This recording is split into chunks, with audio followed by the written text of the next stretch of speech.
all sinful, we gon' burn the source. We earn the torch, spitting fire all over the planet. Now the earth is scorched. More than a title, consider it a revival of the real shit. 20 years from now, we the ones that you gon' say still here. That's the truth of life, and you really cannot conceal it. It's for that very fact I conceded it makes you ill quick. Lemon, lime, orange, or banana, you slipping on pills, bitch. 3HD's a serious problem you gotta deal with. Like it or not, you right that we hot. We've been exhaling flame for years, I promise. This won't be the night that we stop. As far as weed, I like it a lot, so I light it a lot. And if I'm smoking anything, it got the right to be pot. So when my fam don't like it, I challenge them right on the spot. Fuck our enemies and haters, see our delight when they plot. 3HD when it's said and done, you can't deny it's the top. Give us the stage, we move the crowd, they see the pride that we got. And what we do, been doing it for years, no stopping in sight. See a force field around us when we rockin' the mic. Our wannabe competition? Well, a lot of it's hype. Even calling themselves competitors, they're not in the right. Jockin' a bite, I'm original and criminal minded. I dare you, if you think I hit a subliminal, find it. Where's it at? This one's for the fans, shout out the ones that's behind us. You loving what you hear, then hit the button, rewind it. Do it. Deep breath and exhale, you're now consumed with the fire. Turn your crib into a funeral pyre. Been eclipsing all these artists that y'all choose to admire. Your favorite rapper probably using a wire. Sad state of affairs, keep it moving like I'm chasing a dare. With that constant elevation, though I'm taking the stairs. It's the scenic route, longer trip, but I can take it, I'm the opposite and nondescript. Homie, I've been on my shit. MAQ make you recognize the acronym. Third person confidence like can't nobody rap with it. Highly favored, player of the year while you coming off of the bench for a mid-major. It's like an artist, more time for war, grinding more, sky to floor, old school, underground, dinosaur. But tumble finger at the bucket if you try to score. Looking confused like what you clash with a titan for. I'm real with this, deal with this, fearlessness, killing this with my brothers with levels above your silliness. You feel? Study the game with a bird's eye view, then grab the mic and wreck it harder than you heard I do. You dig? Taking your territory, torching your turf. It's like US foreign policy, we're scorching the earth. Game giving, flames spit until we cauterize the masses, turning crowds to ashes without the need for matches. Within the soil, every molecule emotion will boil, and all vegetation will coil. Bow down to the ones that are royal. Once upon descent, not loyal. With 3 kings to pledge slow loyalty, or cook up your land like 4 rap land for not recognizing leading. Never any mercy for the insolent. These candy rappers are too sweet, so here's the insulin. Execution of the issue, lethal injection. Proper protection for the misuse of a microphone or any pad or pen. Just sock it and just begin. Still campaigning for the win. Let's introduce the dragon. YD Max, he's bad, man. Feel the heat off the environment. Global warming is evident. Not heaven sent or devilish. Mercenaries dealing punishment. No longer will you wonder why the fuck we're known for rocket shit. Taking off from Earth, different dope, it be the rocket ship. Rappers in our sector out here, they no longer wanna spit. Later, rest your live event, we keep it dummy lit, rip. Any producer that's out there ready for action, with 3HT no bracket, we'll burn your whole track to ashes. No PGE with gassing, wrecking records like nothing nice. Step 2 is wrong, we turn your whole block into paradise. Pure murder by design, massive destructive device. King of the monsters, one right, you'll pay your life as the price. For every doubt in that titan, propower powers to writing. All opposers and accusers be the subject of smiting.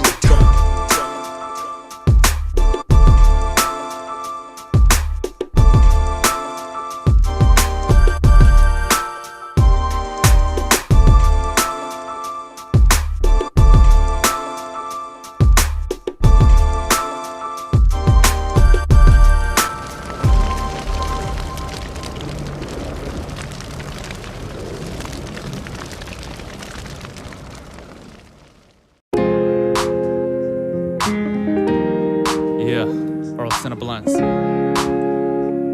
Going through changes. Yeah.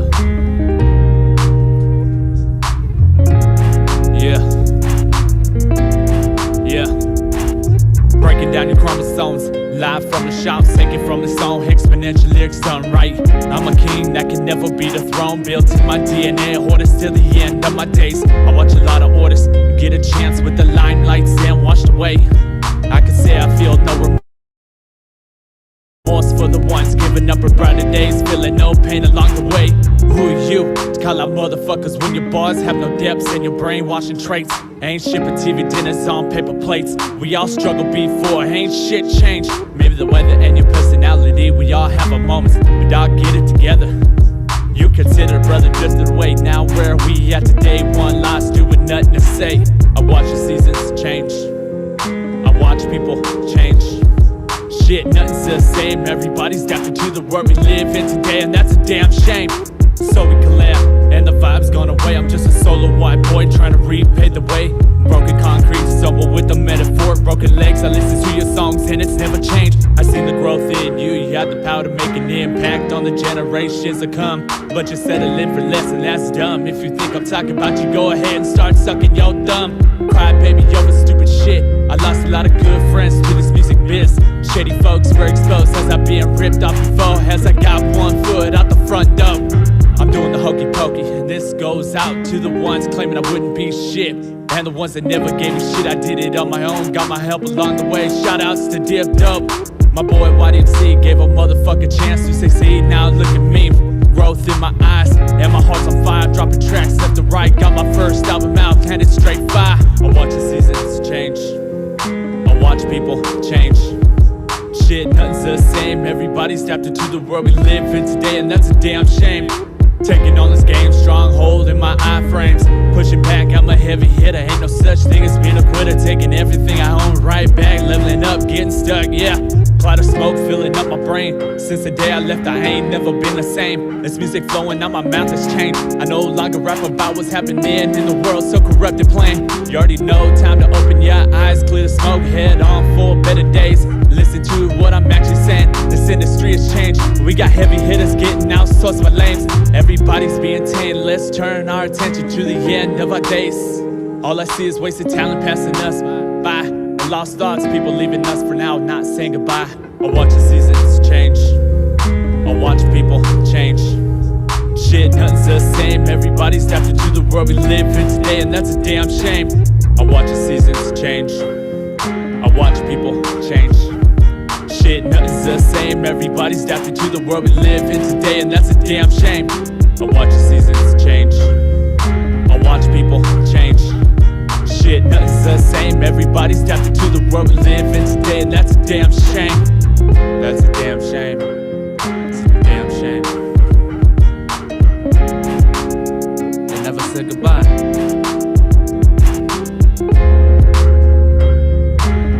See you on the other side. But until now, I'm getting by. How was that?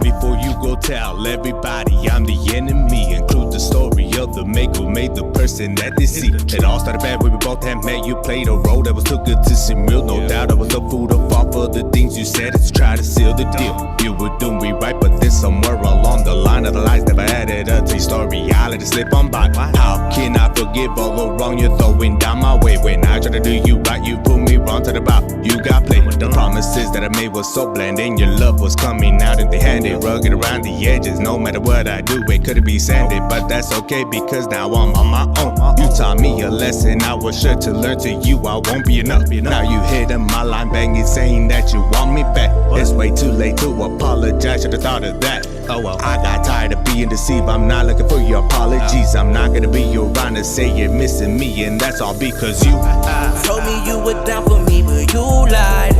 Quit talking like you've been around the whole time.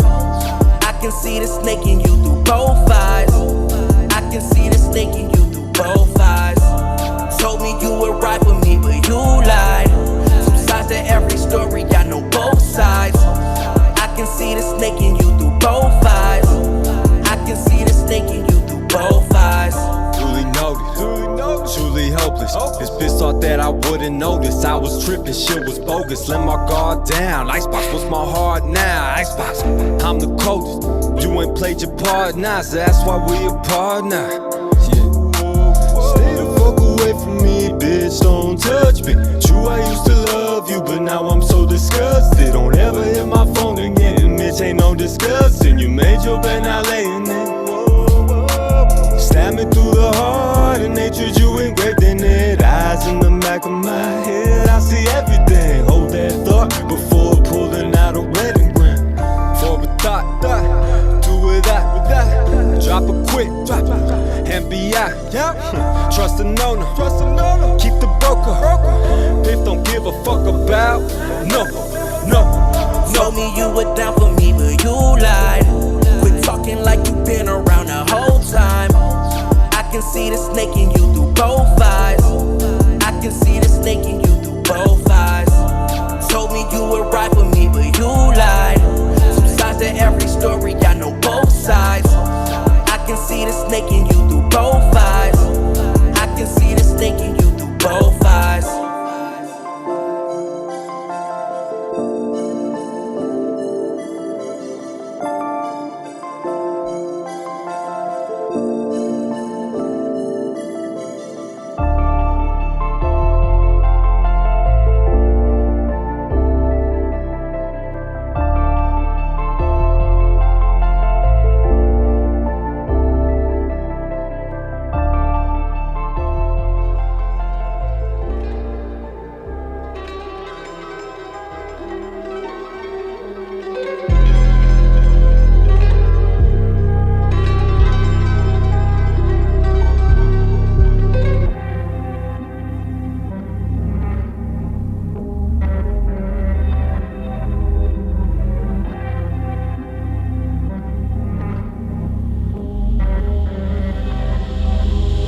If they're staying, I'm gon' make them work. Analyze all my pain and my hurt. They can just make sure that I ain't feeling nothing. Like I'm 6 feet under in the dirt. Inside it's empty, there is nothing there. Emotions go cold, the frigid and scarce. Aroma wasteland that's rigid and bare. But walking alone cause no one else cared until the day that I met Whack. Cause before then people took a step back. When they saw me I had an interaction. Cause the way that I am is such a fucking distraction. I'm sorry, I hate y'all. Cause the human fucking race pulled the race card. Everything they do only to benefit them. And I know better cause I can't fucking escape all the looks and the glares that I shoot through the air. Cause the thoughts that I have are all stupid or rare. But the proof is all there. Go ahead, take a look if you dare. If you don't, it'll disappear into the air. What I'm saying is it's me and him. He and I come to an end, it ways begins. Yeah, we blaze the pin with the rage within. You couldn't try it online cause it's razor thin. I was there when everyone else left. Yeah, I was there for the upsets. Yeah, I was there to clean up the blood and make sure that we always had enough here. Yeah, I was there for the bad times. I was there for all the tears that we had cried. I was there for all the peers that we passed by. And I'll be here for when we both go flatline. I remember way back, little hot-head stirring up pots, got my ass beat proper. Matter of fact, so bad that I really don't recall anyone but my mom and the doctor. Save for one face, the one I'd wake to, but moments after my sad defeat, my brother Davey wipes blood away from my neck and face and pulled me to my feet. Now, if I ever got my ass beat, there's zero. Anybody ever had beef, there's zero. If I ever took heat from every person in my life who ever turned their backs on me, it's still zero. One constant improving, so the only one stays true to the movement though. We progress like we master and student though. Neither one is the other, same time we both now want him. Again, you gotta go through me, Godspeed, though my homeboys built like Chewy. I'm solo to that and we never alone, though we rollin' the folkin' until tattooing. Nobody's ever gone it the way that my boys is to this very day. Where before we were waste, the days of the days and confused little dudes barely paving the way. And I'm thankful for Dave, I give you the truth. Couple times he kept me from giving in to a noose. Couldn't hide it, he saw through them wits, been sharp as a Ginsu. Everything that I've been through, him too, cause he chose to. And I couldn't say the same about most dudes. That's my motherfucking brother, anybody try to touch him, gonna have a shitty time when I approach you. Anybody gonna step to me, gonna step to him, and vice versa, bitch. You're gonna hate us like a nervous switch. You're gonna love us when the verse switch is pertinent. Flows that I'm working with wouldn't be good if I didn't work a bit. If I'm gonna go ahead and break the surface, then damn right I'll bring it with me, we deserve the win. Hold up, wait, try to buck on my team. If you give me just a second, I'ma bust on the scene. All black, red tie, bloodlust, but to see we are wolves in the park and surrounded by sheep. On these grounds we're kings, so we're down to our feet. Now you know how I felt looking down upon me. Flows that are both bring you all down to your knees in the ocean of ways you will drown in the deep. Yeah, try to stand to him and me and get defeated. If you wanna keep your teeth, and I should just fucking beat it. Unless I'm heated up to boiling and know within your presence, and I'm beating you instead just to teach you a lesson. Never question my loyalty, solid, no extent to what I do to make sure my boy got it. If I got a stacked wallet or I got a flat wallet, every dollar that I earn made me both made profit. More family than most of my family, cause most of them know that I know they can't stand me. You think that I'm sad, G's. Dave's here and he's all that I damn need. Bitch, please, I was ruthless. True shit, didn't think I would give two shits when we met in the school ditch. Years passed and we tied as a noose. Aforementioned, I'd use on myself, but I moved past all that, cause my boy had my back. I'd be damned if I die before I pay his ass back. Fuck that, I'ma be here light in the dark of the night with the brightness of guidance to help my boy see clear enough to make it through safely. Do the same any day, anytime he may need. And I made these rhymes to explain that a time isn't close to beating up my motherfucker till we die. Yeah, it's your boy YDMC. Man, I had to talk about some real truths with my boy T's and Beats. Check it. In this land full of snakes, I gotta keep me an ape to keep myself sane and take away all my pain. Physically from the age, but mentally from the lames who look, talk shit and plot as they holler my name. I was born to be the greatest. Excuse me for my errors, but with all these suckers hating, the truth is fucking evident. Not to be cynical, but why trust in the general that generally couldn't buy his kids a box of cereal from the mills in the hills to trap houses on the block? There are armies of ignorance, man, this shit needs to stop. Now speaking about getting involved in a revolution, fuck evolution, bring my enemies execution, not by beheading, electrocution, or firing squad. Lock you in a room handcuffed while I'm spitting my bars. That's the gas chamber, but you was looking so hard till the fire was unleashed. Now you're Joan of Arc charred. If you wanna meet a real star, come and talk to me. Somebody who can handle power, come and talk to me. When I ain't saying nothing, my action will speak for me. My balls on my word, you ain't taking nothing from me. If you wanna meet a real star, come and talk to me. Somebody who can handle power, come and talk to me. When I ain't saying nothing, my action will speak for me. My balls on my word, you ain't taking shit, homie. Yeah, I hear a whole lot of gun bumping. I smell hating on your breath, the waste and lung pumping. Living in the moment, now you wish you would've done something with your life. Oh, now you wanna become something. But ain't no hustle in your blood, you gotta do a little dirt. Put your hands in the mud, you gotta cut the middleman and get your hands on the plug. We live a fast life, you just mobbing like a slug. You shooting blanks like a gun while my rockets blast off. This your last shot, so bring your game to the black top. We all trying to ball, and envy is a mascot. So put me in, coach, I'ma grind my fucking ass while I'm rolling up kush to release some stress. I'm plotting on the way to release the press. Well, a lot of hard work and a little bit blessed. Suckers keep me on my toes, so I never know what's next. If you wanna meet a real star, come and talk to me. Somebody who can handle power, come and talk to me. When I ain't saying nothing, my action will speak for me. My balls on my word, you ain't taking nothing from me. If you wanna meet a real star, come and talk to me. Somebody who can handle power, come and talk to me. When I ain't saying nothing, my action will speak for me. My balls on my word, you ain't taking shit, homie. I wish I was a magician, make the hate disappear, so I can concentrate on preparing place for my peers. This success ain't overnight, in fact it took me years to learn how to drive this thing, still working on the gears. Gotta keep digging these trenches, hit my blood, sweat and tears, and use them to fertilize my music for your ears. Sure, I'm afraid of ridicule, bad reviews and cheers, but the chance I won't make it isn't one of my fears. Cheers to the treason for providing me the reason why I only fuck with cats like Oogie, LeBrie and tease them. And why my fan base is growing so thick, cause nobody likes people who can only be a dick. This is it, the moment that I have been waiting for, of getting my pinky toe in the front office door. Holler at me if you wanna meet a true star, and as for all the haters, you know who you are. If you wanna meet a real star, come and talk to me. Somebody who can handle power, come and talk to me. When I ain't saying nothing, my action will speak for me. My balls on my word, you ain't taking nothing from me. If you wanna meet a real star, come and talk to me. Somebody who can handle power, come and talk to me. When I ain't saying nothing, my action will speak for me. My balls on my word, you ain't taking shit, homie.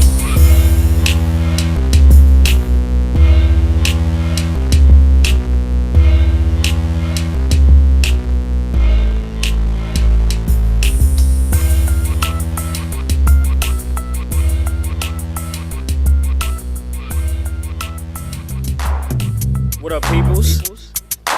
This just a little song for your speakers. No second guessing that.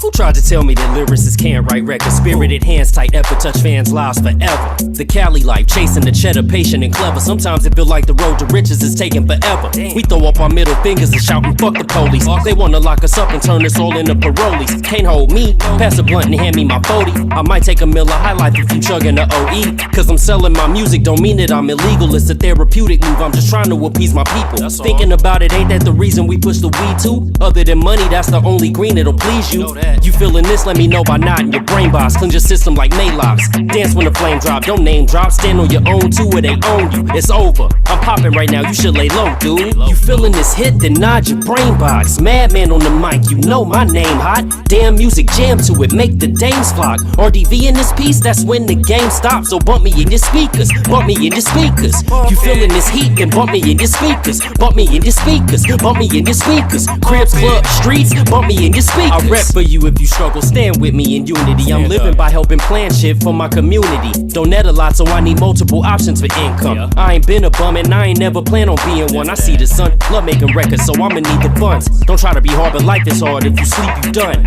I'ma wake the top of the pile is debatable. How dare anybody try to say that I'm not relatable? This is for my people that work for theirs on the regular. Y'all put the dots on the page, I'm the one connecting them. Relate thoughts with the best of them. Raw specimen, never get lost with the rest of them. Y'all settle in. San Jose to Vegas and it's on a Biloxi. Performances with Dealer Breach and on all the club scenes. It's lovely. YDMC gon' supply the bug greens. It's stuffy. Never with my RDV buddies. You feeling this hit, then nod your brain box. Madman on the mic, you know my name hot. Damn music jam to it, make the dames flock. RDV in this piece, that's when the game stops. So bump me in your speakers, bump me in your speakers.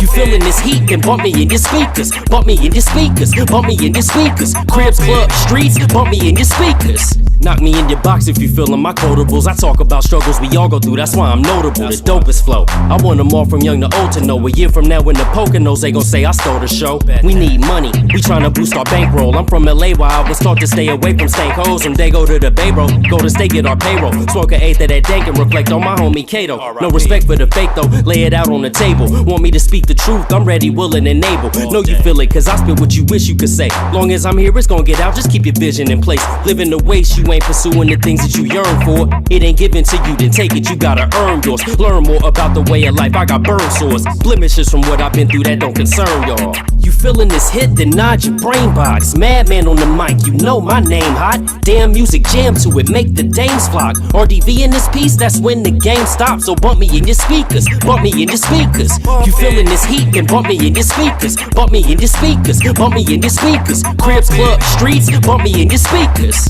Yeah. This track pretty much goes out to my everyday people. You know what I'm saying? A lot of y'all might know me as Madman, and on the microphone I'm vicious, no doubt. But off the microphone, that dude Brandon is an everyday ass nigga.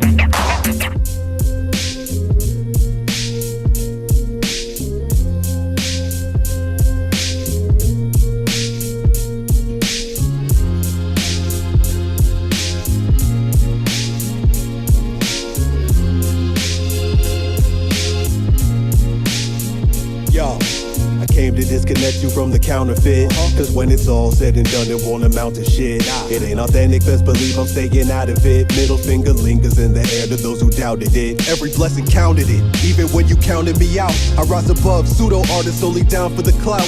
I'm a big picture thinker while you read what the synopsis is. Feeling unbreakable, bulletproof like Colossus is. Gotta stay focused when I'm on the block. It doesn't matter if it's leisure time or on the clock. I gotta keep the mental sharper than a tomahawk. And you can see it in my action, I ain't gotta talk. Granted, when it's time to rock, bring it to your countertop. Heat in the kitchen, it can't deter me from completing the vision. It's like I'm trying to solve a puzzle, but some pieces is missing. How the fuck we supposed to heal the division? I gotta ask him what it is, though. That's why I ask him what it is, though. Me and my people handle biz, though. Been at it since we was some kids, though. That's why I ask him what it is, though. What it is, though. That's why I ask him what it is, though. What it is. What it is, though. Word to Nipsey Hussle, it's a marathon. So when it's all said and done, you gotta carry on. In every aspect, I'm reaching for the paragons. While we trying to blow up on the double like a pair of bombs. Elevate the lexicon, ex-con versus the con men. Far from conventional, I'm levels beyond them. Like Game Genie can't see me with the cheat code. Sub-zero, ice cold, leave your team froze. Find the silver lining for the benefit. I got a purpose, I don't do this for the hell of it. Though at times it can start to feel irrelevant. When it's all said and done, you can't be hesitant. Who you think you messing with? Who you think I'm stepping with? Nothing but the real, it's a short shot. We don't play no guessing shit, it's definite. You definite, it's a problem, you ain't listening. Luckily my second wind is kicking in. I'm asking what it is, though. That's why I ask him what it is, though. Me and my people handle biz, though. Been at it since we was some kids, bro. That's why I ask him what it is, though. What it is, though. That's why I ask him what it is, though. What it is. What it is, man, I'm asking what it is, though. What it is? What it is?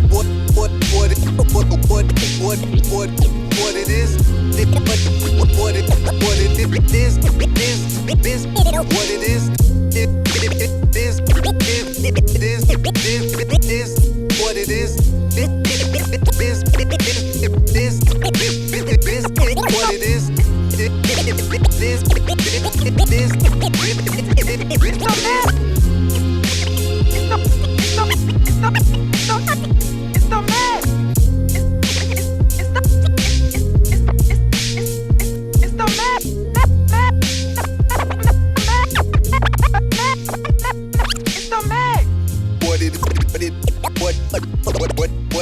what it is. What it is. What it is.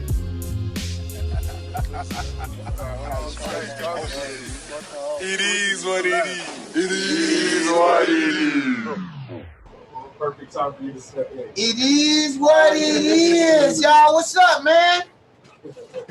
Fucking A. Like you timed that yourself. He stood by the door and listened. Right on time. I was outside like, all right, there we go. Yo, what's up, man? We big chillin', man. How the fuck is y'all? 1 year in this motherfucker, man. This bitch. Yeah. a whole year y'all been fucking with us. What's wrong with you? 52 straight weeks in this bitch. Un año. All right, man. I'll let you know what's going on. What's up? What's cracking? What's cracking? What's good? What's the word? The bird. 52 semanas. Yeah. Un año. 2 meses. Or, yeah, not dos. See, fucking up. No. 12 meses. There you go. Fucking up. 12 meses. 12. Yo, what's up, man? I hope y'all doing good. You guys a little cooking. What it do? What it do? 1 year of big chillin'. How you doing? We got motherfucking the Mac in the building. What's good with y'all though? Man in the building. Y'all are big chilling with us on our 52nd fucking episode, man. 1 year. 1 year y'all have done this with us. Absolutely. Man, I am stoked. As am I. As we should be. Man, As you all should be as well. that's you guys, man. You guys made this shit happen. Shit, we didn't do shit. We just turned it on. We just look like fucking idiots talking to screens and shit without y'all. But no, we've decided we wanted an interactive show. We wanted to interact with our community while we're live with the show. And though I know that a large portion of our views do come the next day, and we appreciate all of you that take the time to check us out the next day when we're big chilling. If it's the next week, the next month, Whenever. you're taking time to check us If you out. joined us like appreciate 30 months in and you just wanted to run them back, that's fine, man. That's fine. 30 weeks in and you want to run it back, that's cool. Run them back. See what they're about. We're also going to start dropping some of the throwback ones that we poached from the YouTube. From the Facebook. We started as a Facebook Live show. Facebook decided to start blocking our own damn music on some bullshit. So we moved to YouTube, where we have more freedom and shit to do with shit that we wanted to do, sing songs that we like to sing. So we went to YouTube. Our channel has grown. We have 175 subscribers right now, man. Now that might not seem like a lot to a lot of y'all view buyers, subscriber buyers, but that's not us. It's 100% organic. For motherfuckers that have been listening and watching our shit. So shout out to all of you. Real talk. Shout out to all of you. Because you're the one that keeps All this of y'all. motherfucker afloat. Each and every one of you. 2 weeks, y'all still fucking with us, man. That's what I'm saying. Much love to you. Absolutely, man. It's been a wild ride. I'm sure when we started big chilling, we weren't sure if there would ever be any outdoor big chilling again. So instead of waiting it out, we decided to do something, be a little more interactive. We know that we're mostly known for being at shows, and we can't let people know what's going on with us if we're not at a show. We didn't have a platform for that. Facebook blocks 20% of your posts. Instagram is like whatever nigga want to see you. But what are you really showing? What are you getting across? Sure, just like seamless promotion and things like that. But what about content? All right. What about interactive content? Yeah, we can make a video and put it up. But what about actual content? What about showing shit that other people are doing? Sure, we can post that shit, but what about other people being here to show you what they're doing? These are all the things that went through our minds when we started Big Chillin. First thing we said, hey, we want to do a live show. Gotta be live streamed because there's no live show. Then we're like, hey, we should have like a pre-party and a post-party where we can get homies to do some shit and also like talk about some bullshit. After that day, we're like, that shit was kind of cool. Maybe we'll do it again next week. Then, like a bunch of idiots, we're like, you know, that wasn't bad. We're going to do it again. Let's try to find a way to make it better. Yeah. And 50 dumbass weeks later. Here the fuck we are. Here we are. We are here. And here you are with us. So thank you for that. This one's for the 1 year, yo. Should we sing it, boys? This goes to the 1 year, man. Should we sing it, boys? Ready? So rock boys are back. So rock boys are back. So rock boys are back. So rock boys are back. How special 1 year for y'all. 1 year for y'all. Absolutely. Oh yeah. Man, we here in the building. Hope y'all drinking, smoking, doing something, man. Doing something, man. Saturday night, man. Yes. Ooh, it's the apple too. I am dizzy down.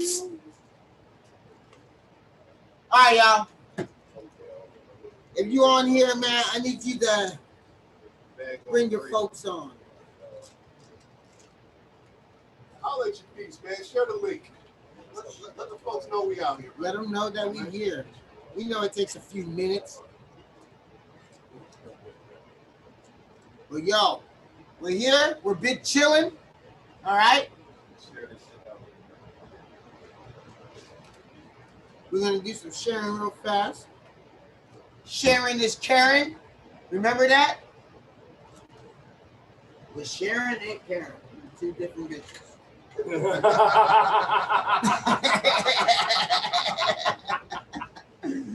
All right. All righty They then. sound like two receptionists.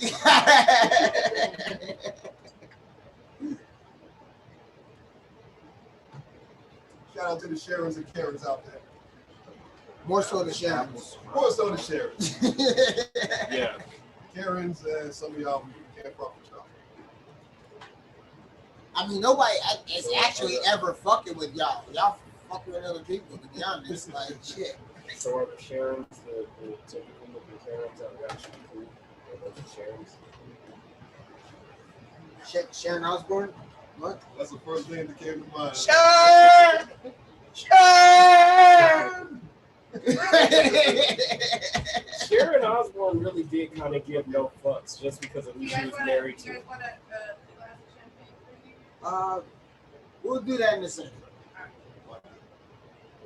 Oh, you got the good stuff too. Let's just drink that by the bottle. Yeah, me too. Well, you know, remember my Andre Rossi drinks, bro? Where I would take Andre Rossi. I take the Sangria Rossi bottle and the Andre, and I just pour them at the same time in the cup. Andre Rossi. That sounds like a hangover, like a motherfucker. That shit was delicious. So me and you got faded off Andre a couple times, but there was New Year's in LA with the family. Yes. Faded off the Andre. All right. Yes. All right. As you should. Yeah. Faded on the Andre singing karaoke. Faded off the Andre. Everybody. Because my man was singing karaoke. That's how faded he was. It took like all night and like everyone in the house basically saying you're gonna do this. So I finally did one song like toward the ending. Baby got back. That's always a karaoke classic. That is not a karaoke Yes, song. it is. Yes, it is. Yes, it is. That is not. Yes, it is. I will fucking argue all of you on this. That is That's a not good karaoke. karaoke song. I think 3 to 1. In that house, shows it was that a you're good karaoke song. I mean, it was, but I mean, it doesn't require any. Yo, stop it. It doesn't require any Stop it. karaoke skill. Oh, stop it. Yeah, get your Whitney Houston on there. Right. Hey, I have done James Brown on karaoke. You have Man's there. World. That's It's a Man's World. That's your karaoke song. Yeah, That's his Oh, karaoke. it No, went that's over his- very well. That's his go-to karaoke It was song. what happened was it was at an event What where they happened were was- kind of all doing like kind of old school rock joints.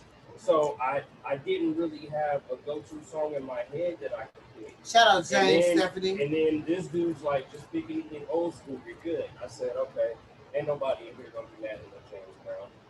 So you know what I'm saying? So I pulled down this A Man's World He did pull out some Man's and World. did it, you know. See, I've done karaoke twice in my life. Are you fucking kidding me? Twice. How the fuck you niggas That get away party with not doing karaoke? That party was the first time I ever I did don't say it, karaoke too. Yeah, first time. Okay, yeah, that was like maybe only the third And time. you're why?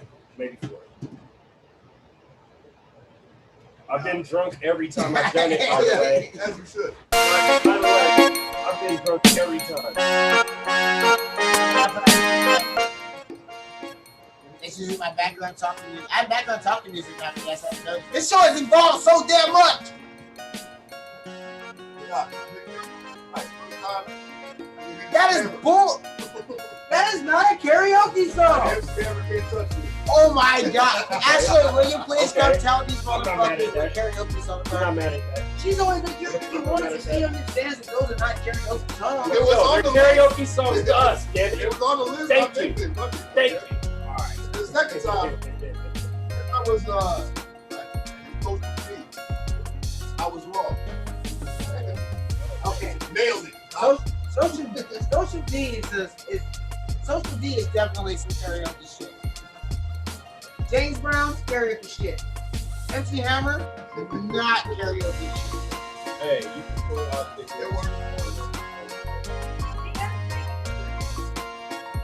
I've done Papa Roach karaoke.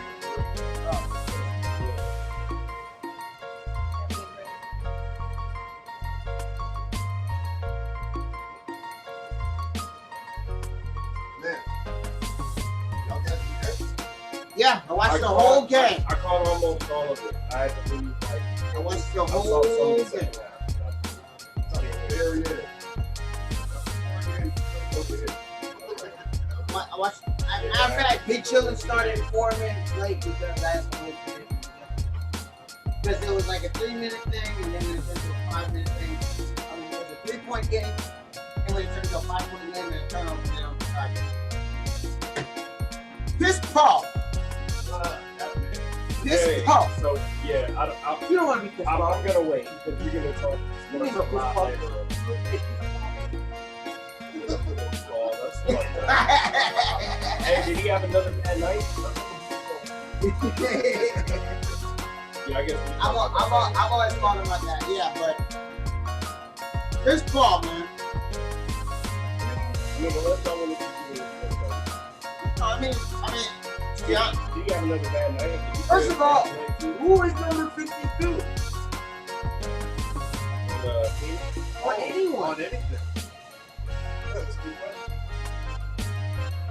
Who is number 52? Is episode 52? Who's 52? Anybody know?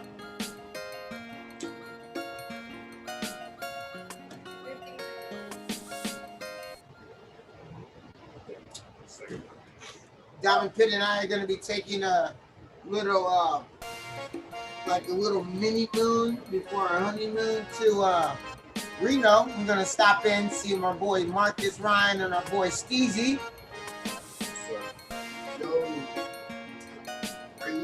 Ray Lewis. How do we not think of him? I was thinking about it and I'm just like, wait a minute, 52, 52. This is definitely the Ray Lewis episode. Yeah. It's gotta be somebody killer. Oh, Ray Lewis. No, literally, that man. No one remembers that he got off on murder. Like, nobody remembers that. It was like legit. He got convicted of it. No, he didn't. But he did it.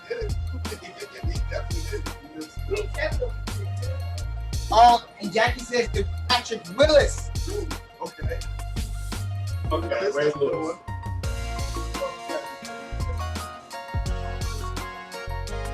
Willis. Ray Lewis and Patrick Willis. I mean, like, he was a painter and shit. You know what I mean? Remember? He had like an art gallery on Santana Row and shit. Yeah. He started like those painting foundations for children. Yeah. Yeah, Matthew Willis was all about the art shit. You know? Yeah, you know. Light your ass up and then paint about it later.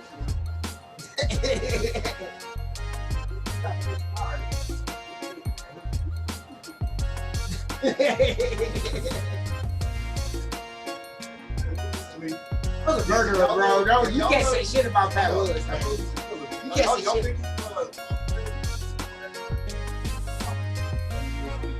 Well, did he convert me yet? No.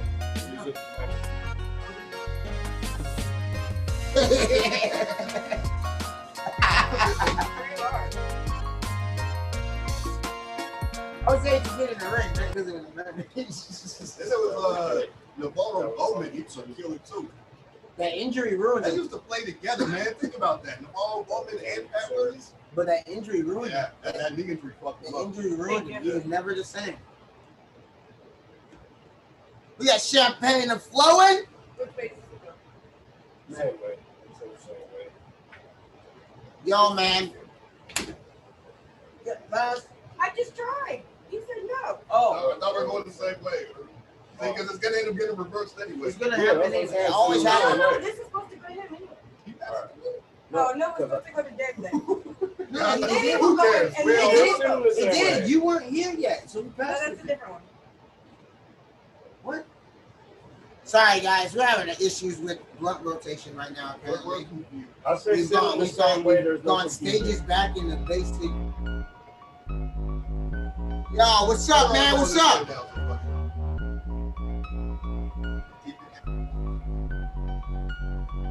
Keep it. What?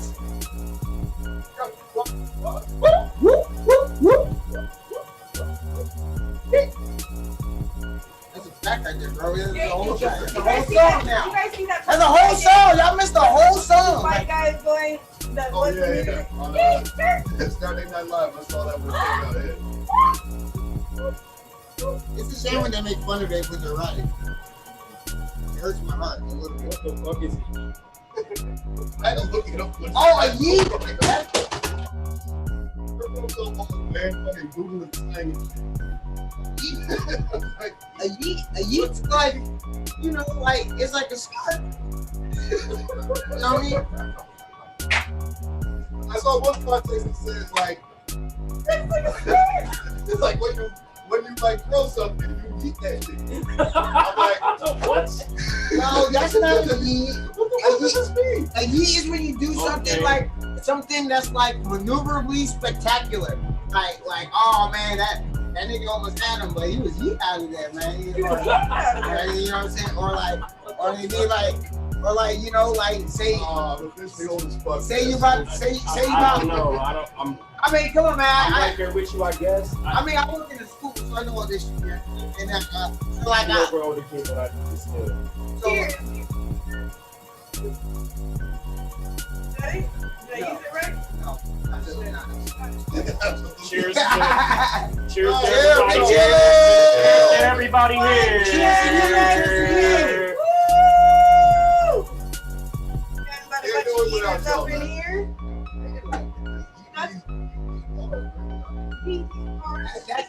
That's better, but I don't know, dog. I'm old. all right. So like, think of it as like a juke. Get off my You know, phone. No, like, he huffed it, he juked it, he avoided it. He dipped that nigga. I saw this.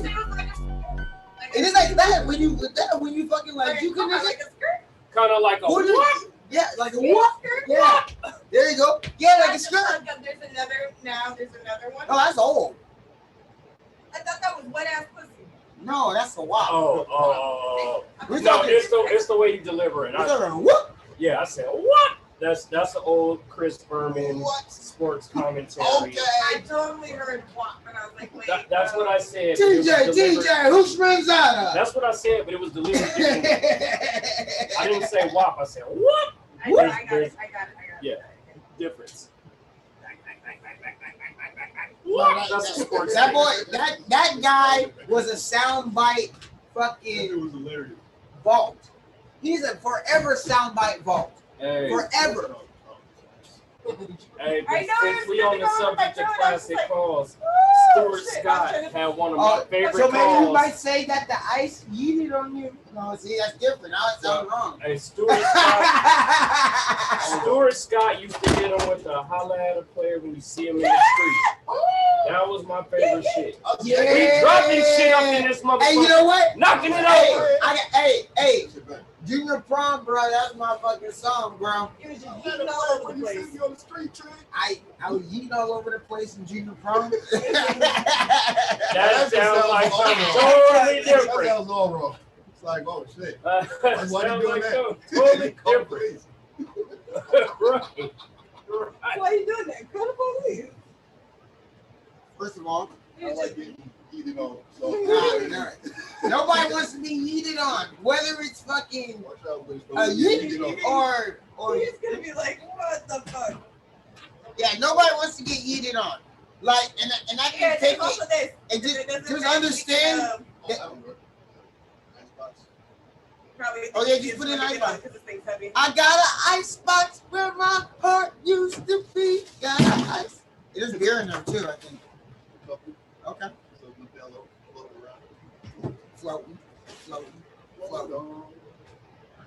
Which one was like, what the fuck was that cold or something? Oh, you know, me and Emilio and Sleazy B got a song. Oh yeah, I heard that shit. Yeah. And you float. Floating. What's up, Grim? How you doing, bro? Thank you so much for your gift, Grim. It meant the world to us. Thank you, Grim, for the candle, bro. That shit's amazingly sweet, bro. You're the fucking MVP for that, bro. Thank you so much for coming out.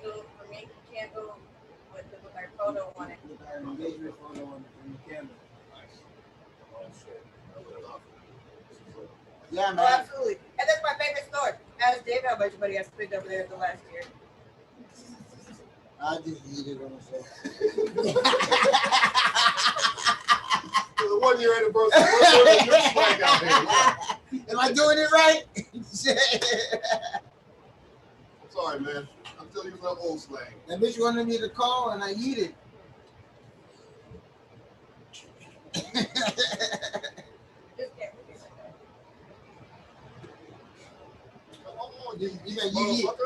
I wonder if it's like the. All right, so since all slang is kind of becoming, that's what I'm trying not to say. It's like, oh, I eat it or myself. You what it yourself? I mean, I got my own way. Like, you know, I mean, it was supposed to be, but it just sounds so terrible. But like, is there like slang? Is it like slang confusion? Okay. A little. Hey yo, in the comments, let us know. Let us know the slang confusion. Like, for example, like. That bitch wanted me to call, but I yeeted her. It's like, damn, you chucked her? Like, no, I avoided her. Hell yeah, I suplexed the shit out there. Suplex me at Jackie's wedding. Yeah, at Little Rick's wedding, yeah. Yeah, in the hotel room or whatever with Camila and Travis. That shit's still top views. It's still like. Of her getting reverse suplex onto the bed. With him in a suit and me in a dress. I love you, honey. You got your British Bulldog on real quick? I did. Pretty much. Heart Foundation, baby.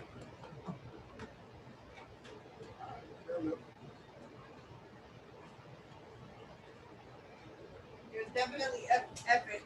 Absolutely. And out of nowhere too. Hashtag. You know what I mean? Trying to tap it with y'all in the chat. All right, man. All right. So, couple of things I want to go through today on this very special day. Ooh, a kitchen dinette set. Adulting. That's how you know this motherfucker married now. Ooh, kitchen dinette set. I'm loving it. Sorry, next level, man. Level up in this motherfucker. You know what I mean? Level up. Sets all day. What up? You know what I'm saying? That's how you level up in this You bitch. did sound excited for a minute, so. That's some grown man shit, though. Look good. Shit. What's up? Say it. Loving it. Anyway, as I was saying before, I was rudely interrupted by that close.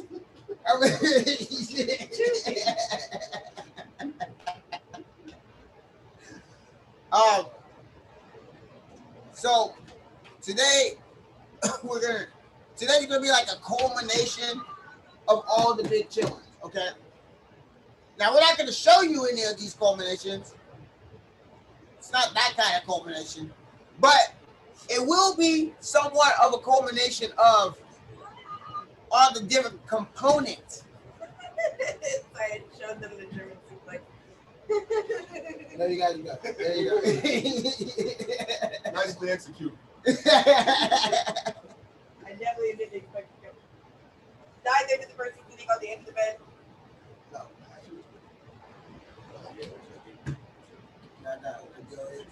All right. So today's gonna be like a culmination of all the big chillin', 52 weeks of big chillin', where it's gonna be like kind of all the shit that we've done. Okay. Big Chillin' started as a live stream show. As we were navigating the venue shutdowns during the pandemic, we were making sure that we had some sort of platform, one, to perform on, because it had been a long time. It had been about 4 months since shit had shut down. Okay. We wasn't really sure how much longer it's going to be. And as you know, it's just been recent as things have been better. I'm good, Grim. I'm good, baby. I'm good, man. I love you, bro. Thank you for the candle, bro. This shit was amazing. But, so the pandemic had us indoors, not rocking shows and shit. And that's like how we interacted with motherfuckers. You know what I'm saying? But we changed it. We're just like, hey, it's been 4 months. I haven't even been able to see niggas yet. They don't know if we're working on music. They don't know. They don't know, you know, what we got next. They don't know how we've been braving the pandemic and the shutdowns. Nothing. Just been kind of fucking silent. Not purposely silent, but like, fuck. We didn't understand. You know? I mean, we just had to make the best of the fucked up situation. Because we're used to rocking continuous shows, you know what I mean? Non-stop shows. It's like, yo, we're just in the house now. What the fuck? Like, Yeah. So that was like a big, I don't know, adjustment that we can like describe it or explain it. But it was a huge adjustment. My bad. I just realized that I had a fucking fan right under the microphone. You can probably hear us better now. it's like, why is this motherfucker sound like they're in a wind tunnel? What's going on? Hang on. Let me check that one time. Did that sound fucked up to you guys? Now they would have told us in the chat, I think. Like, you motherfuckers can't hear you. All right, I'm going back to check it. I'm going back 1 minute. Sure. I'm going back 1 minute scroll. Grab that one. Oh, Ciroc and champagne. Champagne and Ciroc.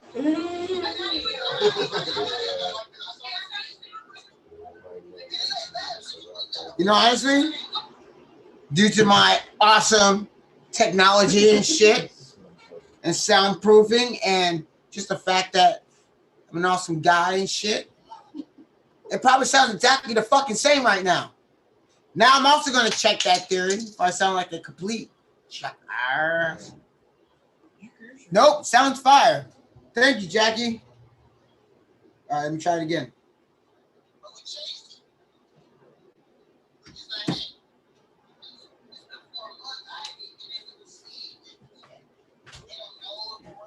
We sound checking while we. You guys like how you sound? Man. I think it sound good. That sounded dope. Over here, it sounds good. It sounds Okay. Good. So. Is this annoying? No, it's not. Yeah. All right. Madman doesn't need to see. All right. Fuck you. All right, guys. Well, we're also gonna talk about some sports shit. We did just finish watching Game 5 of the NBA Finals. Sports. Sorry. And honestly, like, shout out to our sports fans. Like, I know not everyone's a sports fan, but the fact that some of you are sports fans and that you interact with us about sports, you know, makes us feel like a lot less big losers, you know? So, I mean, it's literally just putting the camera on what we do all the time. When we just chilling, when we in the car, we always talking sports. We always, you know what I'm saying? We always arguing sports. You know what I'm saying? Like, it's just what we do. You know what I mean? So, we let y'all in. You know what I'm saying? It's like we got a referee. You know what I'm saying? Because we can go all day just arguing some shit. I mean, so it's good to have y'all chime in once in a while. Let us know what's going on. Let us know when Madman's wrong. Anyways. All right, so Grim asked, do we help people get music out if they need some help? Well, yes, that's pretty much a lot of the shit that we do. We got homies that do interviews. We got homies that make music. And guess what? We share it. All right. We have our media markets. Media Market 3 is going to be coming up in a few weeks. You know what I mean? Shit, along with the interviews, man, we be having all kinds of motherfuckers. Yeah, man. Showcasing their shit. Grim, I know you're an artist, man, but one of these days we'll get you on, man. You know, like all this shit, man. Like, but if you want this is a platform for people to tap in, but it's also a community. Okay. So with this community, we're able to share what everybody is doing and shit. And that's what makes it special to me. So, and I know that's beneficial to everyone that's doing shit. And we're doing a lot of shit these days, guys. A lot of shit. More shit. The venue's back open? Hell yeah. We back in the We've already rocked 4 shows in the past 2 weeks. So, and Cypher was ridiculously dope. Hella dope.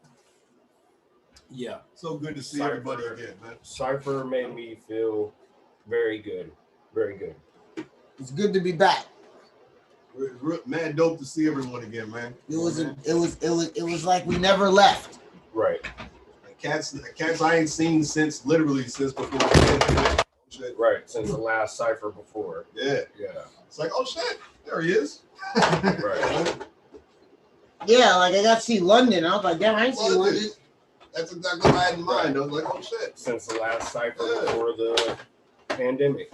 Ain't seen him online, ain't seen him nowhere. Well, you know, people had to, you know. You almost knew he wasn't gonna miss the first Cypher back though. No, of course not. Cypher squad all day. Kind of knew who you were gonna see. Shout out Baton Louis, HP. Cypher squad all day, you know. Is that Russell over here? This fucking fan. DJ Sidegrin popped up. What the fuck? Sidegrin, baby. Yeah, that was dope. Like I wasn't recognizing him at first. I was like, oh shit. Yeah. Sidegrin. Shout out DJ Sidegrin. Yeah. That's just crazy. Yeah, I haven't seen Side. I saw him over the pandemic because he works in the prune yard, and I would always go over there for drinks with Drew and shit. So I've only seen him working. And I'm glad he came out to hang out. Yeah, man. We have friends show up that was just friends, not even on no music shit, man. So like, you know, it was just good to see everybody. Yeah, man. My boy Hector and Jagal, man. I'm glad you guys showed up, man. Yeah. You know, it was just dope to see everybody, man. Right. Fucking shout out and mad love to all you fucks. Hey, And shout out, I want to shout out real quick, Joseph Coney Island. He killed it. He killed it. He was and, good boy. and of course, Tequila B, man. Hey. Of course, did his thing. Z, you know, Z made all those beats. Oh wow. Yeah. Okay. He said he made every beat he rocked. That's what's up. Shout out to Z, man. He was out there. He had his daughter out there watching him rock for the first time. Yeah, he was a technician out there too. He was doing his thing. Bringing that old school rah shit, you know, man. I like that. I mean, my nigga OG now, bro. I've known that nigga for like 13 years now, and he you know, good, you know, see the OGs like graying up and shit, you know, but still commanding, bro. But like wearing it, like it's like a rite of passage type shit. You know what I'm saying? Like feathers in the hat and whatever, bro. Like it was like a rite of passage. Like the motherfucker came in with the square hat and fucking the button up. Like he just like looking like somebody daddy, and he is. Yeah, he is. His OG shit, man. He ain't out here trying to pretend he's still a youngster out here. You know what I mean? He's owning this shit, and it works, man. You know what I'm saying? He's playing the bass. Do you? He's coming from all angles, man. Salute to the big homie Zine. I mean, he's one of the first cats I met at the Cypher when I moved up here. So, yeah, absolutely. Respect. It was dope as fuck, man. Dope as fuck. We had a killer set. The set went really well. A lot of, you know what I'm saying? Yeah. A lot of good feedback. And a quick shout out to the owner of Caravan, Bev.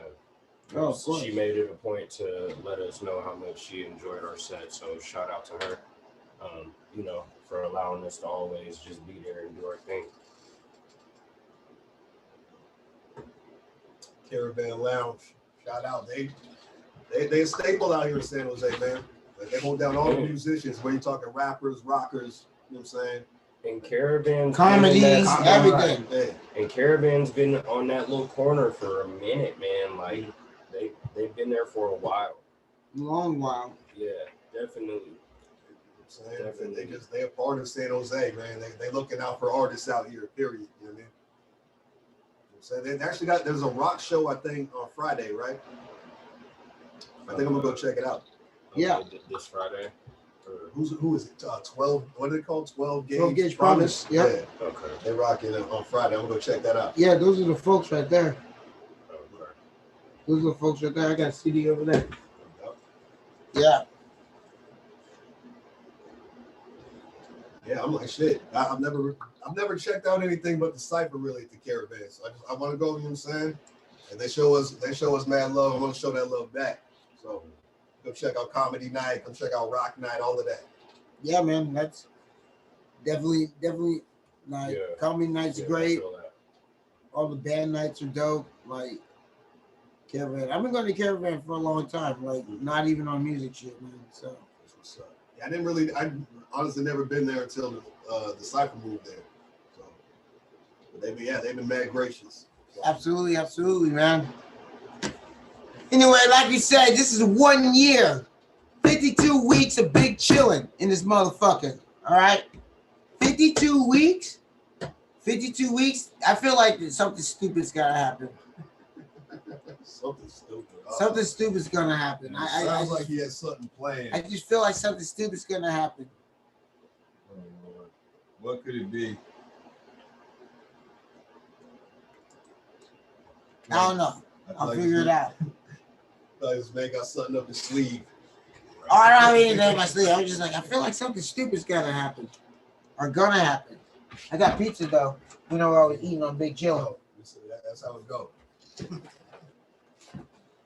We got pizza, weed, beer, champagne, Ciroc boys. Ciroc boys are bad. As y'all already know. Yes. That's how we live out here, man. That's big chillin' right there, you know what I mean? These are big chillin' essentials. All right. So we were just watching the NBA Finals. All right. We were just watching the NBA Finals. And you said what? I'm just gonna check Chris Paul's numbers real quick because I only caught the end of the game. He looked kind of sharp, but it seemed like, at least from what I heard, he kind of had like a slow game. Well, he had a lot of turnovers. Again, that's been his problem lately. Game 21-11. Pretty solid. All right, Chris Paul. Piss Paul. I hate Chris Paul, y'all. I hate him. Not a fan. Hell of a player. Just he played for the Clippers for too long, man. I'm sorry. I don't like him. Hey, what's up? Listen, man. Listen in the building. I don't want to see the Suns win. So we got Listen in the building. What's up, man? Hell, what's going on, man? What's good? All right. Shout out to Barely Functional. Yeah, man. They got a show coming up too. Okay. That's dope. They got a bunch of shows coming up actually. Very Functional, man. Fam band for life, man. You guys know that. They've been doing their thing. All right. So you got Piss Paul. You got Devin Hooker. Why? All right. Why they hate for Booker though? Chris Paul, I get it. Because he plays with Piss Paul. Fair enough. Guilty by association. All right. Booker's a fucking murderer. I'm not gonna lie. He drops 40 like consistently. You know? He was on fire to start the game. Like, yeah, I knew it was gonna All be right. one of those nights. So yeah, he's a torture. That's for sure. Chris Paul is trying. He's trying his best. He's playing some of the best basketball he's ever played in 18 years. It's kind of 16. well, it's 16 years, which kind of brings up the whole sandbagging issue, but that's fine. He never had a reason to play this hard. You're gonna really call him a sandbagger? So he never had a reason to even play this hard, ever. This is a Chris Paul we never seen before because this is a Chris Paul that we never seen before. Well, he's never played this far into Exactly. And he's old. You know what I mean? So as he digs in his proverbial empty bag, all right, and prepares his retirement speech. Titus, what up? What up, Titus? What up, Titus? As he digs into his proverbial empty bag and prepares his retirement speech, not his acceptance speech, because he'll be receiving nothing at the end of these playoffs. Why does it sound like you practiced this though? Go ahead. I did it. Go ahead. But he will also be remembered as retiring in a Suns jersey after dedicating one of the longest careers in the league without a chip. Similar to another Sun in history that we know oh so well. One Sir Charles. Well, how many teams did he play with? He played with 3 teams, right? Charles? Oh yeah, 3 teams. 3 teams. Yeah, So did Chris Paul. I think he had a couple more. No, Chris Paul was New starting with New New Orleans, Orleans, Clippers, Houston, then OKC. Oh, I OKC. forgot. I forgot the whole OKC part. Houston, OKC, now Phoenix. That's fine. Yeah, fine. It's kind of a journeyman. He's turned into a journeyman only in the last like few years though. One of the all-time great point guards to ever play the game. I thought for sure he was going to retire a Clipper. Like I thought that was his squad. And they were like, peace. I didn't see that one coming. I was like, all right. Well, it was kind of your whole engine, but I guess he wasn't getting them anywhere. So you know. And they kind of felt that they could build around Blake. Bad idea. Bad idea. That didn't work out. You can't build that guy. You know? That didn't work out either. Now, granted, he was never that guy either. He's also Didn't played work some. out. He's played some of the best basketball of his career this past year because he realized that he's a spot-up shooter. So he worked on that, and he was draining shit. Right. That nigga wasn't supposed to be jumping over cars and shit. Okay? He was supposed to be a spot-up shooter. He would have had a longer career, a better career. Well, no. You might be when right. you're young and you have that athleticism, you use it. Teams But you gotta, want you to use that. True. But you got to develop your full game. Like his first few seasons, he couldn't shoot at all. Right. Like he wouldn't take a 5-foot jumper if you gave it to him. No, He'd rather drop step and try to dunk on Yeah. it. No, he was getting by strictly on his athleticism. Just his natural physical ability is what he was cruising on. And once he had the knee problems, he's like, oh shit, I got to learn how to play basketball now. Right. Right. You know, and now he's knocking down Jays. It's like, damn, man, you could really have like elongated your career and like, you know. Right. This is the end of his career. What do I do now that I can't be quick? Now that I can't be quicker and jump higher, what do I do now? He's lucky he was able to figure it out. Now, you want to talk about a real killer that I've been talking about for the last few years? There's two big killers I've been talking about for the last few years. And the Greek Freak isn't one of them. Drew Holiday. J. Rue. J. Rue. Y'all want to hear the story of how he got that name? How did he become J. Rue? Because I guess his mom named all his brothers with like J names, like names that start with J. And like when he was born, she was like, well, I like the name Drew. You know what I mean? Like D-R-E-W. But it's like, but it don't start with J. What can I do? Wait a minute. Drew. Jeru. J-R-U-E. That'll work. There you go. Jeru. Yeah. What backwoods state was this? That's an excellent question. Wow. That's a real compromise. Like, Drew. Now, granted, though he probably was confused on consonant sounds his entire life. No, because Drew is spelled like it sounds. I mean, even his name is spelled the same way it sounds, basically. Drew. J-R-U-E. Drew. It sounds the same. This nigga had never had any idea what sound a D ever made. Well, there's a difference between dog and jog. Right. So I'm saying, like, Drew. So did he call people named Drew Daru? These are real questions I'm trying to find answers to here. Drew Holiday.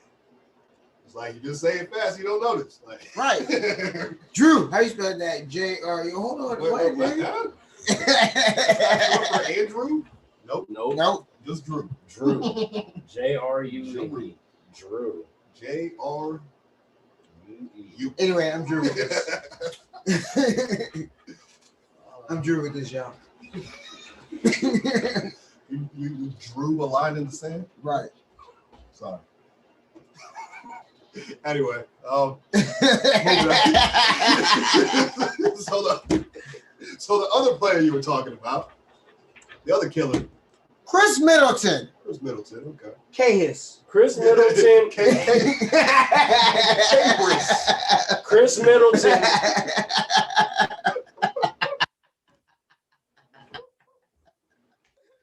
Oh shit. That's his middle name too, Christian. I was gonna say Middleton drew us a very clear picture that he wants to win this ring. No, he's done that the last few couple games.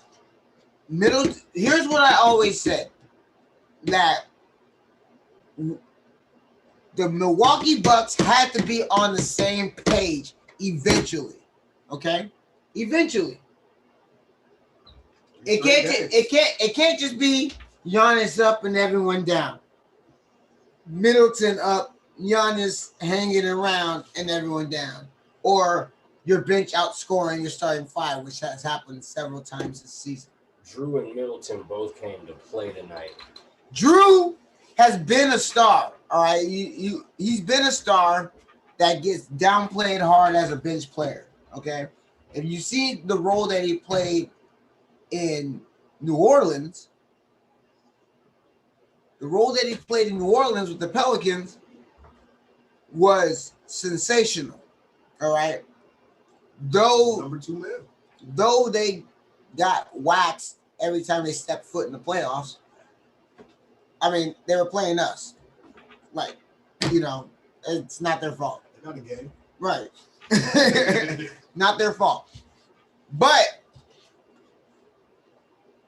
KRS-One, yeah. But J. Rue the Damager. Right. And KRS-One. Yeah. Same team. On the same team.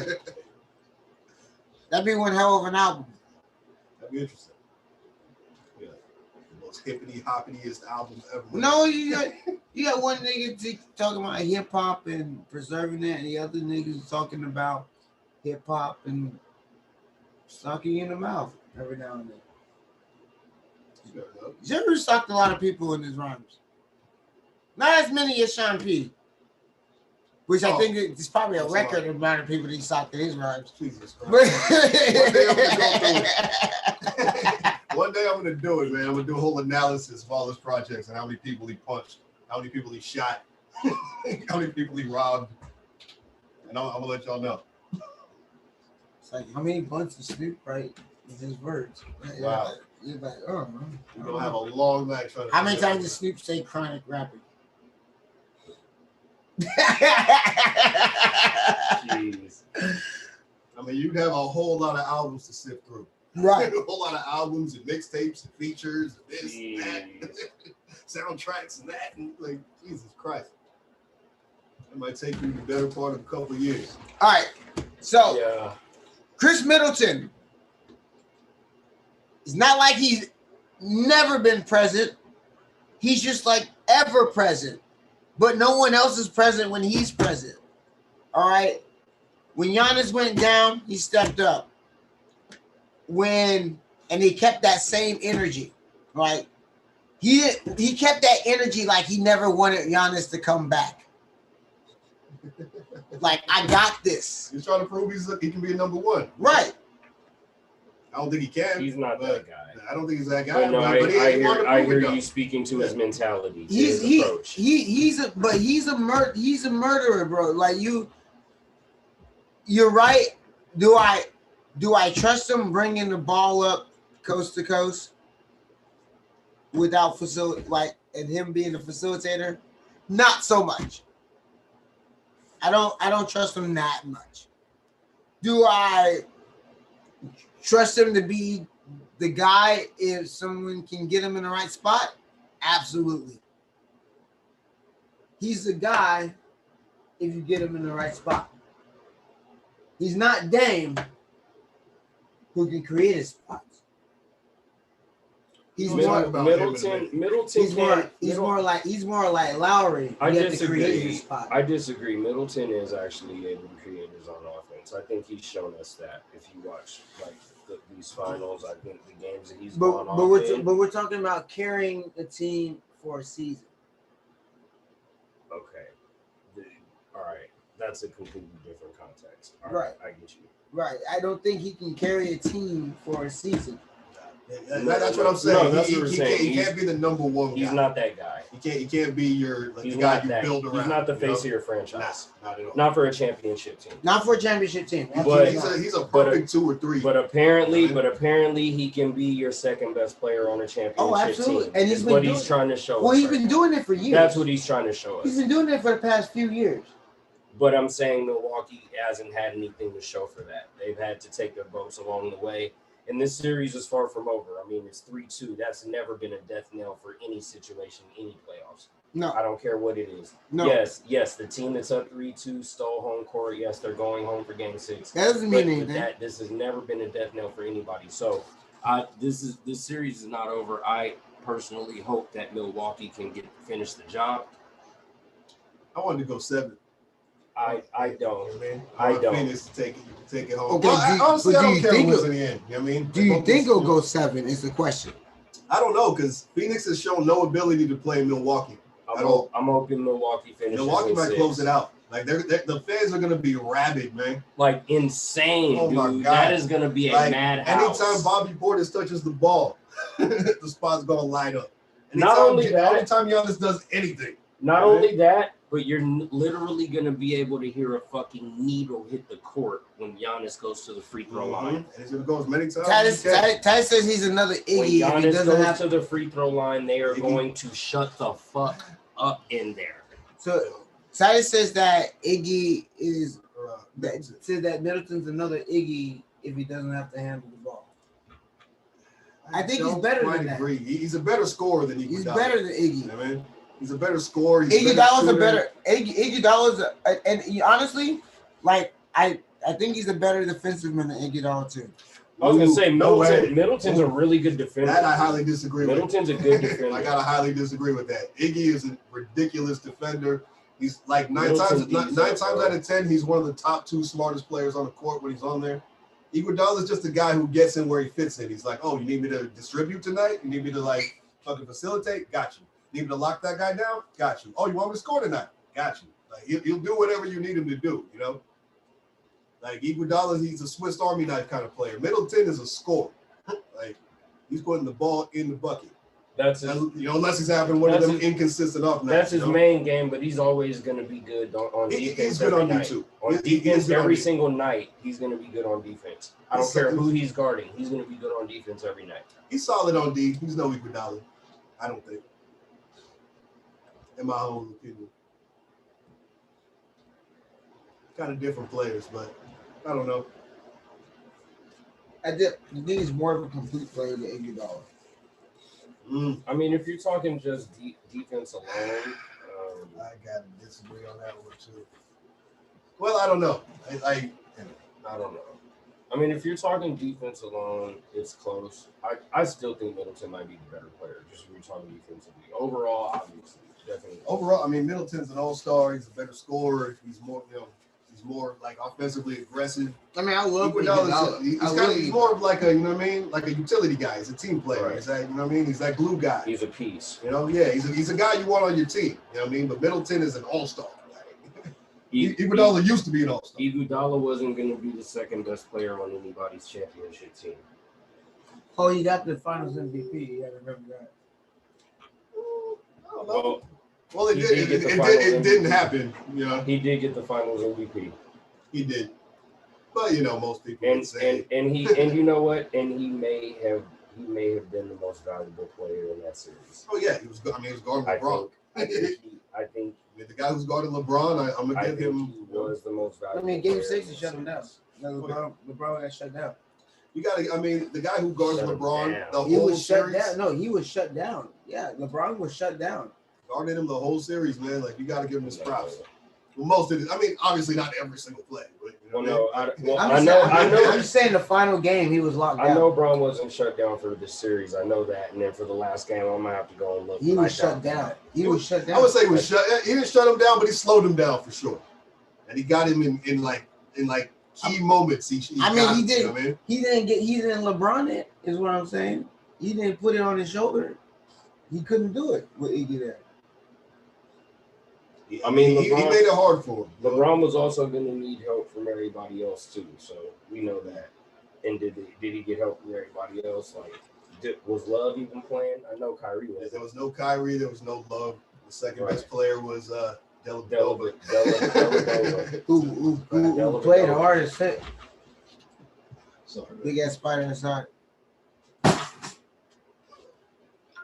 mean, what did you smack it into though? Smack it into this box. Slide there all curled up. Sorry, I hate spiders with a passion. I used to keep tarantulas. I think tarantulas are like the most gentle creatures in the world. Tarantulas in a fucking terrarium chilling, all good. No, I used to walk around with it on my shoulder. Tripping.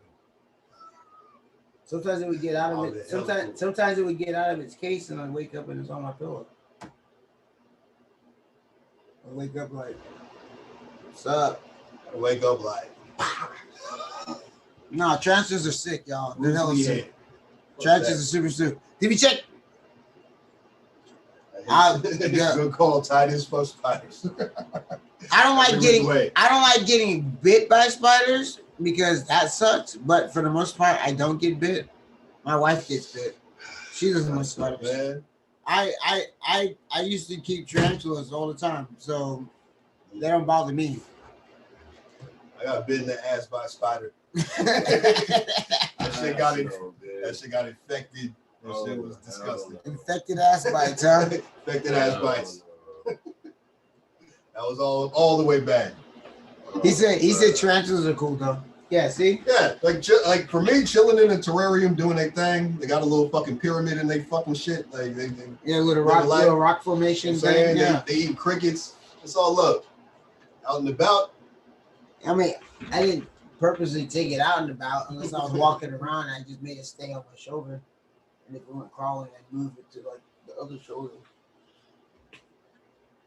See, my ex had a tarantula. I was like, what's wrong with you? Well, I had a python too. That motherfucker got out all the time. That motherfucker. Snakes, I'm cool on that too. That motherfucker was too strong. Like I ended up literally like putting an Edgar Allan Poe book on top of the terrarium so he couldn't. The shit up. Right. It was too strong. He was too fucking strong. Yeah, fuck that. I wake up in the corner like shit moving. I'm like, what are you doing? What are you doing at the closet? Like, it's easy to get out. What you want from me? Yeah, that's my fault. Didn't know I had to. Snakes are dope. Hell yeah, bro. Yeah, snakes are hella dope. My ex also had a fucking iguana. Now the iguana was cool as fuck. Iguanas are cool as hell. Yeah, the iguana was hella cool. As long as you don't fuck with them.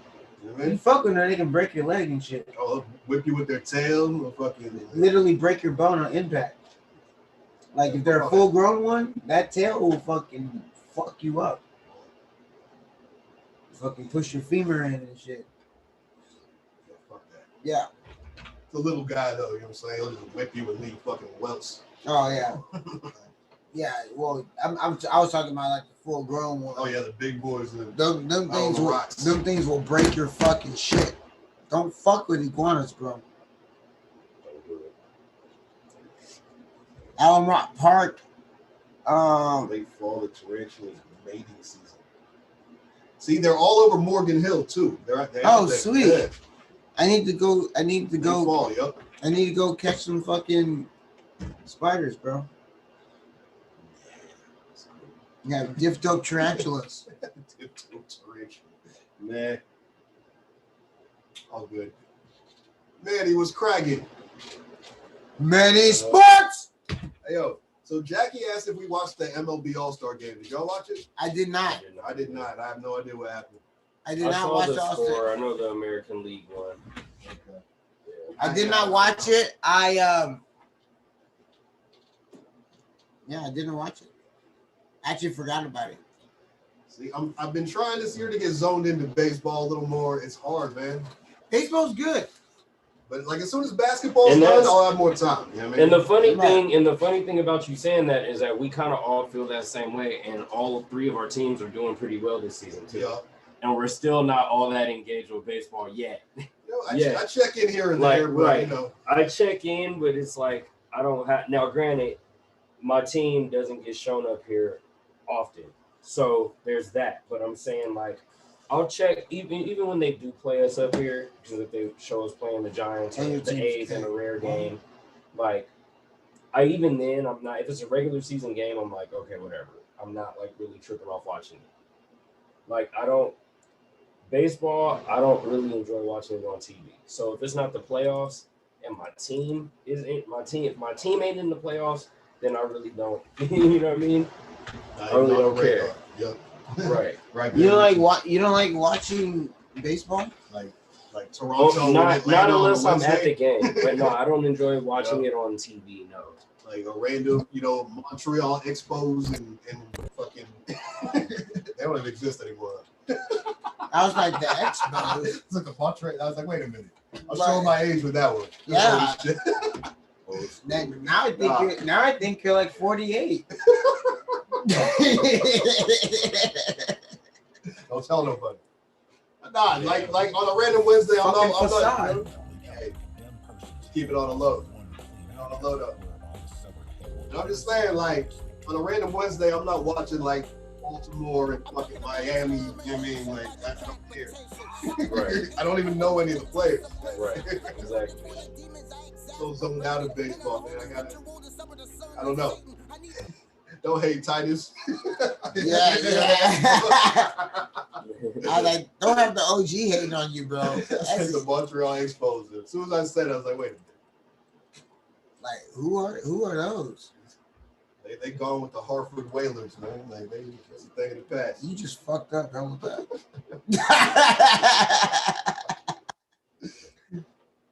Albany Patroons. What up? Golden Seals. Frisco. Yeah, the Golden Seals, man. Okay. Nigeria coming up. They beat USA. You know what? Okay, you know what? Fuck. We want to talk about this now? You want to start that shit right now, Manny? Okay, look. These motherfuckers should not, what's the concept?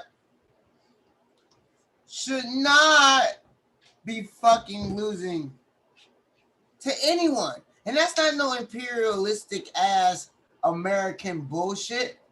I mean, literally, our team shouldn't be losing to anyone. Real shit. We shouldn't be losing to anyone. Man, should we be losing to anyone in basketball, to anybody?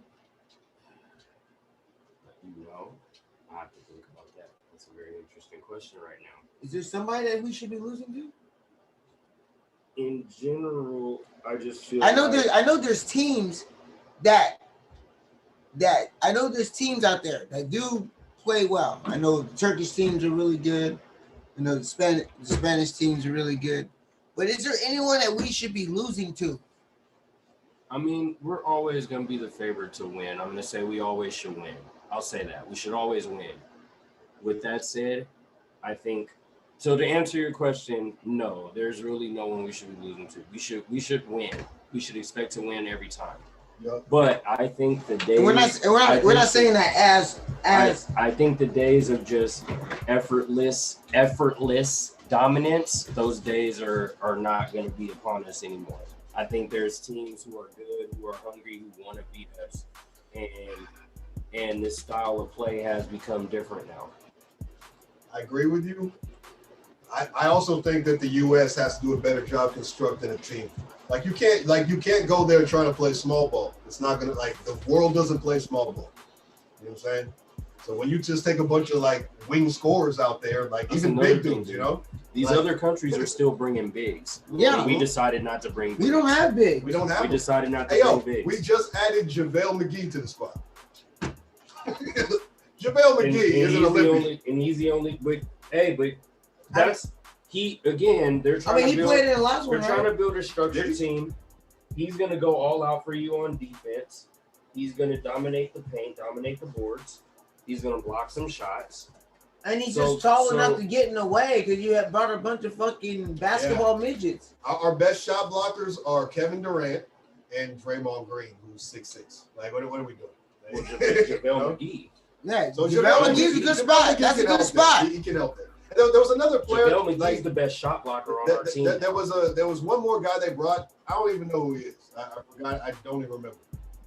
So I could look him up. That'd be appreciated.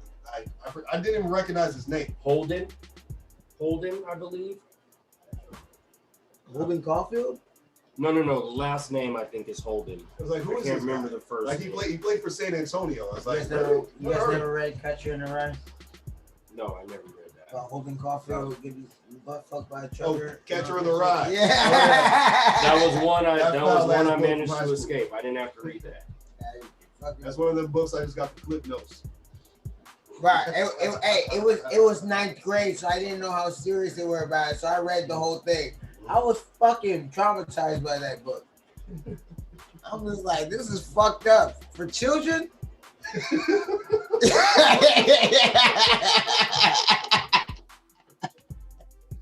Somebody please.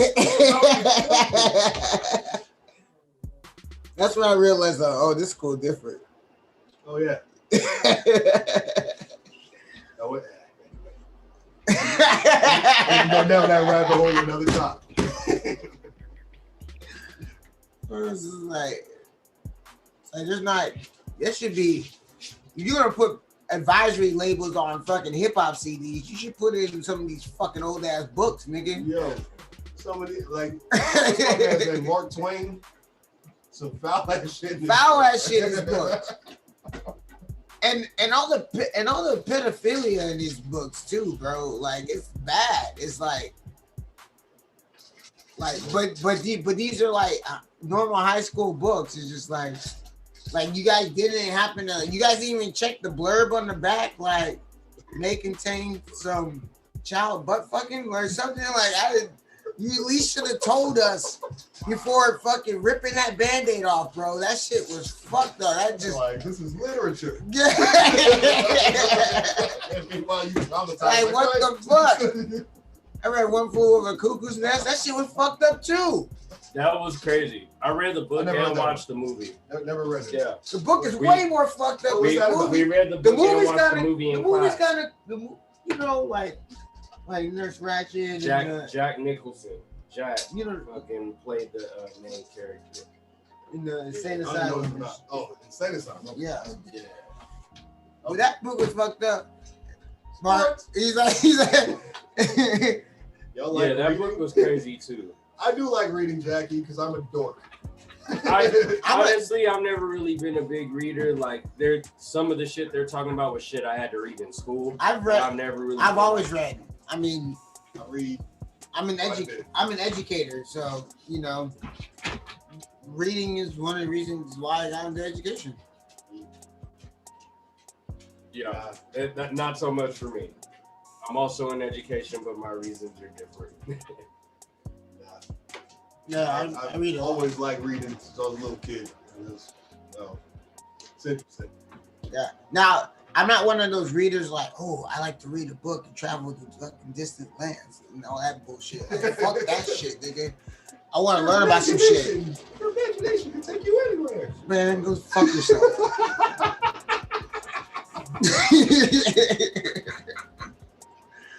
I just like knowing shit. So I want to learn about shit. I'm trying to learn. I just like knowing shit. Wow. Sorry. Yeah, I just want to learn. Almost didn't swallow that. That shit almost came right back out into the fucking. No, man, I want to learn about shit, man. I was the one reading like fucking like Mechanic Monthly, like why, why as a kid did I choose to read mechanic books? Because it's the only thing that looks like it has something important in it, like something that you can learn. You know what I mean? Like when I was a kid, I used to like just going to the library. Lord of the Flies, that's my other book. That's another book that should have had a goddamn label. That should have had a label. I remember Lord of the Flies. Bro, Lord of the Flies, fucking a bunch of murderers. Like, bro, I seen the movie Kids before I read Lord of the Flies, and that shit was like exactly the same. Damn. Got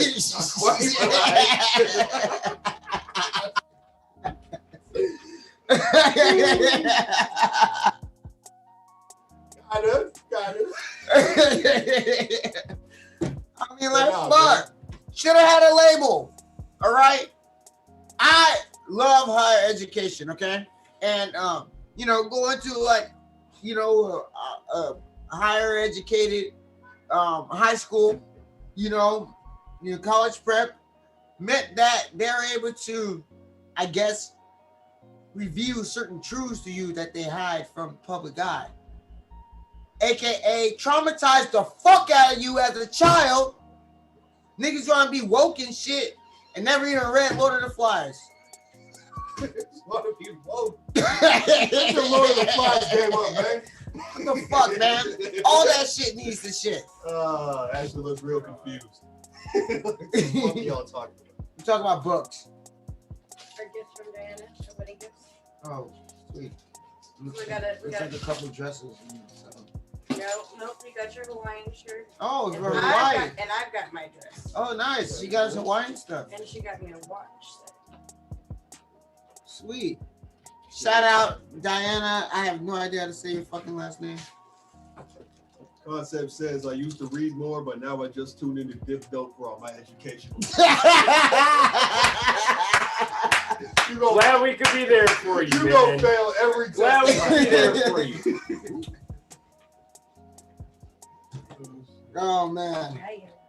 Nah, like when I was a kid, I used to go to the library for fun, man. Like, you did? Yeah. I was a fucking nerd. What do you want from me?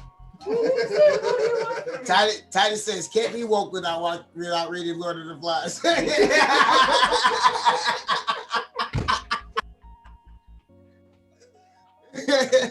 I guess I'm not. I don't think I've read that. Oh man, I had to read that book at least twice. I read it twice. I read it twice. I read it for Countercoat Lit. I read it for the freshman box. The freshman box of books Sophomore fucked me year. up because I had to read. sophomore Listen, year. I had to read Jumper, and guess what? It's not like the movie. That book is fucked up. Also, okay, it's not like the movie. I read Jumper. I read Lord of the Flies, and I read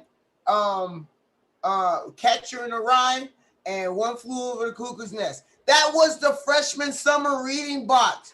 They wanted us fucked up by the time we got had to there. write a report on each one. They wanted us fucked up, bro. Did y'all have to read Gentle Hands? No.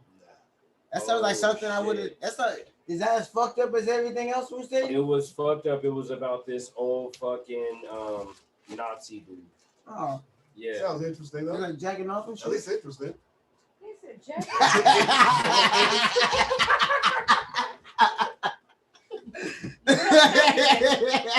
You killed Mac again. Damn fool. Like that, that's fucked up. Man's like, never mind. He said sorry for bringing it up. Hey, dog. In high school, did you If I wasn't sitting in the middle of you two motherfuckers, I would have walked out. Knowing Matt Mendes, he would. No, why in high school, they ever make you read this book called The Greek Way? Way? No. It like broke down in detail every aspect of like Greek society and like Greek government and like ancient Greece and the butt fucking passing power to power. Yeah. Yeah. So you were talking about the You were Great only Way. allowed. You were only allowed to. The You Great only. Way. You were only allowed to fuck men in the butt because it was a patriarchal society and it was a passing of power to power. That's real. Look it up. True I'm not shit. even joking. Like they talk about they talk about it like how that was a part of society. Like It was a part of society. It wasn't about being it wasn't even a homosexual sexual or not. thing. It was just like it's a power thing. It was a like, power thing. That's fucking weird. It was because only the elders had the power and they had to bestow the knowledge. So then you look Only forward, elders have the power to fuck you in the butt. right? They're like, oh, this is for You can't just go. passing down power. Yeah, that's You can't just have like no. You can't just have no power and go around plugging folks. No, you gotta have some power, man. It's a passage thing. Stop, sister. Okay. Moving on. Butt plug is in. Dipped up educational needs. We're doing this for concept. Dipped up butt plug. Is that what we're talking about, right? Hope y'all are taking notes, man. Right. We just. This is the Dipped Up reading list right here, y'all. Right. Dipped up butt plug is just what you guys just said. No, that's not what we Dipped Up Book Club, holla. Yeah, we might. If we start a Dipped Up Book Club, who would be down to read some really fucked up shit with us? I'm with it. It's cracking. I'm with it. We can do it as a couple. Have you guys read Emmets for Murder before? That shit is so. What's that? The book Emmets for Murder. That book is so fucked up that, like, it doesn't even. It starts with murder, has hella fucked up shit, and like goes back to murder. Yeah, like it's barely even about the murder. How fucked up the book is. I'm just saying, like, I just wanted to read about death, and I got a whole lot more than I wanted, bro. That shit was fucked up. Nice. Dipped Up Book Club. Holla. You ain't sleeping after reading tonight. So I read to help me go to sleep at night. Not in this book club. You might stay up a couple extra nights. You know what I'm about to start reading again? It's the Bible. top to bottom, front to back. Yeah, yeah, real shit. I challenged myself to do that before, and I couldn't get through it. I got bored. So I'm trying to go back and like top to bottom, front to back, read the whole thing. The way you do it, because I've done it before. The whole thing. The whole thing. I've done it before. Interesting shit. But granted, I was like, I was probably like 13 or 14, so like, you know, I can't say that I really understood everything I read. Right. You know. At Like, that age, yeah. Now I would Especially understand with the like ancient English way they speak English. Right. It was a King James version. Yeah. It was a King James version. I would definitely get an amplified. I would definitely. You're like, what the hell? No. I would definitely get an amplified version because it has explanations on why it's written that way, and you don't have to know Old English to understand who thee and thou and all that shit was. And all that is translations of translations anyway. Right. So, you know, because they all came from different lands and spoke different tongues. You know what I mean? You know, and so yeah, you never know exactly like where it was. So that's what amplified, and it has footnotes and shit too. So like, you know, footnotes and it's like shit in the back and be like, oh, this is, you know, transcribed from this scroll found in Syria, blah blah blah, and then you know you understand why it sounds all stupid because it's fucking supposed to be poetic, and it's not because it rhymed in their language and not ours. So you know, there's a lot of things that you learn, but get an amplified version if you're gonna get a Bible. You're gonna try to read front to back, because otherwise, you know, you'll be in there fucking, you know, I don't know, dressing like Shakespeare. Come out talking like Shakespeare and shit. You know, like, thou hast made. Like, oh man, Jackie says get the kids version, which is a great idea. That is a good idea. But they take out all the bad stuff. Yeah, bad stuff is awesome. Yeah, we still want the wicked part of the Bible. You want the seven-headed dragons and right? Yeah, right, because the kids' Bibles will have pictures and stuff. You know what I mean? Like art to you know look good for kids and shit. So Right. like, yeah, they leave out all the and behold, the bare whores. So they right. But they're gonna take out the story of like the two sisters raping their dad, or you know what I mean? Like Yeah, they're all gonna take that that part out. You know? Right, and you know, Rightfully so. Yeah, I mean, I had a kid's Bible. Okay, I had a kid's Bible growing up, you know, and I did too. And you know, they don't tell you in the story of Samson that it was all over a whore. They don't say that at first. They don't say that. That's not a mention in the kids version. They're just like, you know, she was unclean. It's like she can wash her hands. What? Yeah, it's like damn. Fucking need a shower. Fucking dirty bitch. Damn. And then you fucking learn like, yeah, because oh, that's what you think when you're 6 years old. What a dirty bitch. He probably did. Well, I do like No, yeah, he probably did.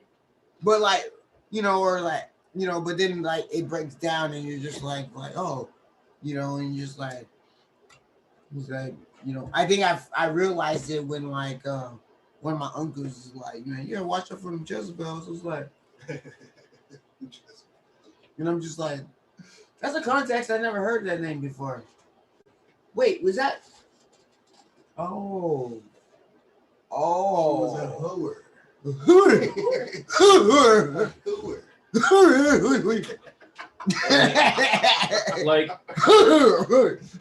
like her are those ladies doing over there?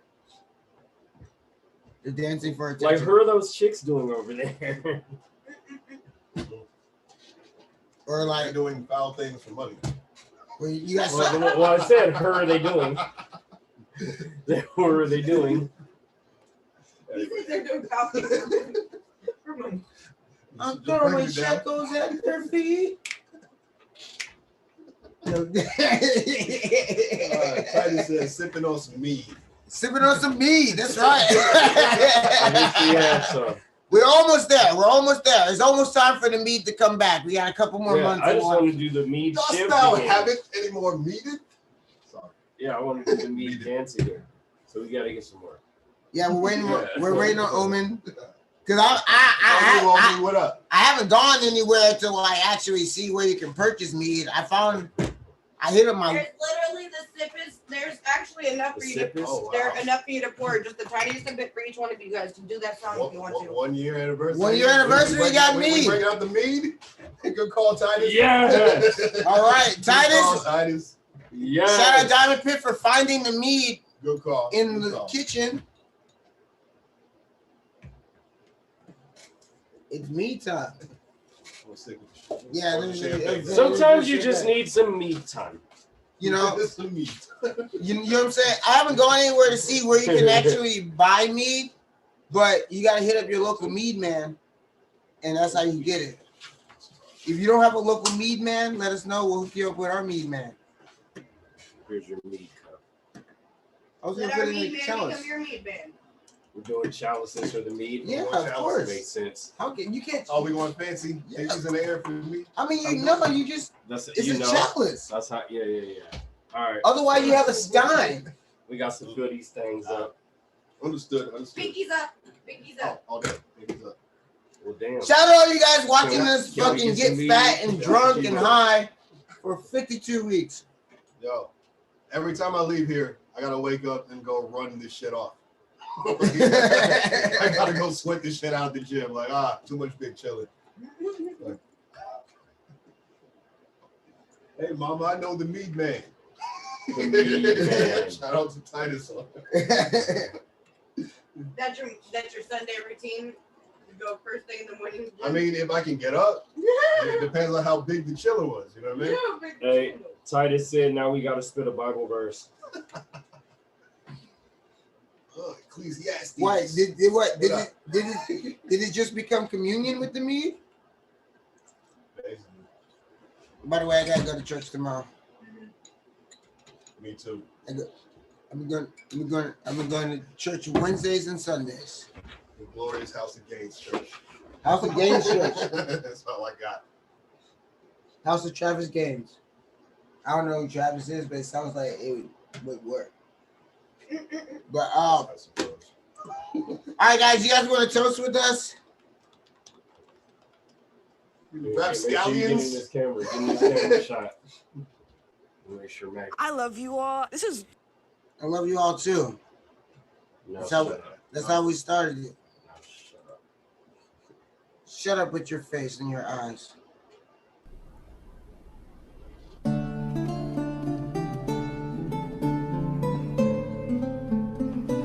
Happy 1 year, y'all.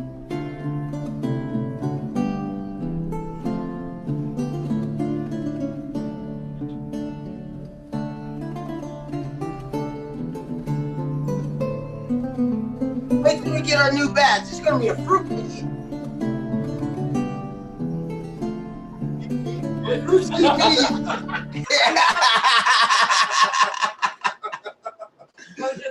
We're taking it back with that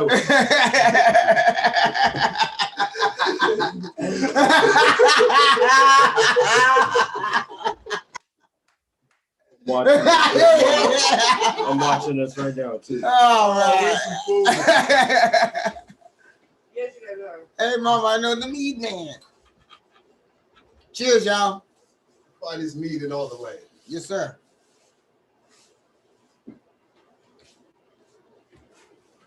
It's been a while. It's fermented a bit. It's a little stronger now. Hell yeah. It's got kind of a liquor taste to it now. Yeah. Yeah. I'll take it. It's fermented. I mean, like, when did we bust it out? Like a few months ago, right? Yeah. Yeah, so it's fermented a bit more. It's a little Is us now enjoy the meat refreshments?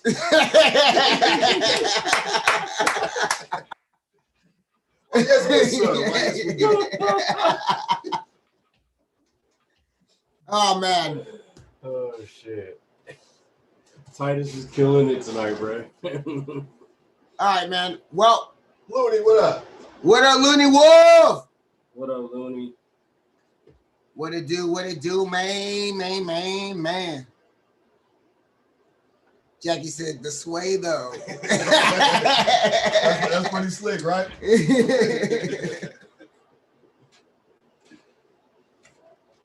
All right. Mead and Ciroc, man. What up?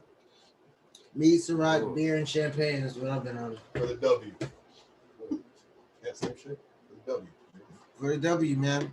Fuck the world. I mean, for the win. Both. Both.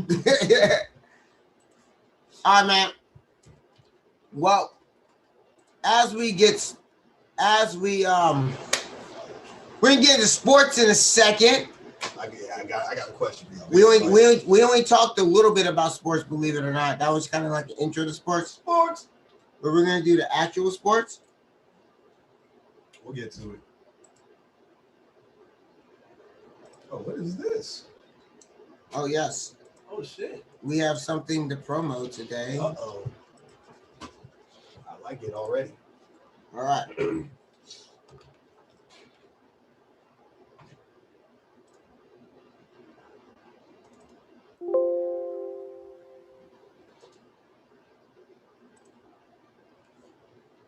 All right. So. Promo minute. Shortly. I'm sure we'll get there. I'll break that down real quick. Promo moment.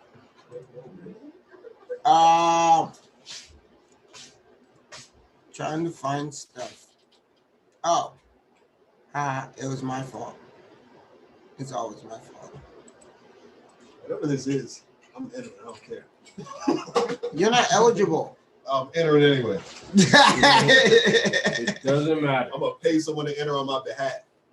But all right, guys.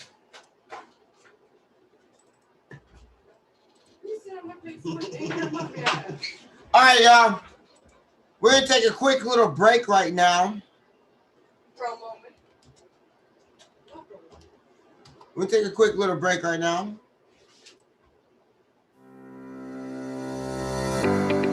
Promo minute. It's the promo minute. It's the promo minute.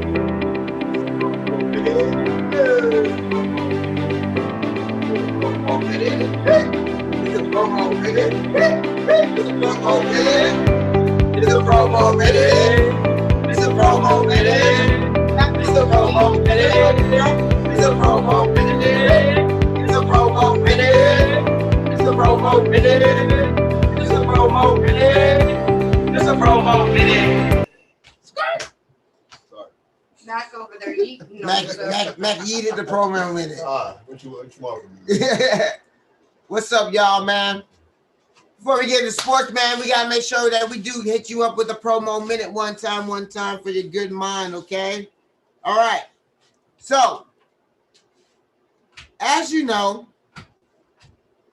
Big Chillin with Diff has been here for one straight year, 52 weeks, and for that, we can only thank you all for making it possible. We started this as an opportunity to share the things that we're up to during the pandemic and being an opportunity to have a platform for Diff artists and artists that we're close to share what they're also doing, how they're braving the pandemic also. Never did we think it would go this far, but it has. And it has because of you and your support and just being overall involved with Big Chillin for Diff Dope. So for that, we thank you. Thank y'all. Now we're going to continue on with some promo items. All right. First things first. Both Eyes, MXD Persona, produced by Big Jeezy. Make sure you guys check that out. That video is on the Diff Dope page. 12th letters about to drop. About to see a bunch of promo for that this week.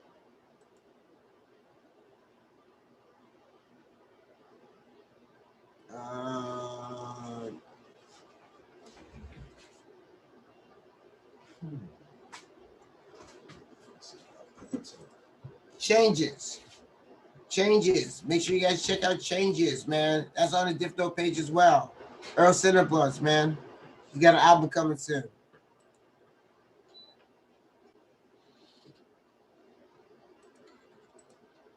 Oh yeah, wrong Hitman. That's Hitman Holler. We're gonna talk about Hitman Holler later. I read a little about that. I was like, oh. Yeah. I still don't know anything about. Yeah, I thought it was another Hitman. I thought it was my song Hitman, but that's actually Hitman Holler. We're gonna talk about him today. Yeah. Shout out Sean Black, shout out Madman. Treat Me Like Ways. Check that shit out. Also check out the EP, y'all. Really groundbreaking, good EP. really good EP, man. That shit's on Spotify. Very good. Yep. Very good. Putting that on my shit. In your speakers. Video coming soon. Hey, y'all know it. Night in San Jose. We're gonna be working on some new mixes for this week. Should be dropping out in the summer. Make sure you check out the video for Medicated, Mr. Juice and Pimp Habanero. They're already busy working on it. Next one. Yeah, man. You can't say play. That's off their summer EP right here, y'all. Make sure you guys check out the summer EP. Also, check out 2020 Vision from Pimp Habanero. It's been busy. As well as Hockey Mask and Body Shots Part 2 from Mr. Juice. So that little crew has been working inside the crew. Macro Project, keep pushing that shit. We're gonna get some new visuals for you soon. Man, shout out to y'all checking that shit out recently, man. The numbers been going up lately. I'm like, shit. I ain't even promoted that shit lately. But look. Like that shit. More videos dropping this summer though. Yeah.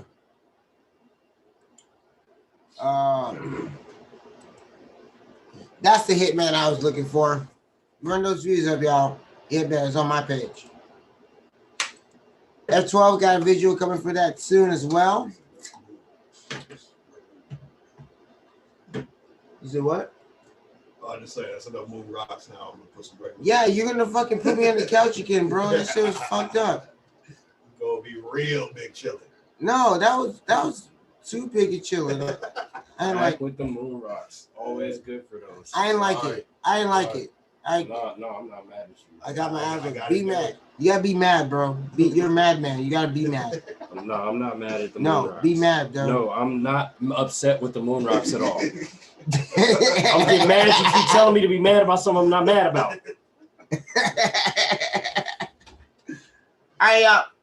So I got a really big flyer here. Okay, it's gonna be hard for you to read. So I'm gonna try to enlarge it. Whoop. All right, it's enlarged. All right, I got a blurb for this, so stay intuitive, okay? This has rules and shit, all right? Smiley, what up? What's up, Ian?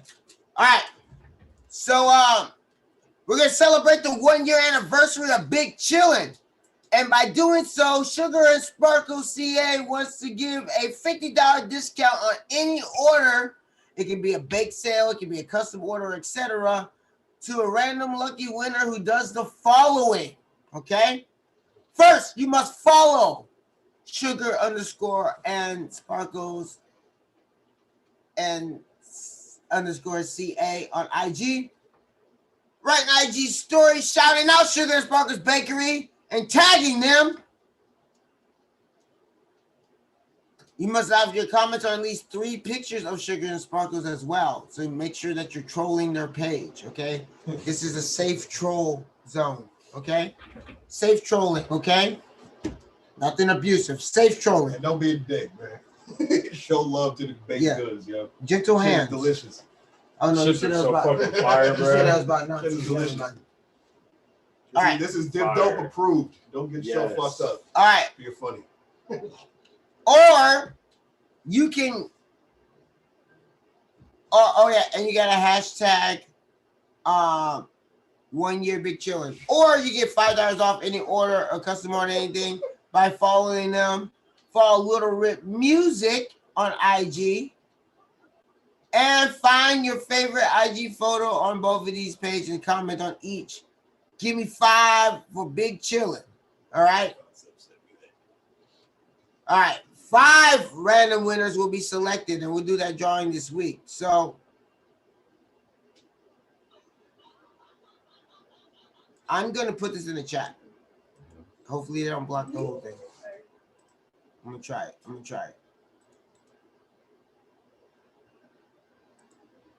Oh, damn it. That was. I suggest y'all jump on that, man. Like, Sugar and Sparkles is that's some high quality baked goods, man. Absolutely. I am a fan. I don't know when the next bake sale is. Who's cracking? Yeah. Do yourselves a favor and get on that if you haven't. I'm definitely a big fan. Huge fan.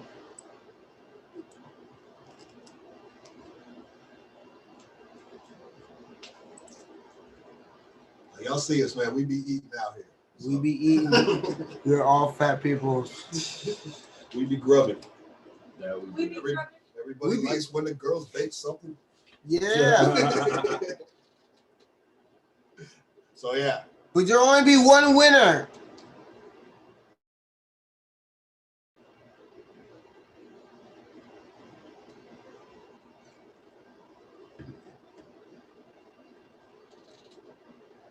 Is that Jackie said at the bottom? It's also on Diff Dope's Worldwide Facebook. Oh yeah, also check out the Difto Worldwide Facebook. Yeah, check out the Difto Worldwide Facebook as well. What up, Big Don? What up, Miss Scrooge? Check out. I'm trying to find a way to make this all fit, but it hates me.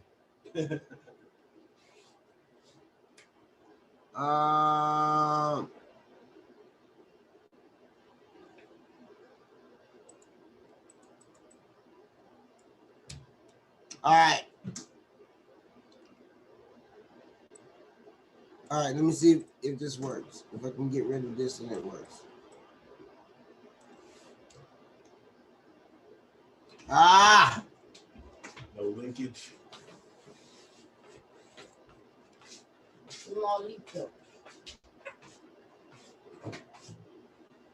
All right.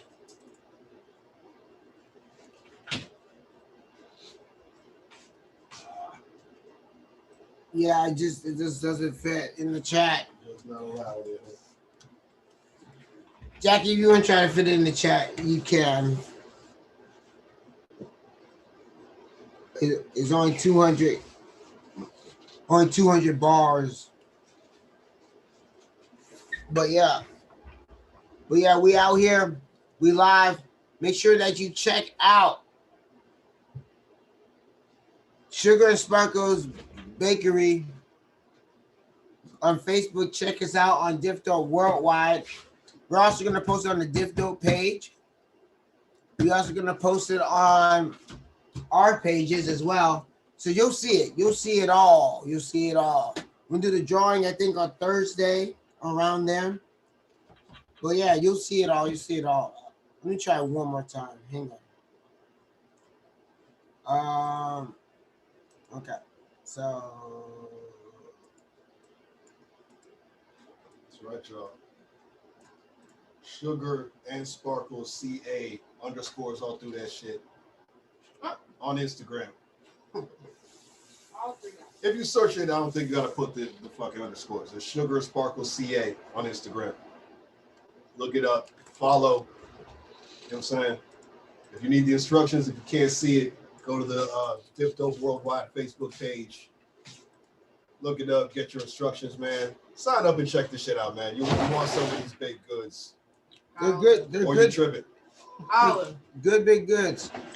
Good big goods? What did you just say? Good big goods. Good baked goods. Good big goods. Good big That goods? needs to be someone's motto. Good big goods? Good baked goods. Big goods good. Big good good? Like a fucking jingle at it. Bake good goods? What did you just say? All right. Anyway, check it out. I'm gonna take it down. Hopefully you guys saw it, God. screenshotted it, I whatever. just keep thinking of Saturday and you trying to say Persian. See, I don't remember this. What did I say? I don't know what you said. I tried to figure it out for the You longest tried to time. figure it out because I kept saying, is she Persian? And you're like, Got that sugar? I should have said yes. That real sugar, not the booger That should have sugar. been the end of the conversation right there. He said, no, she's Persian. She's Persian. Parisian or something. Parisian. She's Parisian. What the fuck is wrong? You were making shit up. I guess. I don't remember, but And we're like, she's Persian, right? He's like, no, she's not Persian. She's Parisian. She's Parisian. I'm like, what's Parisian? Just made up a country. Is that Caribbean? I didn't know it was like. I didn't know what. Yeah, I wasn't gonna. I didn't want to sound ignorant and be like, I was wrong. There is such a thing. Nah, I was just drunk and retarded. Don't worry. But it was funny. You were right the first time. But it was funny. Just want you to know this. You didn't know this. I'm glad I was entertained. Yeah. Yeah, Sugar and Sparkles, check it out. Kyle said you and I were both entertaining and shit.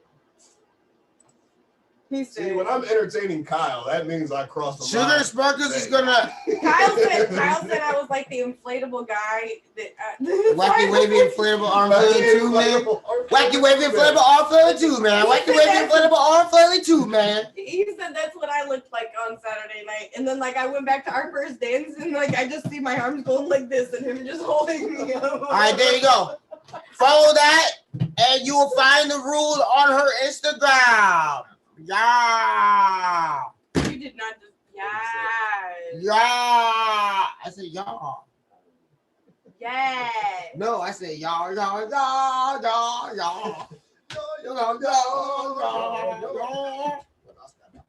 You know my step correct. Woo! Got you all in chat. Where did that go? Where did that go from? Yeah. We all did it. So Yeah. we're all good. I thought you guys were breaking off in the No, who that? Who that trying to get up in my groove? Once again. Yeah. Once again. Does anyone know one more JT Money song? Anybody? One more JT. I didn't even know that was his name. One more JT Money song. Anyone in the chat? JT Money. Anyone know one more song? I know there's one more. I know. I just can't. I mean, that one was just a lyrical masterpiece. So, like, it's got anything else?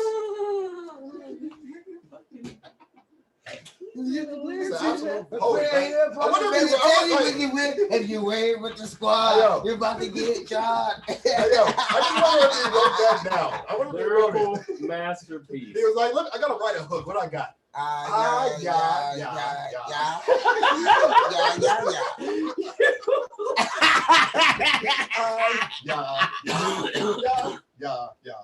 Wait. Who that? The way you niggas look right in this shit, though. He had whole problems. He has 1.7 million views on whole problems. Whole problems.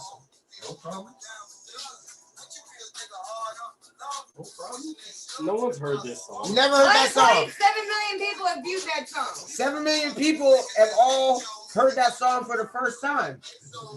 They probably said the same thing. Name one more JT Money song. Name one. They're like, let me look it up.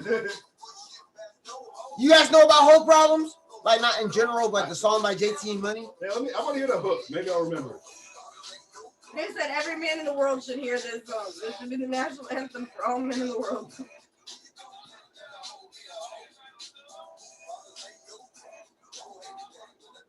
Yeah, no, doesn't ring any bells.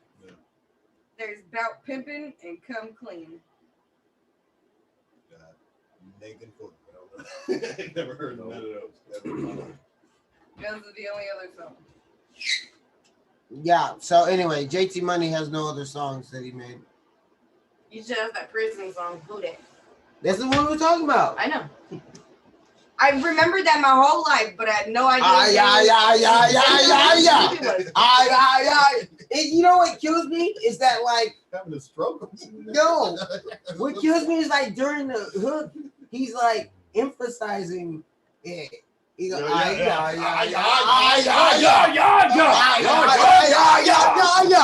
he did kind of go in. Hit the Mad Libs hard. Like, yeah, he did. Like, There's emphasis there, man. Shit. Who that? That shit's fire. Oh my god. Boy. Lyrical prowess. Full effect. When it's all said and done, that shit worked. I mean, that was a hit. It's all stuck in your damn heads. Right. All these Since years It's later. been stuck in Since me. children. It's been stuck in my head since a child. Well, me and my Didn't even know what his name was, but all I remember me and was my cousin, I. me and my cousin, recipes my cousin and shit. We were all about that song. Like we just go stupid in the parking lot when it came on, bro. Like, cause it just, it's just like Nick and Nathaniel would. We were in Salt Lake City when that shit came out. We were in high school. We were just stringing dreads and shit, just like. I still don't want I had dreads in my whole junior year. I had dreads. Seems very strange. I don't think I could get used to you with dreads. No, sir. It'd be strange. My whole junior year, I had dreads. I shaved them off because I decided I liked pussy. So you didn't like pussy before. Don't want to smell like patchouli no more. Right. I just like, it's just like shit. Because after a while, I'm just like, man, these look kind of, these look. I'm used to like get my hair braided and then like if it looks ratty, I unbraid it. Right. But like when you dread it, if it looks ratty. You cut your shit off. No, if it looks ratty, that's how it's supposed to look. And you're just like, right. Kyle says he votes for YD to grow dreads again. Shut up, Kyle. You don't have a say so in this, Kyle. What up, Kyle? Well, Kyle. But yeah, man, I cut that shit off, man, because like that shit just, I didn't see it being pussy getting, That's why you definitely should not put dreads back in your. Right, see, I'm not gonna get pussy for my wife if I get dreads. Yes, you hush that mouth, Kyle. Things out differently. And I don't even. I like my dress because I like skating in them and shit. Just getting smacked in the face with fucking shit all the time. Smacked in the eye. Pow! Oh man, I okay, did that stupid jump. Ow! Pow! Okay, for the most part, it went up when I went up. I didn't get smacked in the face very much. My luck, I get smacked in the fucking eyeball every time. I only got smacked in the eye like twice. It sucked, but I didn't lose an eye or anything. You didn't have beads on your shirt. Nah, that shit's whack. Look like Hurricane Chris. Fuck that nigga. Ask that nigga what he done. Hey, bye. Hey, bye. Oh, wow. You know the A Baby remix. You know the A Baby remix is like 12 minutes long. It really is. Why? It's so long. Oh yeah, every nigga in the South. Every nigga in the South was on the A Baby remix. That shit's like fucking 12 minutes long. Boozy killed it. I'm taking all your ass caps. No. So that's in the A Baby song. That's a bar. That's a bar. Yes, it was. It's not a bar in the A Baby song. Yes, it was. That's from fucking Bia Bia. It really feel like it was. It's not. It was. B.I.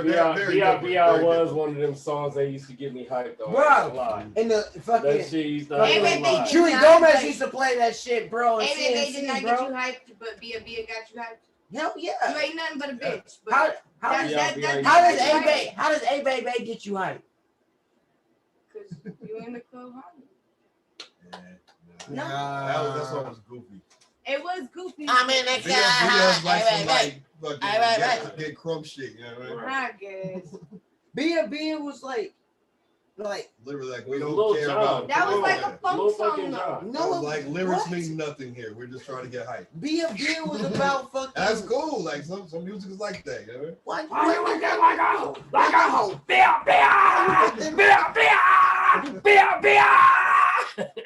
So look, Hurricane Chris at least said more lyrics than he did. Hurricane Chris was garbage. He said, first of all, garbage fucking. Oh shit, boy. They don't want to stay up, huh? No, I keep hitting it with this fucking chair. It's so big. No, okay. I will tell you something that Little John spit harder bars than Hurricane Chris in that song. First of all, he said, "You're scared. Ouch! God You're damn. scared. Stop acting like a bitch. You scared." Bars. Represent your clique. Represent your clique. Say fuck that shit. Say fuck that shit. Yeah, Lil Jon kind of went in on that shit though. He did kind of go in. He on went that hard shit, with like 12 words. He kind of went in on that. He shit, went though, hard bro. with 12 words. Yeah, he kind of did though. He kind of did that though. Come on, if you can go hard with 12 words. He kind of did that though. I mean, you know what you're coming to. You know what you're there for when it's Lil Jon. Oh, You know what I you mean? already know. The other guy is just man. I'm in the club, holler, hey, back. You sound like a cartoon character, dog. Shut up. It's your Lucy. Agreed. Like fucking hand puppets. Agreed. That whole music video should have been hand puppets. Which is, you know.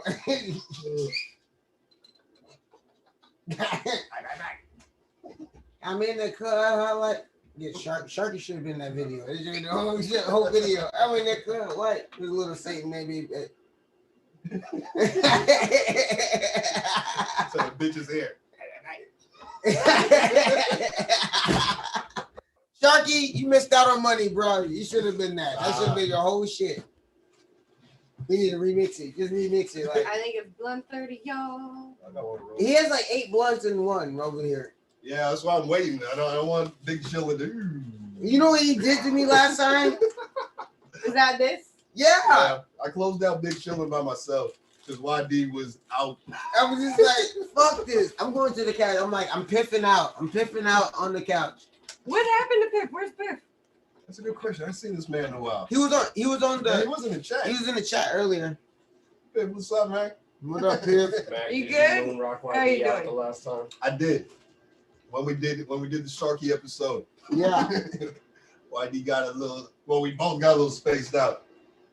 No, man, I got punched in the eye, I remember bro. I wasn't here for that. I got punched in the eye, and I was like, bro, I can't. Otherwise, I was gonna be here like. I guess it would have worked. You wouldn't have saw me. Eventually, I was so high. It's like I got nothing else to talk about, man. We done. All right, y'all. Out of here. All right, we ended our promo minute. With make sure that you join, follow Sugar and Sparkle CA, like the pictures, Do it. Do it, damn it. Leave comments. leave comments on the photos. 1 year Big Chillin, if you want to be the grand prize winner, or give me 5 for Big Chillin. All right. Moving along. Going back to the sports. Or going elsewhere. This is Sports Madness with Madman. Hey, spit. Well, first of all, I have to thank the Big Chillin staff for allowing me. Well, thank you for that introduction. And first of all, I have to thank the Big Chillin staff for allowing me to grace y'all's presence every week for a year. And secondly, I have to thank all of you for tuning in, our loyal viewers. And you know, it just has to be said that the show doesn't happen without you, okay? So there's no Madman A. Smith if you guys don't tune in, all right? So I had to say that. So applause to everyone that has been involved in us reaching a year. Now, with that said, there's a lot we have to talk about tonight, because I am shocked, I must tell you, stunned, that the Phoenix Suns damn near had the Larry O'Brien in their hands this evening. Now, mind you, it was only 2-2, okay? So I shouldn't say they had it in their hands this evening, but by losing, oh my God. Can you guys imagine the scene in Milwaukee, the scene in Deer Country outside the building? Oh my God, it's gonna be crazy. It's gonna be absolute bananas. Okay? Giannis Antetokounmpo, the Greek freak, okay, has been nothing short of phenomenal, magnificent. I mean, I can't find enough words to describe how dominant of a performance this man has put on throughout this entire series, okay? And I'm tired of everyone disrespecting this man because of who people compare him to. This man is the Greek freak. And with one more win, he will have a championship. And this is after he came off of a knee injury to play in these finals. Now, Mr. Kellerman, I must ask you, tell me something, Matt Kellerman. Do you feel that Chris Paul and Devin Booker and Monty Williams and the Phoenix Suns can correct course here? Or is this series over, Mr. Kellerman? You tell me. Personally, I feel like the series is over. Milwaukee is insane. Phoenix has shown no ability to play there at all. Like Chris Paul has had the worst games of the playoffs in Milwaukee. And now they're going back there after they're feeling good, winning in Phoenix. I don't know, man. Plus the crowd. The crowd, dude, in Milwaukee. all those thousands of people outside of the fucking of the stadium. Like, I'm sorry, Milwaukee's gonna be jumping. So like Phoenix is gonna be walking into a hornet's nest. You know what I'm saying? And they're already behind the 8 ball. Chris Paul looks like he's getting, like, I don't know. He had a so-so game tonight. 21 and 11. You can't sneeze at that. But Yes, is it that? That's pretty much consistent for him. But Drew Holiday had 18 and 7 at the half. Oh, let's not get anything twisted about the Bucks' performance tonight, gentlemen. Drew Holiday and Chris Middleton carried the offensive load for that team tonight. Which they needed to do. Yes. No, I'm not crazy. I don't think that anybody other than Giannis is gonna be the MVP if the Bucks win this finals. Okay, Giannis is gonna be the MVP and deservedly so. Deservedly so. I'm not gonna sit up here and take anything away from the overall performance of this man throughout the series. Okay, but Chris Middleton has had a couple of games where he has stepped in very nicely and done his thing. And same for Drew Holiday. Those two brothers balled tonight. And they gave Giannis a well-deserved opportunity to play the third wheel tonight. Well, he's been carrying so much already. Yeah, absolutely. And he's been doing so less than healthy. Let's remember that. Right. So we talked about all playoffs long how this was going to come down to being a war of attrition. It absolutely has been that. And even the team that raises the Larry O'Brien trophy this year is going to be hurt. They're going to be banged up. They're going to feel it all summer when they're recuperating. But you know what? They're going to be recuperating, getting ring size for their fingers. So whoever raises the trophy this year is a deserving champion. I don't want to hear anything about no asterisks, okay? See, I'm sorry. Like, excuse me real quick, Mr. Madman A. Smith.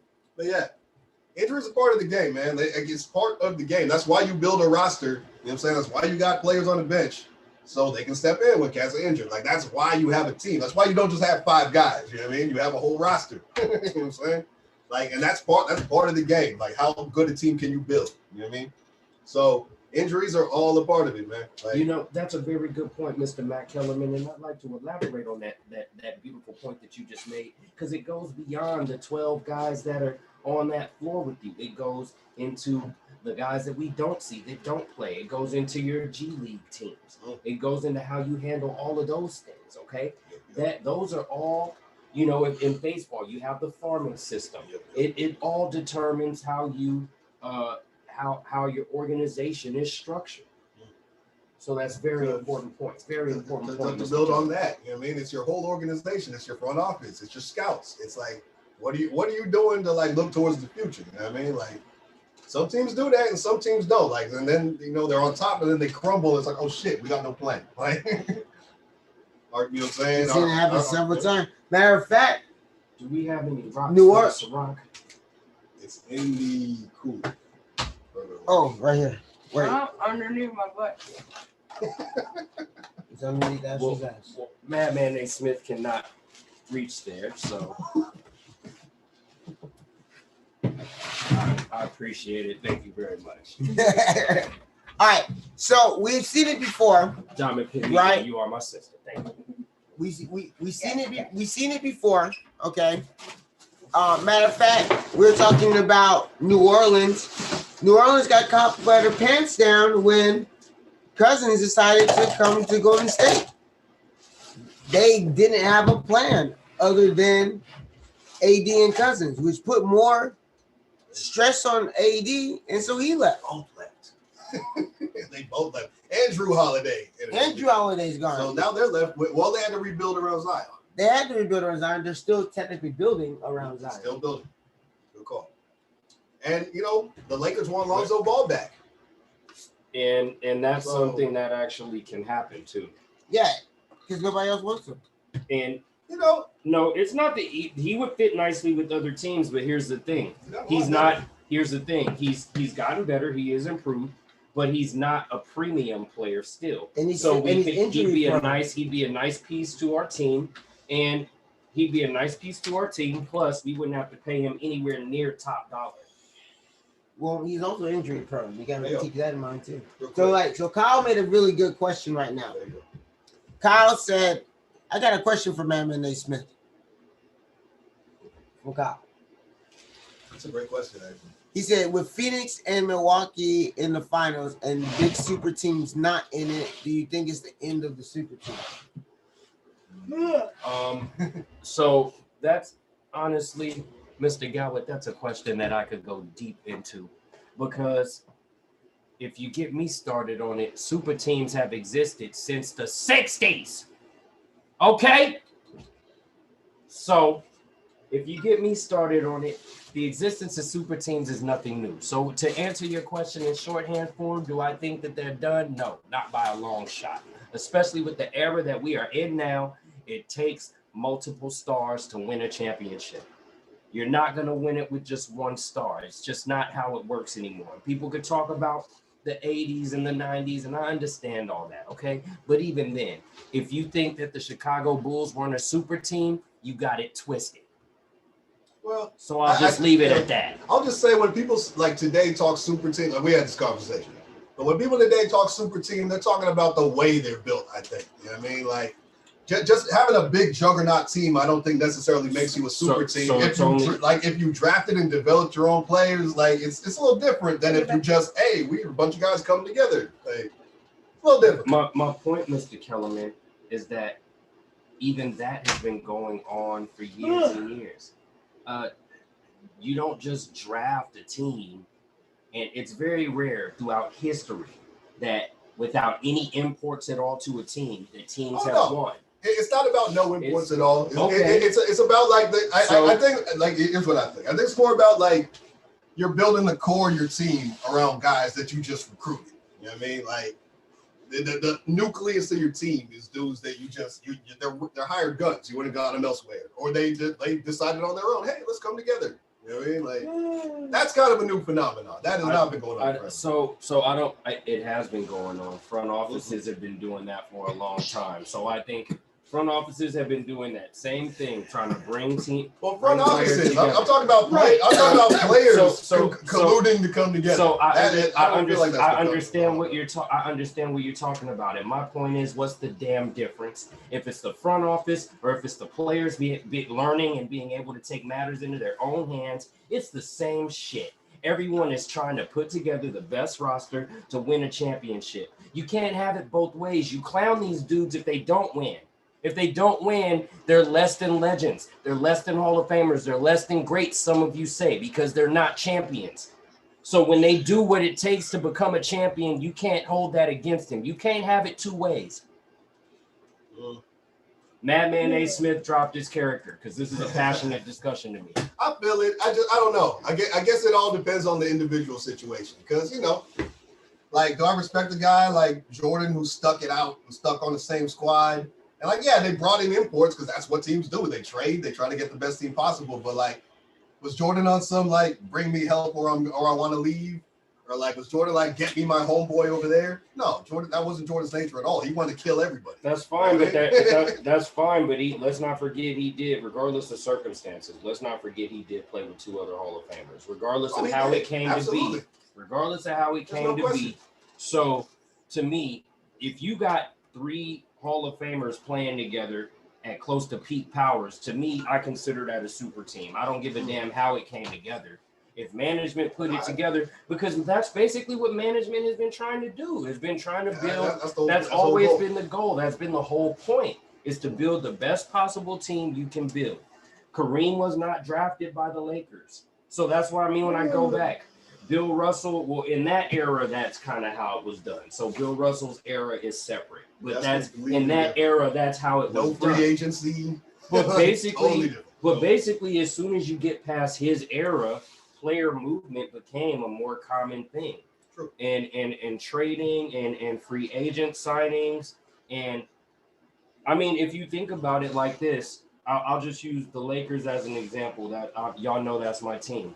Magic is by far, hands down, the greatest player the Lakers have ever drafted.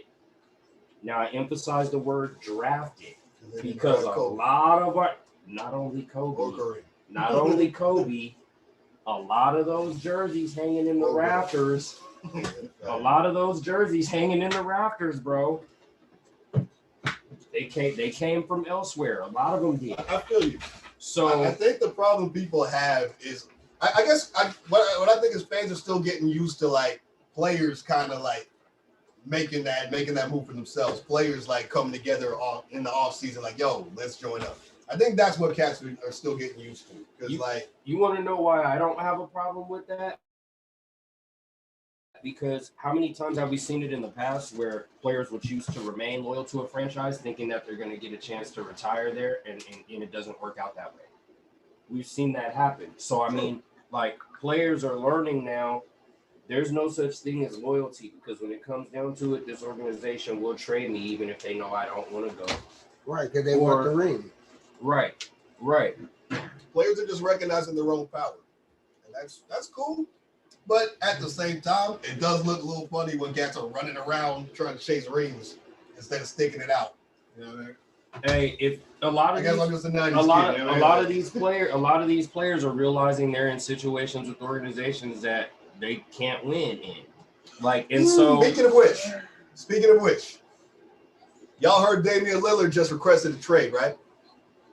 That's official. He did request a trade. I've been hearing that it was gonna happen, but it happened. He said he wasn't requesting one. He said he wasn't, but it came out today that he was. He said he requested one today. That's an official report. From a couple of from a number of different sources. It said he wants to go to the Warriors, to the Lakers, to the Knicks, and there was one other team I can't remember. But it said he gave them a list of, like, hey, you know, I gave him my all here. No, y'all can't really, you know what I mean?